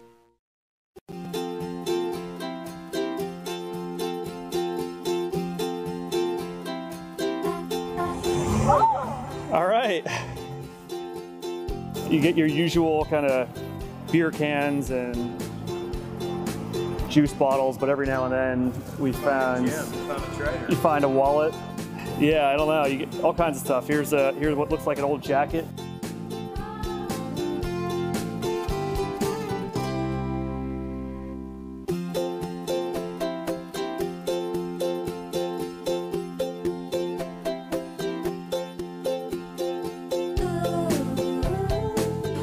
Well, we make it kind of a social outing. It's not so much a chore to come out and pick up litter, but we're getting together afterwards to watch the NFL draft, and sometimes we'll go to a Live After 5 or get a drink at Connolly's. So it becomes more of almost like a team building or social effort.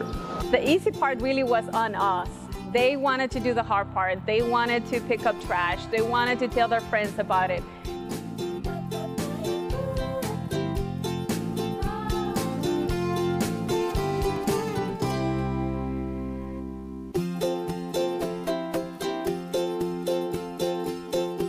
So hopefully in the near future, we would open that opportunity to other groups. We have been receiving calls from other groups that are interested in adopting rail trail areas and groups that are actually already doing the work. We just need to formalize it. Good finds. So to hear that it's kind of growing, or other groups are kind of seeing the pilot program and wanting to adopt other stretches of the rail trail is awesome. Inclusive. We value all people, respect their ideas, backgrounds, and experiences. I am Alexis Gordon. I'm the International Relations Manager and Chief of Protocol for the City of Charlotte. One of the things that our office does is we help welcome the world in Charlotte, and we really help make sure that we are including all different people as we work together to be a global city. So to me, being inclusive means that we listen. We don't just hear what other people are saying. We actually listen to what they value, what their needs are, and we include that in what we're doing every day, so that when we're building new programs or we're giving our services to the people that live here, all of our residents, that we serve them equally, and that we really value who they are and what they need from us as a city.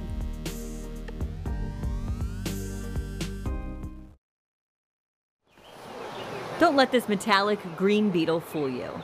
It's only about a ½ inch in size, but it's a real concern for some Charlotte homeowners. This beetle, like I said, has had devastating effects where it's been introduced to. It's been found in North Carolina in 24 counties, 3 counties to the west of us, of Mecklenburg, and 1 county to the north of us in Mecklenburg County. The emerald ash borer bores into ash trees and eats the tissue beneath the bark. Assistant City Arborist Lori Reed Dukes says it can kill the tree in just 2 to 5 years. Very large limbs have the potential to start falling. So if it's in someone's backyard or near their house or located by the street, it's definitely a public safety issue. A public safety issue that's difficult to see. Take, for example, this heavily infested sample. You're seeing the galleries, so the tunnels that the grub makes underneath the bark of the tree. But it's damage you can't see from just looking at it. But what we'd see on the outside of the tree is the adult leaves through a D-shaped exit hole. Or sometimes if it's oriented, it might be U-shaped or N-shaped, but it's always flat on one side and rounded on the other. So what can you do? There are chemicals that you can use to kill the insect. Homeowners can apply one to soil, while the other is injected directly into the bark, but that must be done by a professional. So treatment is something that's going to have to occur every 1 to 2 years. It's not a one-time treatment that's going to protect the tree for the lifetime. So it is going to be an investment for someone to put in to keep that tree healthy.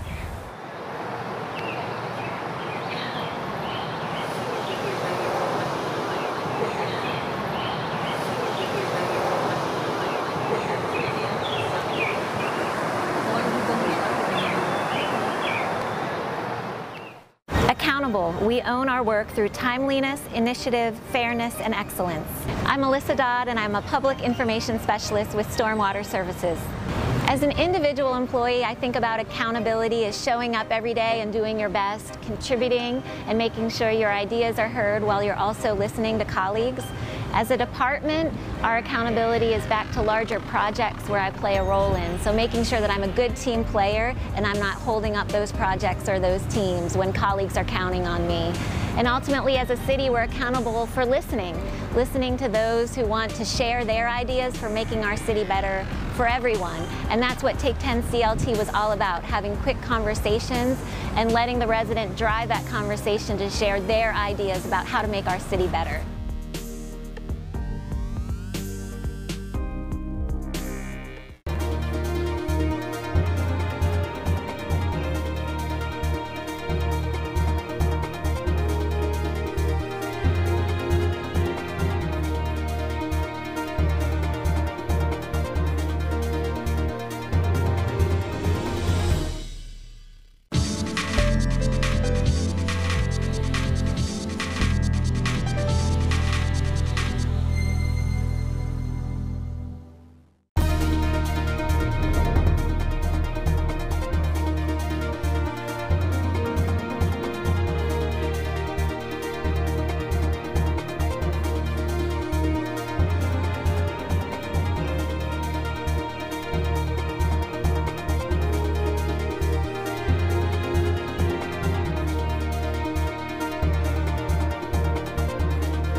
The idea for the Planning Academy came out of an internal and external audit the planning department did a few years ago to try and better understand what we're doing well and where we could make some improvements. And so the idea of helping residents better understand what planning is and how they can get involved was something that we heard loud and clear and decided to set up an academy as a response to that need. I want to say a couple things about my personal goals for this. As Mandy said, this is a new initiative. One is about learning. And there's sort of the basic notion that, we're here, we're going to present, you guys are going to learn a bunch of stuff, and so, that's going to happen. And hopefully you get something out of it. But I suspect and I hope that we're actually, as staff, going to learn a lot more than you will. Because for us, this is about trying to get a better sense of how we should be communicating in the public and in the community. So this is a testing ground for us. I like that the city is doing this class because it's essentially saying, help us help you, and taking feedback from people and how they want to live in Charlotte, and then making that a reality through planning and zoning. Second, it's about relationships. Initially, it's going to be the relationships between us and you, this first class, and it's important to kind of build that, and we will hopefully have those be lasting relationships. So as you go back out into your communities and your neighborhoods, we will then be a resource that you have a name to a face. We have an opportunity to continue that over a long period of time. I am impressed that they have opened up this planning academy because it's going to allow everybody to start getting an idea of how planning works and how we can shape the city for the better. I think the planning process has to have a relationship with the community, or it doesn't work. It doesn't reach the highest level of public planning, public policy. You really can't do it without us. And the last thing, which is sort of the bigger vision, which is really about a dialogue about the future of Charlotte. The only way to do that is to have one-on-one kinds of conversations and small conversations, and then build kind of an informed dialogue about where we want to go. As the mayor and an economic developer, I'd like to attract more visitors to our town. I'd also like to provide more jobs and housing choices close to downtown. And while growth is important, I believe we need to protect our town's historic character and identity. This is a forum, hopefully, that we can share information two ways, and this should be a kind of a continuing dialogue through all the sessions, through all the classes that we have set up. It really wants to be a way for us to be thinking big about what we want Charlotte to be like, what are the things we need to do to strengthen our neighborhoods, to think about how we manage and deal with growth. We're growing fast, as you know. There's a lot of challenging and interesting issues that we have to face, and the only way we do that is with a really informed relationship with the community.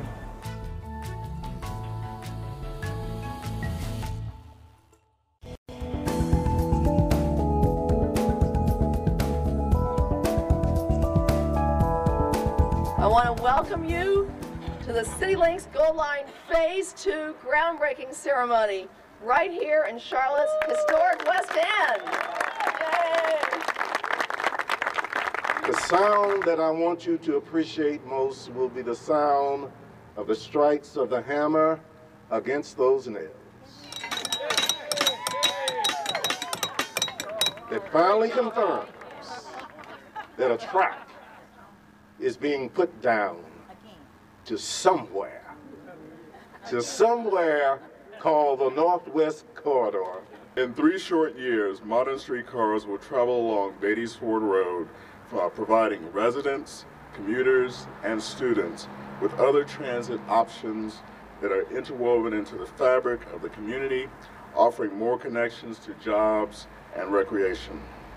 The $150 million Phase 2 project will provide the city with much more than a streetcar extension.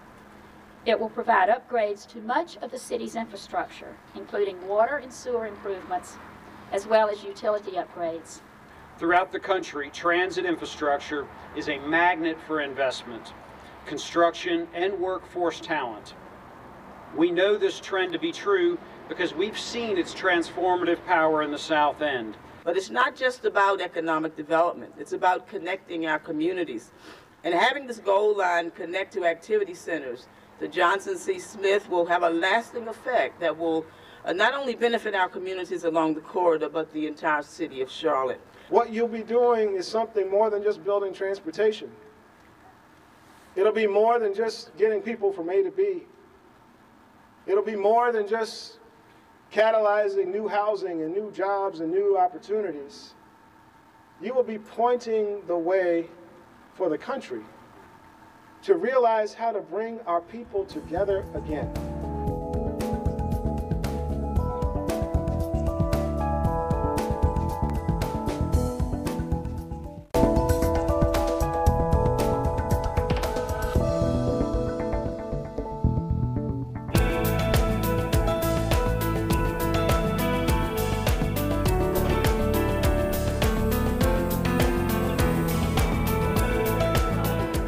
Yeah, so this is the first of a series of workshops that we're conducting throughout the city to really engage our community about the future of Charlotte, the future of growth in our Charlotte. The reason we're doing that is we're embarking on an update to our zoning ordinance, which will change the rules by which we build our city.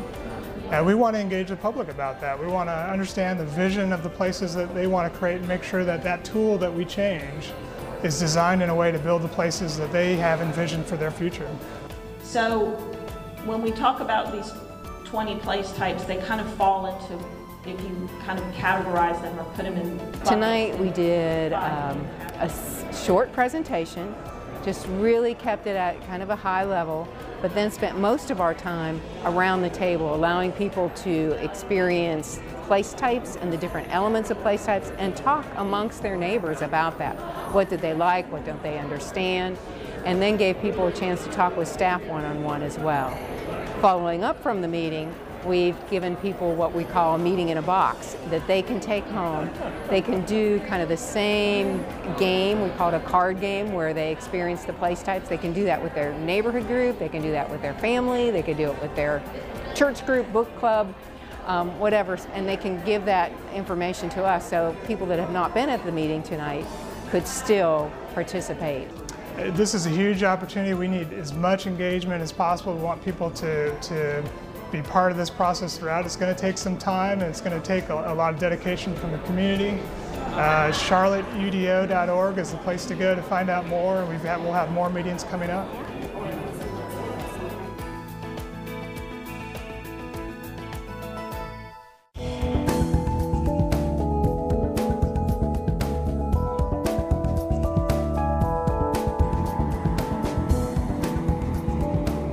A year after construction began on the I-77 express lanes, project leaders say construction is moving south into uptown Charlotte. There are different aspects of construction from exit 23, which is Gilead Road in Huntersville, all the way up to exit 36, which is Plaza Drive in Mooresville. And we are slowly starting to start construction in the Charlotte area as well. So by the end of the year, you'll predominantly see construction along most of the 26-mile project from Charlotte to Mooresville. Jean Lear with I-77 Mobility Partners says regular lanes of traffic will only be closed at night. But Lear did say drivers can expect to see lane shifts and will no longer be able to use the high occupancy vehicle lane on southbound I-77 from I-85 to its end near Oaklawn Bridge, just north of Uptown. The express lanes that are out there right now from Huntersville all the way down into the Charlotte area become one of the lanes of the I-77 Express Lanes project. And in order to safely do the construction in that area near Uptown Charlotte, we will be disabling that HOV lane for the purpose of construction and for the purpose so emergency responders can still get through the area to respond to any incidents if needed. When the $650 million project is complete, drivers who choose to use the toll lanes, going right down the middle of I-77, will pay a fee that fluctuates depending on how much traffic there is. Dynamic pricing fluctuates based on the amount of vehicles that are using the express lanes at the moment. And that dynamic pricing, the more cars that are in the lanes, the dynamic pricing will go up to even out that traffic to maintain it at an average 45 miles an hour. And that 26-mile express lane from Mooresville to Uptown is expected to open by late 2018, which I-77 Mobility Partners says puts the project on schedule.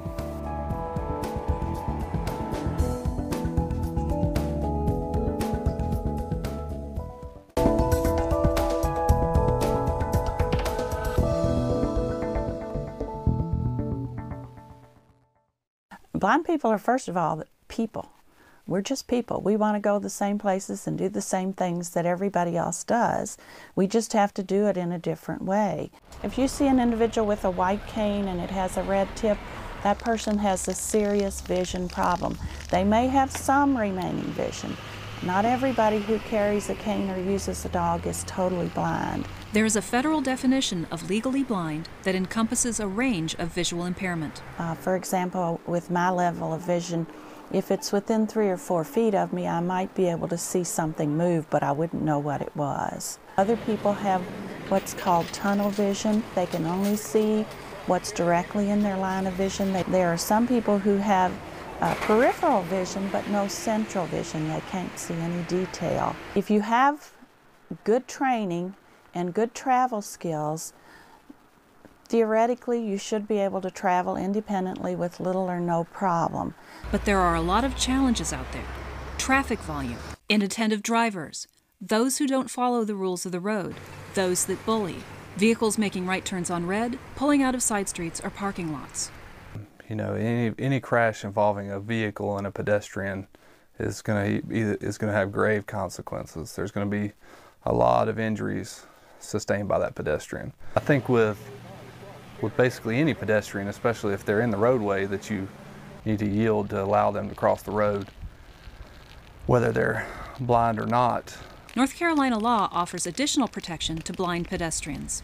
Well, the white cane law is a law that designates the right-of-way to a visually impaired pedestrian when they have either a guide dog or a white cane with them. At an unsignalized intersection, a visually impaired pedestrian would extend their white cane, or if accompanied by a guide dog, they would then start their crossing, and at this time all vehicles must come to a complete stop and remain stopped until the pedestrian completes that crossing and is safely on the other side of the street. At the signalized intersection, a visually impaired pedestrian, either with a white cane or accompanied by a guide dog, would start their crossing as any pedestrian normally would when the signal indication displays a walk signal at the pedestrian signal. And at that time, they then can complete their crossing regardless of what the traffic signal indication is for the vehicles. And what that means to the vehicles is, even if they get a green indication, they have to remain stopped until that pedestrian clearly completes that crossing and is safely on the other side of the street. You might think it's obvious that drivers would yield to pedestrians, especially those that are visually impaired, but it's not always the case. And every one of the blind pedestrians we talked to had experienced close calls with vehicles. One time I was crossing the street at a local neighborhood, and as I started crossing the street, a van was coming slowly and started to make a right turn. As he got right in front of me, I banged on his hood and he stopped. I asked the gentleman what was he doing, and he said to me that he was making a right turn, looking left. So he apologized, but if he was going any faster, he would have probably ran me over. Whether they're encountering major intersections, neighborhood crossings, or even roundabouts, each situation presents its own challenges. First, you stop and you make sure that the first street that you're going to cross, that it's clear to go.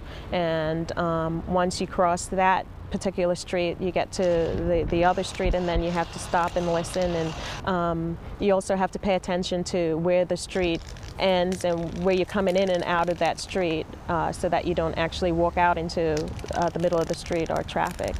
There are tools at many intersections that are designed to help visually impaired pedestrians make their way safely. Some of the streets, they have like this mat on the floor, which have bumps, and when you feel it with your cane, that means you are at the end of the street. This is important in the city of Charlotte because all people should be able to use the public right-of-way. And as a public agency, it's our responsibility to ensure that they can do that in a safe manner. Visually impaired pedestrians have slightly different considerations that need to be made, and as a public agency, it's our responsibility to try to find a way to more safely accommodate them so they can complete those crossings. You know, if the motorists pay attention to the pedestrians and the pedestrians are doing what they're supposed to be doing, hopefully we can reduce the amount of pedestrian-involved crashes that are in Charlotte. There's a lot of people with bad driving habits, and they've got to realize that they're driving a machine that can kill people. So they have to be very aware of their surroundings and yield to anybody with a white cane, a dog, or even a pedestrian with normal eyesight. They've just got to be much more careful. Cordella Fox sums up what she would ask of motorists. Just to be courteous and to share the road. We're just trying to cross the street safely.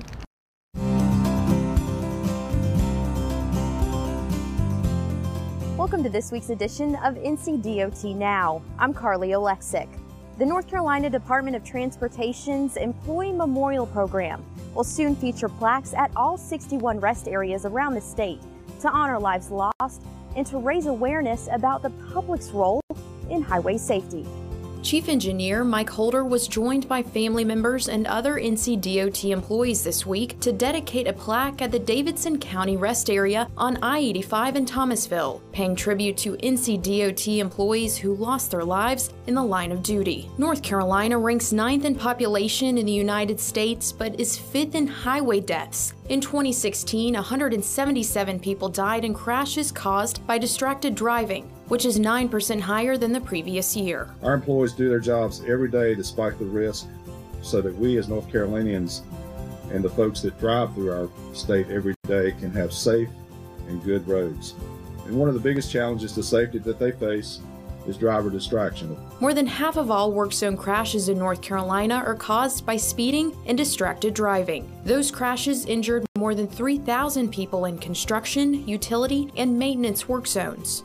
And the North Carolina DMV hit the road this week, bringing its newest mobile unit to the Edwards Memorial Library in Marshville. We're highlighting the whole idea of having mobile stations that people can come to get their licenses. The people in Union County can come here or go to a regular DMV office. The point here is to be as nimble and provide good customer service. This office on wheels can be deployed anywhere, as it offers the same services as a brick-and-mortar driver license office. It has space for 2 workstations with equipment needed to complete license and ID card applications, including computers, printers, cameras, document scanners, vision and sign testers, and touchscreens for written driver license exams. North Carolina is the first state in the country to offer these services at mobile locations. Appointments can be made at any of the 26 DMV mobile offices by calling 919-715-7000. To find out more, visit myncdmv.com. And that's all for this week's edition of NCDOT Now. As always, you can stay connected with us on Facebook and Twitter. That's at NCDOT. You can also follow us on Snapchat and Instagram at NCDOT.com. And from all of us here at the North Carolina Department of Transportation, safe travels.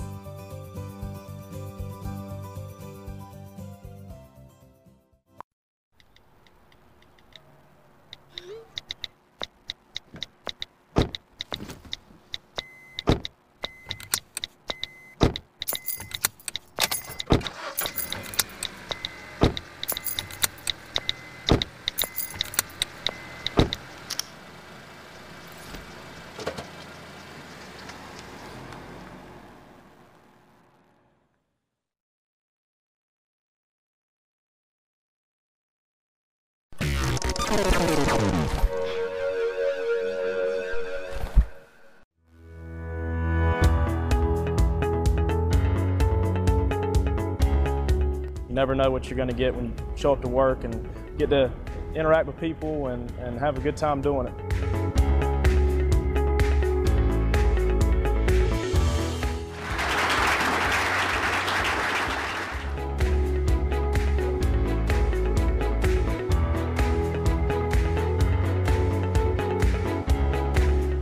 You know, we show up every night because we love doing what we do, and going to work with people that you know have your back and you have theirs.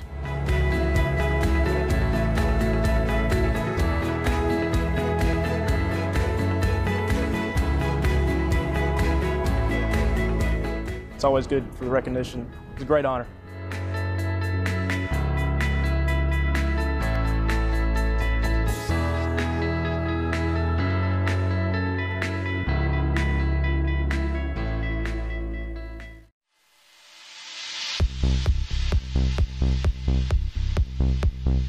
This is Seoul, South Korea, Las Vegas, London, Cologne, Germany. We've competed Australia, North America, Europe, Asia.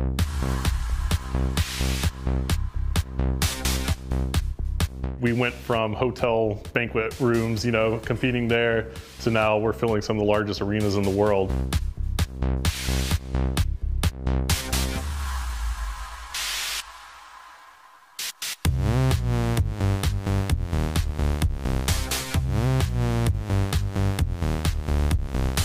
Our audience is really millennial.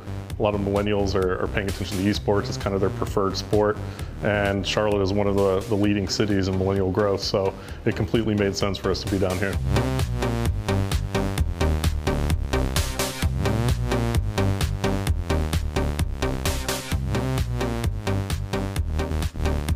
We know that the fan presence here is actually very substantial. We're constantly getting social media engagement from local fans.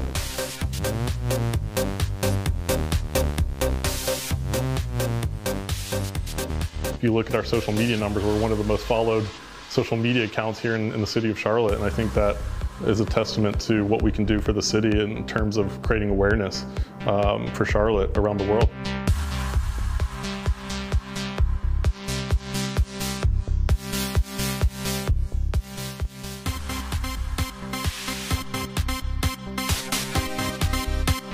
It's a global sport. And you know, a lot of times people locally, let's say here in Charlotte, aren't really exposed to what's happening in Poland or Russia or China or Korea. And very much in those countries, we have a massive presence. So you can't discount something as a sport if you only look through it from a local lens or a regional lens or a lens on this continent.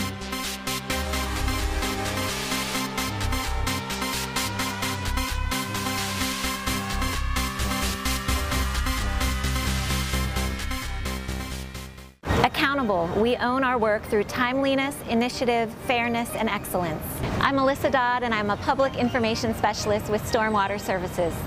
As an individual employee, I think about accountability as showing up every day and doing your best, contributing, and making sure your ideas are heard while you're also listening to colleagues. As a department, our accountability is back to larger projects where I play a role in, so making sure that I'm a good team player and I'm not holding up those projects or those teams when colleagues are counting on me. And ultimately, as a city, we're accountable for listening to those who want to share their ideas for making our city better for everyone. And that's what Take 10 CLT was all about, having quick conversations and letting the resident drive that conversation to share their ideas about how to make our city better.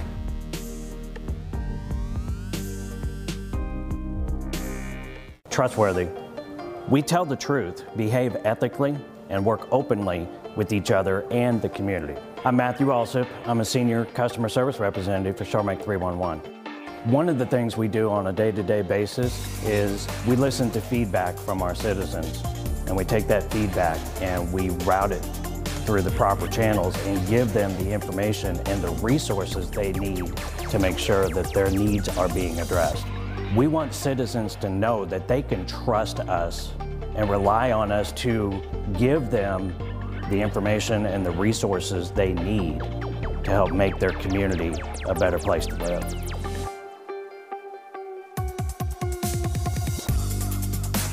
Collaborative. It's working together, teamwork, working for a common goal, working with others.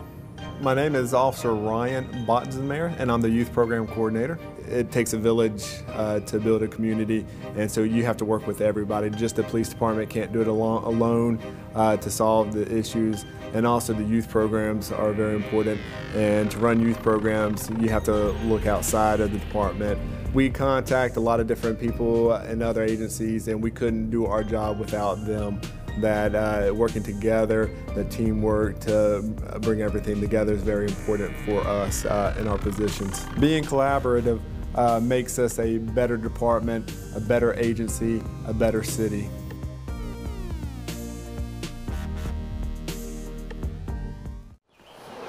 Don't let this metallic green beetle fool you. It's only about a ½ inch in size, but it's a real concern for some Charlotte homeowners. This beetle, like I said, has had devastating effects where it's been introduced to. It's been found in North Carolina in 24 counties, 3 counties to the west of us, of Mecklenburg, and 1 county to the north of us in Mecklenburg County. The emerald ash borer bores into ash trees and eats the tissue beneath the bark.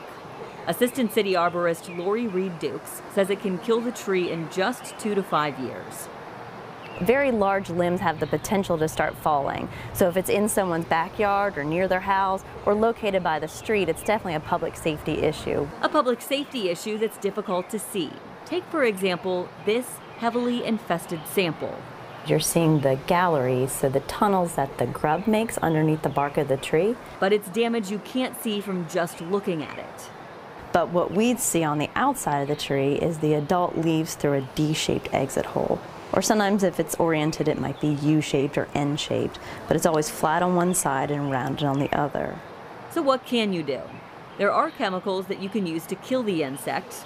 Homeowners can apply one to soil, while the other is injected directly into the bark, but that must be done by a professional. So treatment is something that's going to have to occur every 1 to 2 years. It's not a one-time treatment that's going to protect the tree for the lifetime. So it is going to be an investment for someone to put in to keep that tree healthy.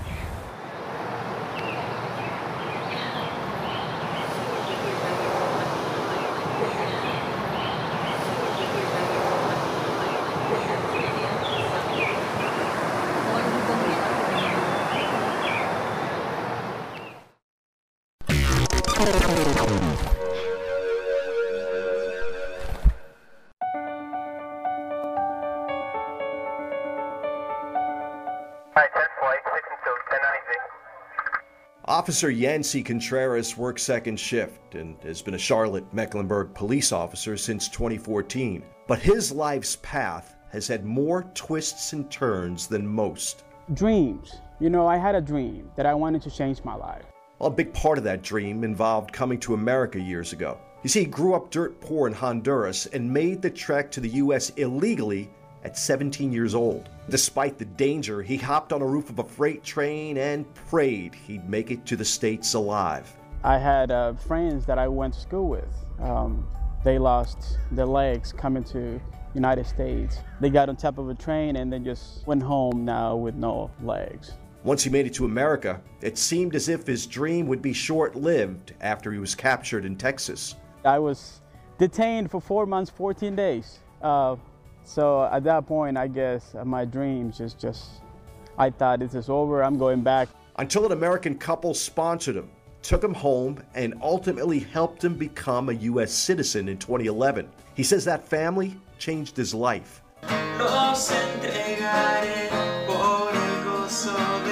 Now, Contreras has a family of his own and still has to pinch himself to make sure he's not dreaming. It's a lot better here. My life has changed completely. Yes, sir. Okay, good. These days, he's looking to help change the lives of others by serving something bigger than himself. I want to create a better environment for people, you know, poor people that don't have much. So I decided to be a police officer. Contreras says he follows the immigration issue pretty closely and can more than identify with those looking to realize their dreams. I would risk everything just to have an opportunity. And that's what I did. And I'm sure a lot of people like myself did the same thing. They came here because they wanted an opportunity.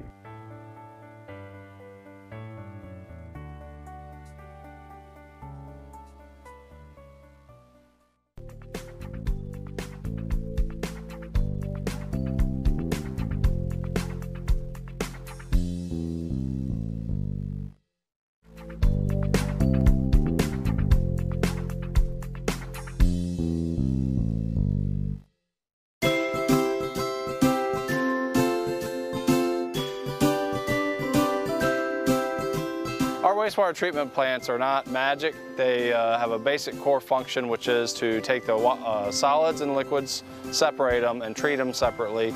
The solids eventually go to be land applied as fertilizer, or they go to a landfill. The liquids, we go through several treatment processes to filter out anything that's in the waste, use simple cell organisms like amoebas to eat at the waste, and then when we've cleaned it up enough, we zap it with UV rays and put it in the creek, cleaner than the creek is. I am one of 4 inspectors that service all food service establishments within Mecklenburg County that have a grease trap. Grease traps come in 2 forms, either the inside type, commonly called a trap, or the outside type, commonly called a grease interceptor. The larger outside type, they come in different sizes. In the case of illegal dumping, that can certainly mess up the wastewater treatment process and the plant, costing millions of dollars.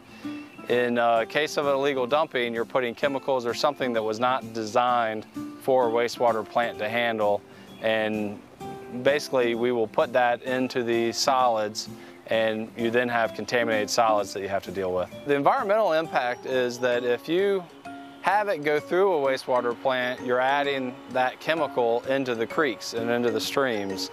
Fortunately, we have a lot of water quality testing in the creeks and at the wastewater plant throughout the process to make sure that we're looking for what we should and trying to capture it.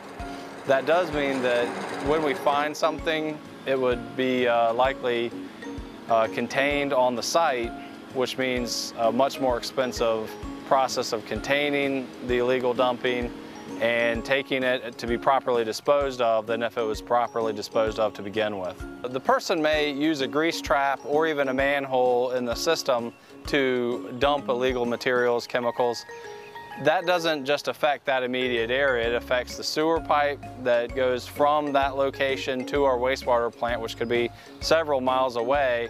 It can affect the wastewater plant, which isn't designed to handle all those types of chemicals. And it can affect the people in the community, people that are near those manholes, people that are at the wastewater plants treating the wastewater. If you see something that looks suspicious, certainly take down any information you can, identity of the person, of the company, what they were doing. If it's an active situation where you feel like it is an illegal dumping, by all means call 911. If you think it's just suspicious and needs to be looked at, then you can call 311 and they can look into it, get it to the right people. For someone that is illegally dumping, they could face fines, they could face jail time. It's certainly something that may be an act of what they see as convenience, but because of the financial impact to our customers, the property damage to the store, and the environmental health issue, that it is a major crime that we are trying to find the right people, and we depend on everybody's eyes to let us know when they see something suspicious.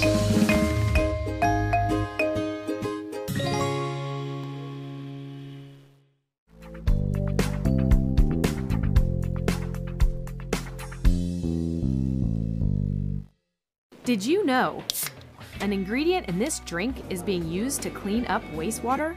It's happening right here at McDowell Creek Wastewater Treatment Plant.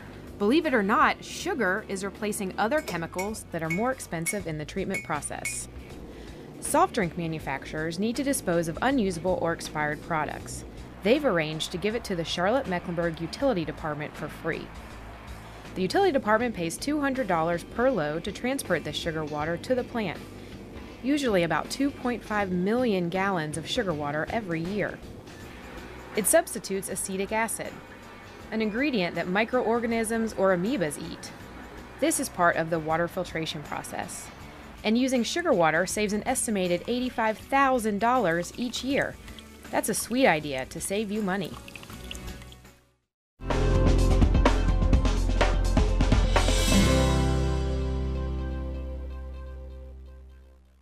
It's the dawn of the smart cities movement in the United States and around the world, and that conversation begins here in Charlotte, North Carolina.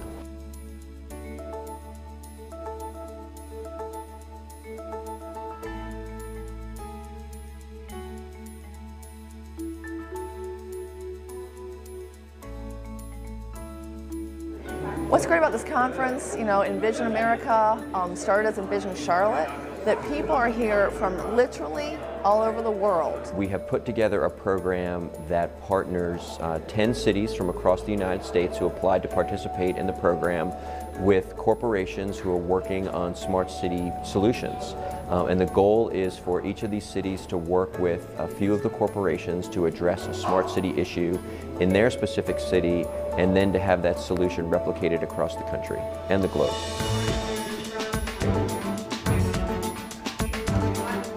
We just had a wonderful panel that featured utility executives from across the country, both water executives and energy executives, talking to us about what they're doing in the smart city realm, what are cutting edge technologies, what are some challenges that they're facing, and how do they really start serving their customers better. One of the things I'm most excited about, but also probably the most nervous, is we are taking a huge risk. I mean, Charlotte is sticking its neck out, being innovative and being a leader by hosting this first of its kind conference.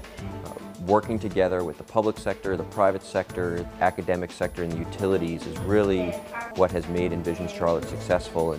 UNC Charlotte as an educational entity acts as a good, trusted third-party source that we've been able to act really as, in some sense, we like to think of ourselves as the data geeks that are willing to look at the data and are eager to try to find trends, interesting things happening. Today was a really exciting day. It's really the heart and the meat of what we're doing here. It was an opportunity for the different cities that are in attendance to give their pitches on the projects that they want to work on. They pitched them to the larger audience, and then they had an opportunity to go into breakout groups where they sat down with the different corporate sponsors and their team members and really started fleshing out what are the obstacles, what are the opportunities, how are these projects going to get done. Our project that we are pitching today is around intelligent streetlights, blueprint, and roadmap that we think could be scalable for cities throughout the entire nation. Well, I attended the microgrid and energy and microgrid session with the City of Milwaukee. They're coming up with a concept of how to use microgrids to attract local businesses. And it's a really exciting session because you have all the different players banding together to collectively address issues that I think would be not only relevant to the city of Milwaukee, but to all the cities, such as the city of Chula Vista.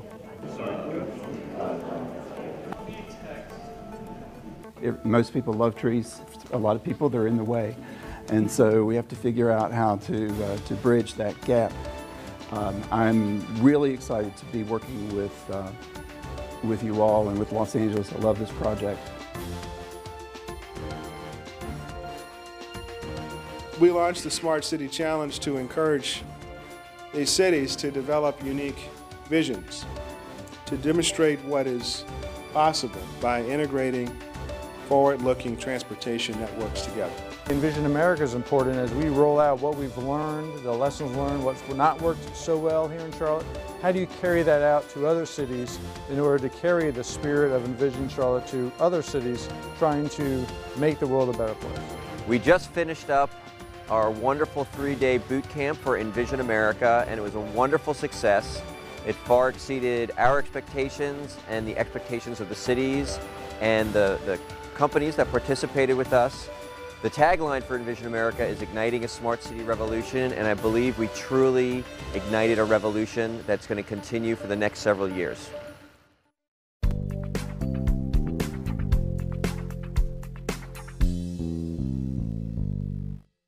Hey, what are you doing there? Hugging a tree. Why are you hugging that tree? Because my mom and dad say we should love and take care of our trees. That makes sense. I like the shape of the leaves and the color when they turn in fall. You know, if you add up all the trees all over Charlotte, they make up the tree canopy. It's so great that our tree canopy is known as one of the nation's best, and our trees are a major part of Charlotte's distinctive look. Now, that tree you were hugging is what we call a street tree. It's in the city's right-of-way, which means that the city of Charlotte's responsible for maintaining it. But trees on private property are the responsibility of the property owners. And there are things you can do to keep your trees hardy and healthy. How do I know if something's wrong with the tree? Well, a tree has plenty of ways of telling you it's not doing so well. Start looking at it from the ground up. See this other street tree? You see the hole in it? We'll be cutting it down soon because that hole means there's a hollow cavity in the base of the tree and it's not structurally safe. Whoa! Look around where the roots are. See any mushrooms? That could mean the tree has root rot. Now scan up the tree trunk. I don't see any here, but notice if there are any wounds and if they're bleeding. Ew. And then there are insects that can defoliate or injure a tree, like cankerworm. What kind of worms? The tiny green fall cankerworm has made Charlotte its home for more than 20 years. After mating in December, the females crawl up Charlotte's trees and lay their eggs on small branches. In the spring, the eggs hatch and small green caterpillars feed on the leaves. They don't kill the tree, but repeated defoliation weakens the trees. You can help by banding the trees in your yard. It's best to do this after most of the leaves have fallen. Step 1. Install a strip of cotton around the tree about 3 feet from the ground. Step 2. Staple a band of roofing felt over the cotton strip. Step 3. Use disposable gloves and a putty knife to put a film of tanglefoot glue on the band. If you see a street tree in the right-of-way that looks like it could use some help, give us a call at 311. And if it's a tree in your own yard that's got an issue, call in the pros. A certified arborist can evaluate the tree and determine what the tree needs, from treatment to removal. And if you lose a tree, think about planting a new one nearby. Then I can teach my little brother how to hug trees, right? Of course. That is the end.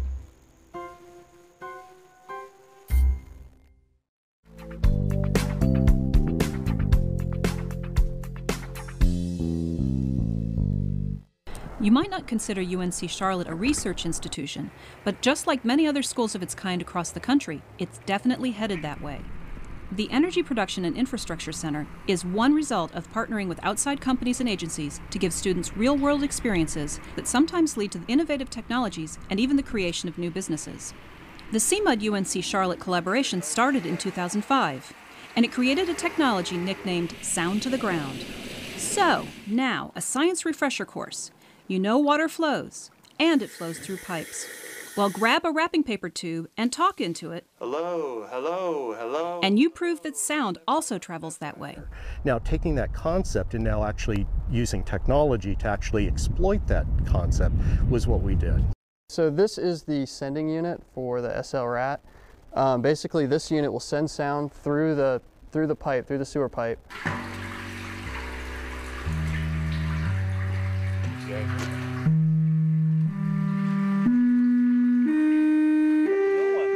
And it'll be received by the receiving unit on the other end.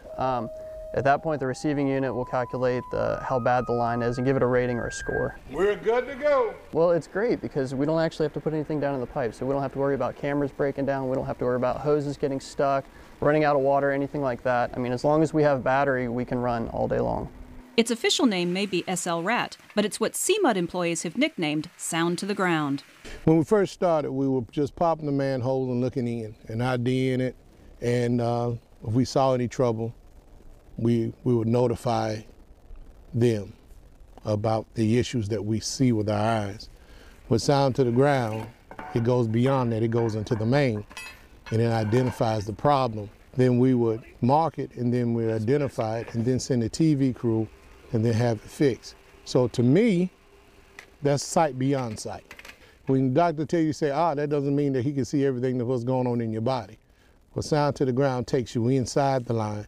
It goes beyond what we could see with the natural eye and target the area and let us know what we need to do to correct it. So that limits our SSO problem, which it has done.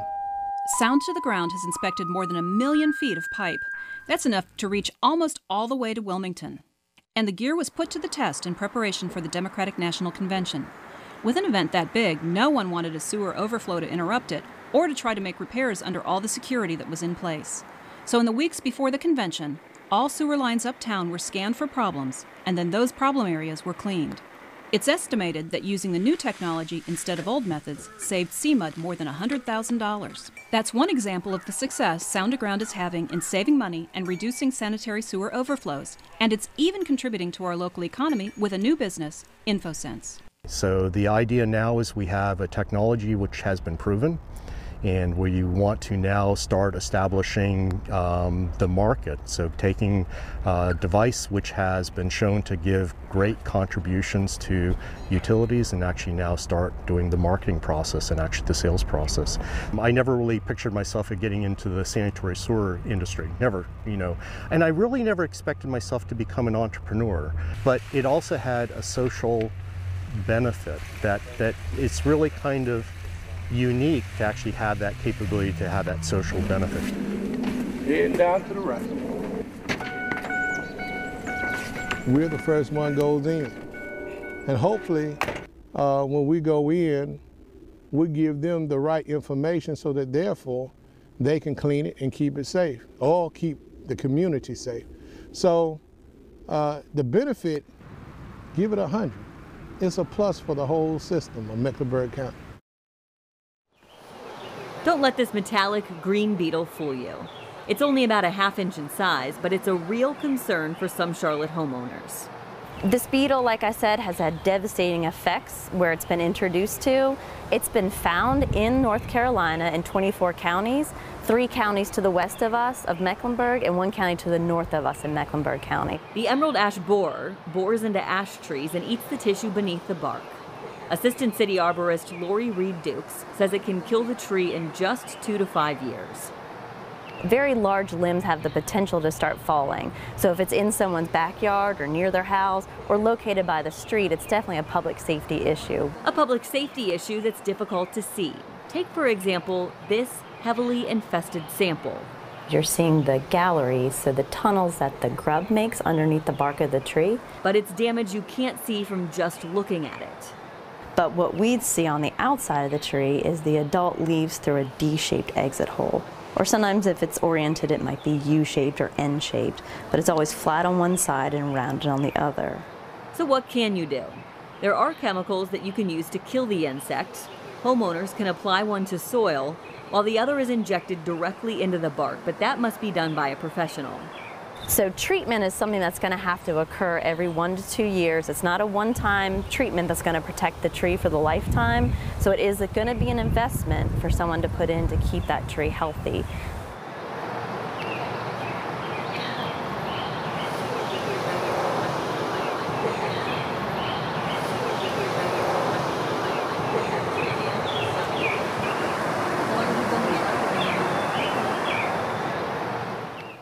Accountable. We own our work through timeliness, initiative, fairness, and excellence. I'm Melissa Dodd, and I'm a Public Information Specialist with Stormwater Services. As an individual employee, I think about accountability as showing up every day and doing your best, contributing, and making sure your ideas are heard while you're also listening to colleagues. As a department, our accountability is back to larger projects where I play a role in, so making sure that I'm a good team player and I'm not holding up those projects or those teams when colleagues are counting on me.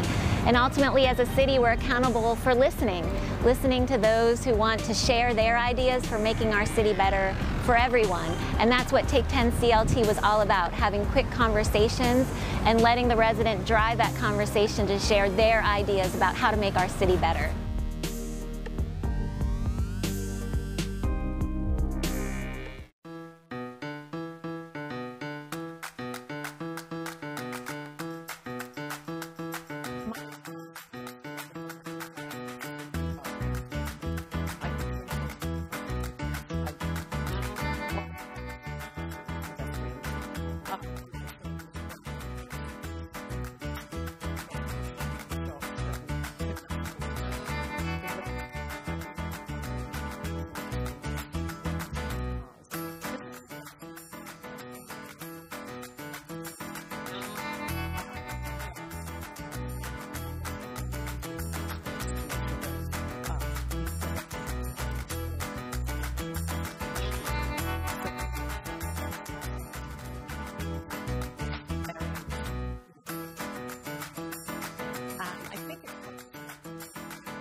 Trustworthy.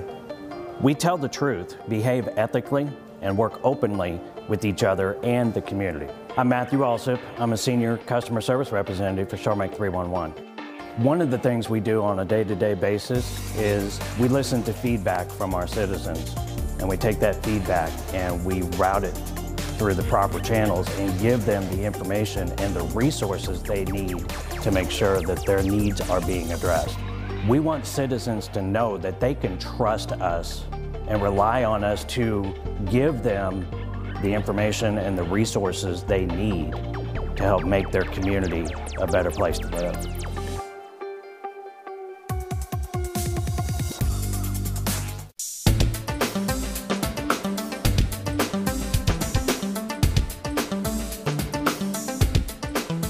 Trips for Kids Charlotte also runs Charlotte Recyclery, which is a place where we sell bikes, process donated bikes, and refurbish them. But what we're really aiming to do is get bikes back on the street and in the hands of kids from neighborhoods that may not be able to afford bikes. So we have an Earn a Bike program.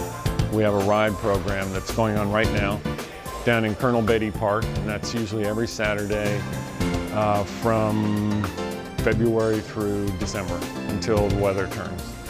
So the reason that this event and these wonderful volunteers have showed up today is that we have so many bikes coming in, and I don't want to discourage anybody from donating, but we have so many bikes coming in that we have opportunities for volunteers to come in and help us work through those bikes. I met with Dick Winters from Trips for Kids a couple months ago to borrow some bikes for a project that we were doing. And I had no idea that they had so much bikes in inventory. And he said, but they just didn't have the capacity in terms of volunteers to actually go through that process. And I said, well, Hands On Charlotte has a lot of volunteers. Why don't we go ahead and set up a time where we could come out here and do something that's volunteer friendly. Maybe some of the volunteers learn a little bit about bikes and how to put them together, but more appropriately how to take them apart. And that way they can get the man hours that they need to be able to make these bikes more useful for the Trips for Kids. We haven't set up a regular schedule, but if we find that the demand is there and we keep getting bikes, we will reach out to the volunteer community to say, if you're interested in working on bikes and preparing them for uses, particularly for kids who might not have the advantage of buying a bike, come down and help us. Or contact Hands on Charlotte, and they'll have a schedule of when we're having these events.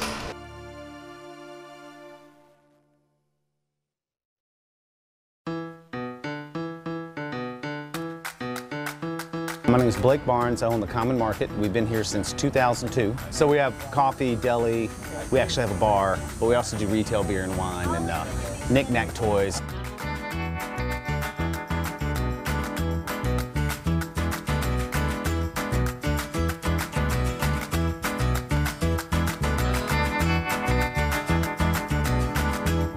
The thing that it did for me, it made me less of a pass-through and more of a destination. And it definitely made it more walkable. You know, I think really played upon the neighborhood that was already going on. And it allowed, I think, other businesses, we have a diverse business culture over here too, to open up because you didn't have to rely on that parking lot. It was such good communication all the way through. It made it a lot less painful than we thought it was going to be. Really, really did. So hats off and impressed to them on that one.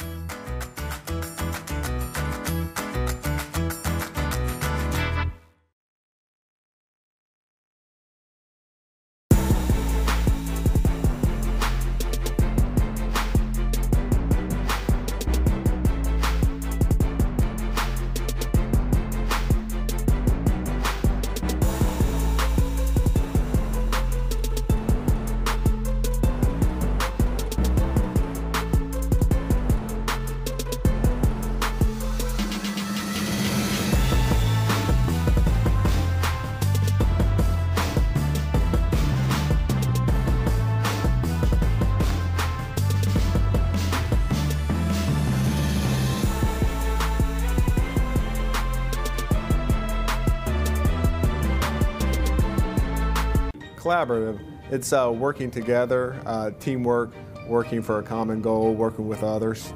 My name is Officer Ryan Botzenmeyer, and I'm the Youth Program Coordinator.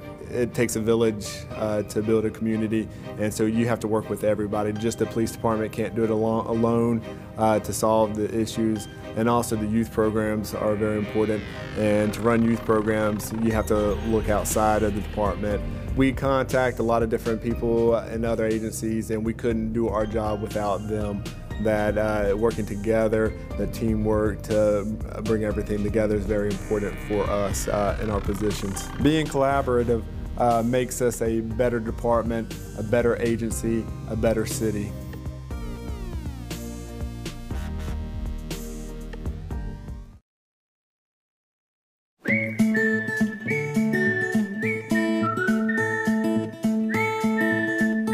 This community here has been here for a long time, and a lot of people think because they're building new houses over here that it's going to separate the neighborhoods. The No Barriers Project has afforded us the opportunity to bring together people who live in Genesis Park, the Park at Oak Lawn, and Bright Walk. Happening now behind us is the first part of Harvest Fest, so it's a celebration of all the projects that we've done over the last year. Birdhouses, paintings, adding color and sound and light to the park.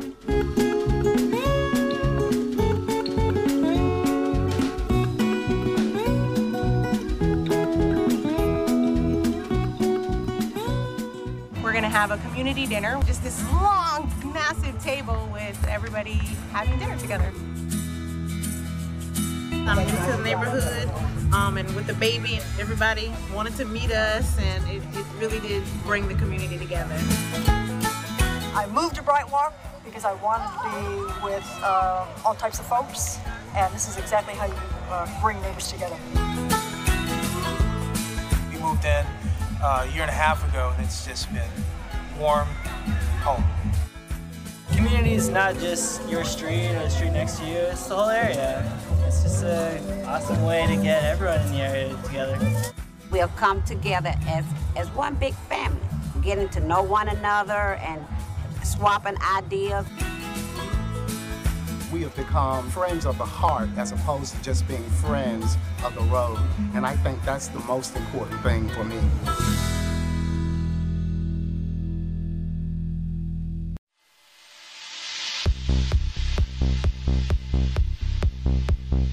This is Seoul, South Korea, Las Vegas, London, Cologne, Germany. We've competed Australia, North America, Europe, Asia.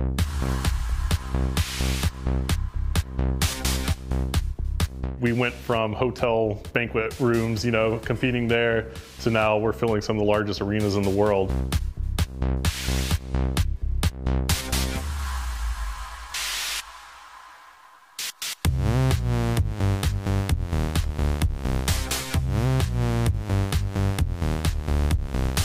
Our audience is really millennial. A lot of millennials are paying attention to esports. It's kind of their preferred sport. And Charlotte is one of the leading cities in millennial growth, so it completely made sense for us to be down here.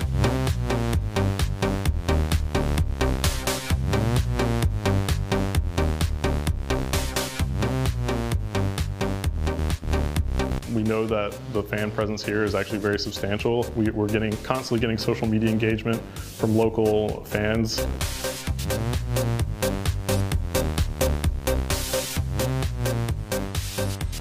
If you look at our social media numbers, we're one of the most followed social media accounts here in the city of Charlotte, and I think that is a testament to what we can do for the city in terms of creating awareness for Charlotte around the world.